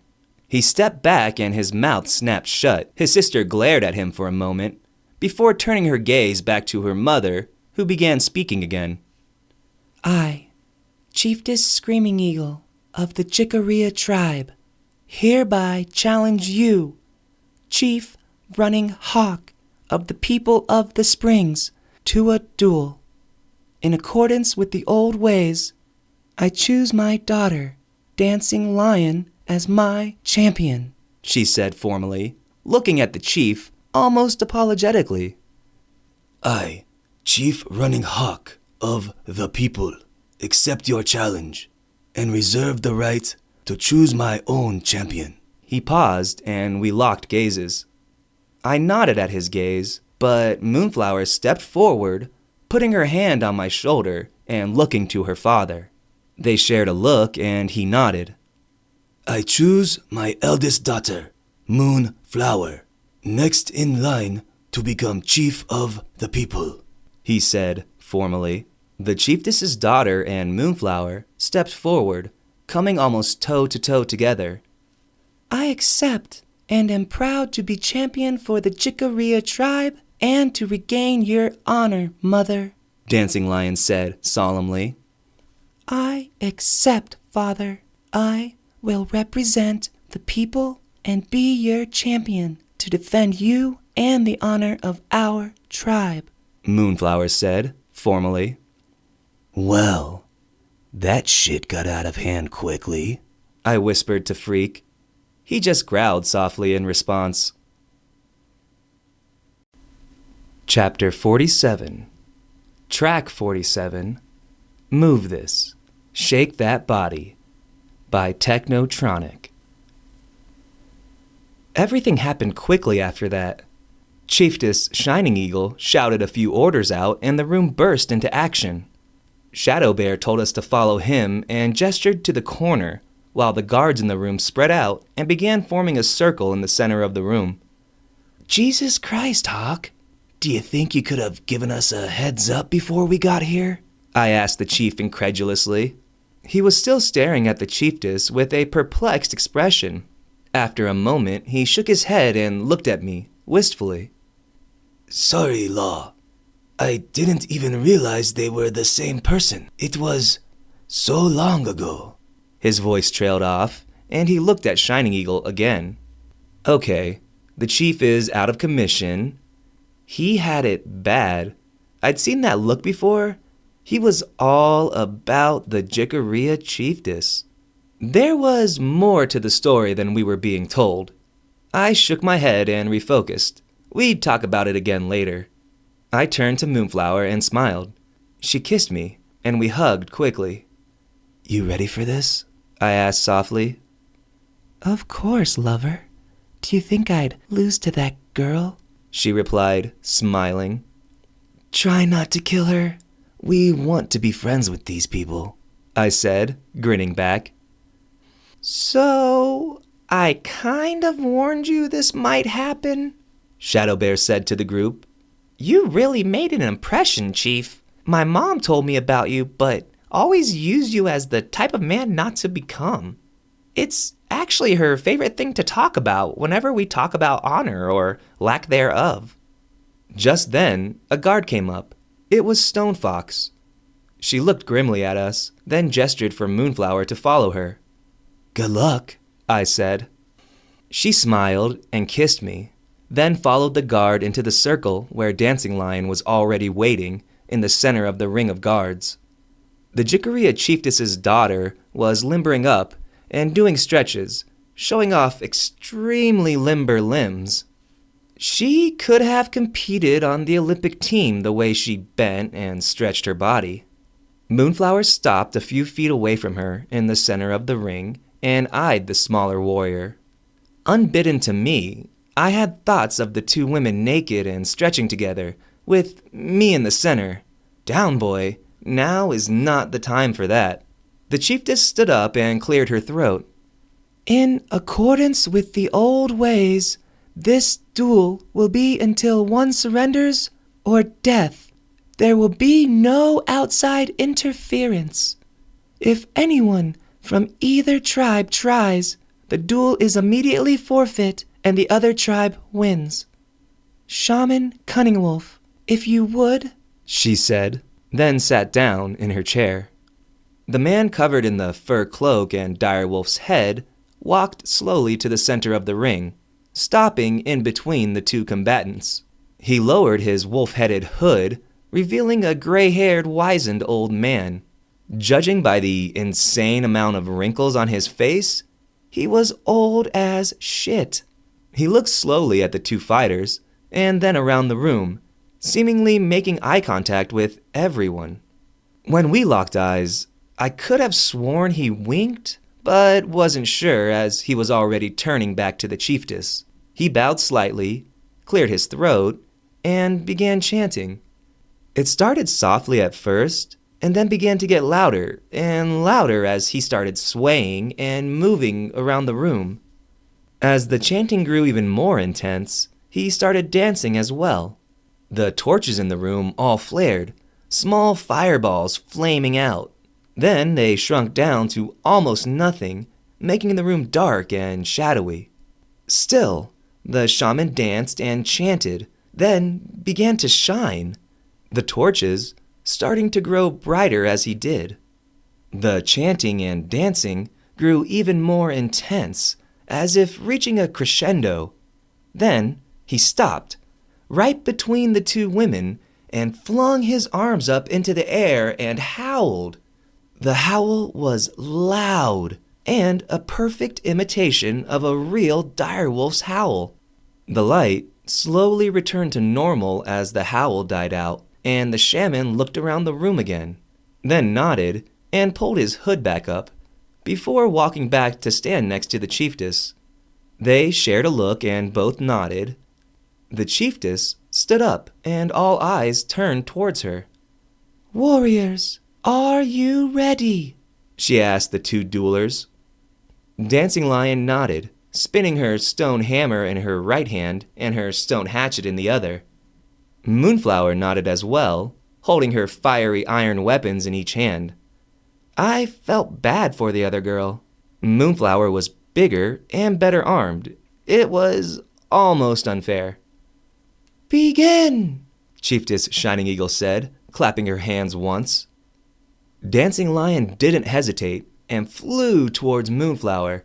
The tiny woman was much faster than I thought she'd be, and struck at my fiancé with both weapons and furious speed.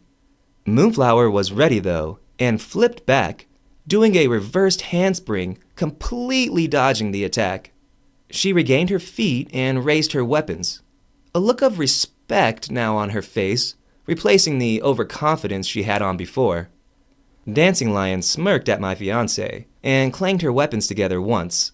The room erupted as the surrounding Jickeria cheered for the chieftess's daughter.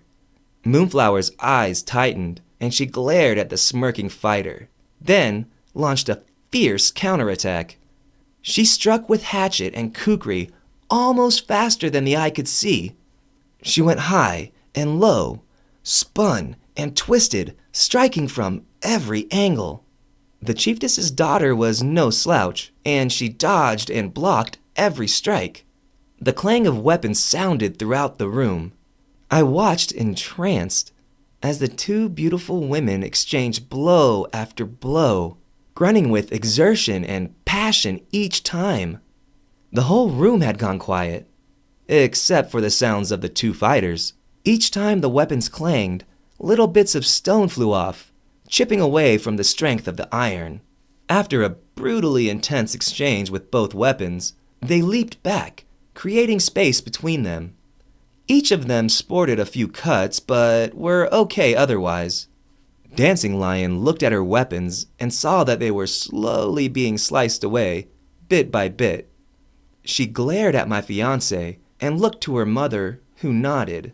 Dancing Lion closed her eyes for a moment, and a light yellow, almost white aura appeared around her hands, then began to grow, enveloping the rest of her weapons.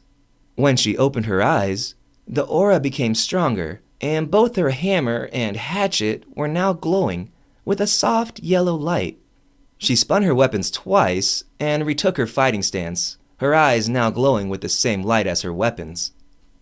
Holy fucking shit. They know magic, I whispered under my breath. I felt a pair of eyes on me and looked around the room. The shaman was staring at me, his hood pulled back so I could see his face, and grinning mischievously. We needed to have a talk after this fight was over. He seemed to know me, or at least something about me by the looks he was giving. I turned my attention back to the fight as Moonflower activated her Imbue Flame skill and fire enveloped her weapons. She dashed forward, leaping up and coming down with both weapons angled for her opponent's head. Dancing Lion's eyes widened, and her mouth dropped into a little O of shock, but she recovered quickly and blocked the attack with an overhead crossblock. The weapons crashed together, fire and air hissing and spitting, yet no stone chips flew away, and the two women parted. They squared up once again, this time each with a healthier respect for the other's skill. The two continued their exchange. Back and forth they went, trading blows, neither relenting, both pushing themselves to their limit. Then, the smaller girl made a mistake, and Moonflower capitalized as Dancing Lion overextended herself. My fiancé spun low and kicked the legs out from under her with a quick leg sweep. Then, as she fell, she spun over and pinned her to the ground with hatchet and kukri crossed, just inches from the Jikaria champion's neck. Fire close to burning the creamy mocha-colored skin of the smaller girl. Yield or die, Moonflower said quietly. The other woman stared fiercely at my fiancé, their chests heaving with exertion and sweat pouring down their bodies. I yield, Dancing Lion said through clenched teeth, the aura around her weapons and in her eyes fading, then disappearing completely. Chapter 48, Track 48, Groovy Kind of Love, by Phil Collins. There's a biological imperative. People won't admit it, but they love watching people fight. It turns them on at an animalistic level. Men or women, it didn't matter. Both got excited when watching a fight. Go to any boxing match or MMA fight and you'll see it.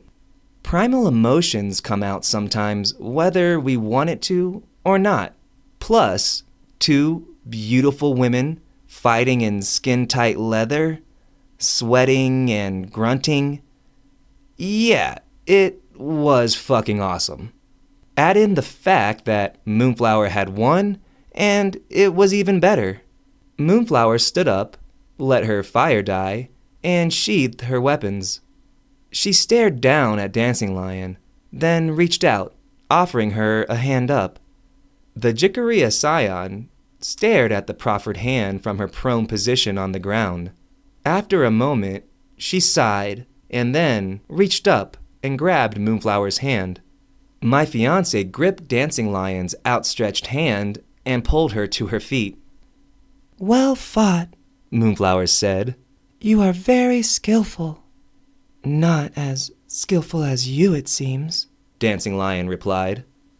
The chiefess stood up and motioned to Cunning Wolf. He nodded to her and walked back out into the center of the ring. Both women turned to him as he approached. He stopped in between the two, then reached out and grabbed Moonflower's hand and raised it into the air. The victor of the honor duel is Moonflower of the people of the springs, he said, in a loud yet gravelly voice. My group burst out cheering, while the rest of the room stayed quiet. After a minute, Cunning Wolf cleared his throat and we quieted down. Chief Running Hawk's honor has been defended. In accordance with the ancient traditions, he may ask Chiefess Shining Eagle of the Jikaria for one boon, he finished, dropping Moonflower's hand and turning to the chiefess. The duel was won fairly, and I accept the outcome. Chief Running Hawk, what is it you wish? If it is in my power, I will grant it, she said, bowing her head at her fellow leader. He stepped forward and walked up to the dais, stopping just a few feet away, all the while locking eyes with the chiefess. There is only one thing to ask. Chiefess Shining Eagle, will you become my wife and unite our two tribes? He said, going to one knee and bowing his head. I gasped along with the rest of the room. Did he say marriage? This was taking an interesting turn. The room went quiet, and everyone stared at the two leaders. Chiefess Shining Eagle stared at Chief Running Hawk's kneeling form in shock. Your one request is to marry me? She said quietly. I could think of nothing else that I want more in the entire world than you, Chiefess, he said, raising his head and staring deep into her eyes. Then I shall grant your request, she replied, her face breaking into a smile as well. The room was silent in shock for a moment, then erupted into cheering. I rushed over to Moonflower and gave her a huge hug and a deep kiss. We separated and watched as Shadow Bear came up and consoled his sister. After a moment, the siblings turned to us. It seems that we are soon going to be related. Should we call you brother and sister? Shadow Bear joked. All of us shared a laugh, then Dancing Lion's face turned serious, and she bowed slightly to Moonflower. My fiancé and I shared a look, then returned our attention to the young woman. Thank you for sparing me. I now owe you the life debt. I promise to stay with you until that debt is paid, she said. We can discuss life debts, or lack thereof, later, I said, motioning to the two leaders. The upstairs gallery and the ring of guards began cheering as Chiefess Shining Eagle gave Chief Running Hawk her hand. He stood up and took it, then joined her on the dais. The two stood side by side, holding hands and staring into each other's eyes, while the room cheered them on. Cunning Wolf joined them both on the dais and stepped in front of them, raising his hands to quiet down the tribesfolk. After a moment, the crowd quieted down and the room was silent once again. He nodded to himself in satisfaction and lowered his arms. In accordance with the chiefess's wishes, we will unite our two tribes. Tomorrow night, the marriage ceremony will be held. For now, everyone return to your duties, he intoned, clapping his hands. The room emptied quickly until the only ones left in it were my group, the guards, the chief and chiefess, and her kin. Cunningwolf gestured for us, sans the guards, to come up to the dais. The two leaders let go of each other as we approached. Hawk and I shared a gaze, and I gave him a questioning look. He smiled wide and shook his head as if saying, "I don't know what happened either." This has all taken quite an unexpected turn. Chiefess Shining Eagle trailed off as she finally noticed Winston and Freak. My God, is that a horse and a tiger? I shared a grin with my friends. My animal companions tended to have that effect on people. Those are my friends, Chiefess Shining Eagle. The big one is Winston, and the slightly smaller one is Wesley, also known as Freak. Don't be afraid, neither will hurt you, I explained, then sent a mental command for my two friends to go to the chiefess. She was hesitant, as everyone before her was when meeting beasts of legend, but she was a warrior, and soon she was petting both animals confidently. After a few moments she stopped, and my friends returned to my side. As I was saying, this has all been unexpected. It's time that we all sat down together and discussed things. I take it you are all hungry? Chiefess Shining Eagle asked. Epilogue. Track. Rill Rill by Sleigh Bells. The chiefess led us to a dining hall that was further up in the Jickeria home. The atmosphere between the two groups had changed completely. Now, everyone was chatting and laughing. My pets were hits, and both the chiefess and her daughter were enthralled and gave them tons of attention. We finally came to a room with a giant round stone table with enough chairs to fit all of us. The food was much different from what the people had. Stone bowls full of meats, vegetables, and fruits, cooked in different sauces. After that, stone plates with baked flatbreads and stone pitchers full of mildly alcoholic and effervescent fruit drinks were set down. I followed Shadowbear's example and grabbed a piece of bread and used it to eat the food in the bowls. The conversation stopped until everyone had satisfied their hunger. The mood was jovial, even though the engagement came as a huge surprise after the intensity of the duel. Everyone just went with it. It was my theory that due to the losses and the huge amount of societal changes that happened to the native peoples, they were used to accepting things and moving on. If you think about it, they'd have to be extremely adaptable when your entire society collapses and 9 out of 10 people die. I shook my head, clearing it of the morbid musings. I looked around the table. Moonflower was deep in discussion with Dancing Lion. Thunderfoot and Lightning Fist were having some type of friendly argument with Shadowbear, while Nightstar and Ice Blossom were talking with Stonefox and Smiling Owl, who were the head warriors in the tribe behind Dancing Lion and her mother. Of course, the chief and chiefess had eyes only for each other, as they sat next to one another, feeding and cooing and whispering. It was quite a 180 from our arrival. My gaze turned to Cunningwolf, who locked eyes with me, and made a gesture to an exit. Then he stood up from the table and left through the doorway he had indicated. A quick kiss to Moonflower and a mental command to my pets, then I got up and headed after the shaman.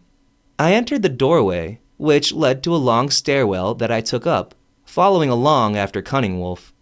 I exited the stairwell, coming out into the open air. Looking around, I saw that we were now on the roof of the Jickeria home. The shaman was leaning against a railing on the far side of the rooftop, and I walked over to join him. Night had fallen, and the sky was completely full of stars, and a brightly glowing full moon shone its light over the landscape, painting it in an almost surreal tableau of beauty. The two of us stood side by side in silence, enjoying the cool night air and the beautiful vista. We were hundreds of feet up and had an amazing view of the surrounding area. I looked out over the valley we had entered from. The rocks twinkled from the night's light, shining off ore deposits, causing the land to look like a continuation of the sky. The animals of the night were out, cawing and howling in the moonlight. A few minutes passed before Cunning Wolf broke the silence. "So, how's that old bastard Colt doing?" he asked, nonchalantly. "He's good, just..." I stopped and gave the old man an incredulous look. "How did you know?" He chuckled for a moment, then he gave me a wink and a smirk. "You wear his mark about you. Any shaman can sense it. Also, my master, Wolf, and Coyote are brothers," he replied. I nodded, suddenly understanding why he seemed familiar and why we had some type of connection, even though we had never met each other. He began talking again, and I focused my attention back on him, noticing his eyes had taken on a faraway look as he spoke. "Many years ago, before the Great Suffering, when I was a boy, I went on my spirit quest to become a shaman to the Jikaria tribe. I had been traveling for days and was on the verge of starvation and dehydration when Wolf finally came to me. I had passed out, but when I came to, he was there. At first, I thought I was imagining him, but soon I realized that he was real. We talked of many things before he graced me with the power of the earth. That is one thing that all Jikaria shamans learn on their spirit quests, and the secret to our ability to work with stone. He then told me that a calamity was coming, and many people would die. Then he said there was nothing I could do about it, except try to help those who survived. When the Great Suffering came, even he had no idea that the extent of it would be so extreme." He paused, remembering. "That must have been tough, knowing that so many people would die, and you couldn't stop it," I said softly. "At first it was," he said, nodding slowly. "Then the Great Suffering began, and I had no time to worry about it. Everything happened so fast. People just began dying. There was nowhere to run and nowhere to hide. So much death. So much. Anyway, after the death and destruction had run its course, I led our people, along with Shining Eagle's father, and we came here to settle. Not only had Wolf told me about the calamity, but he also told me that it wasn't the end, and that I needed to prepare our tribe for you. He told me that you would be the path back from the edge. You would help us rebuild the world that was destroyed." He paused again, this time longer, and stared out across the landscape. I watched him cock his head to the side, and his eyes squinted. Then he stared intently and pointed. "What is that?" he asked. I followed his finger and stared out into the night. I focused my eyes and my sight zoomed in at what Cunning Wolf was looking at. At first, my mind didn't comprehend what I was seeing. A train of bobbing orange lights seemed to be coming our way. There were dozens upon dozens of the lights that I finally recognized as torches. My eyes widened as my brain caught up with what I was seeing. "Something that we aren't supposed to see for another 6 months," I whispered. The End. I Am Gamer, Book 1. Thank you again for taking the time to listen to my book. I appreciate it from the bottom of my heart. If you enjoyed the story, please take the time to leave a review on Amazon. It means a lot and would really help me out. Thanks again, and look for I Am Gamer 2 coming out soon. Audible hopes you have enjoyed this program.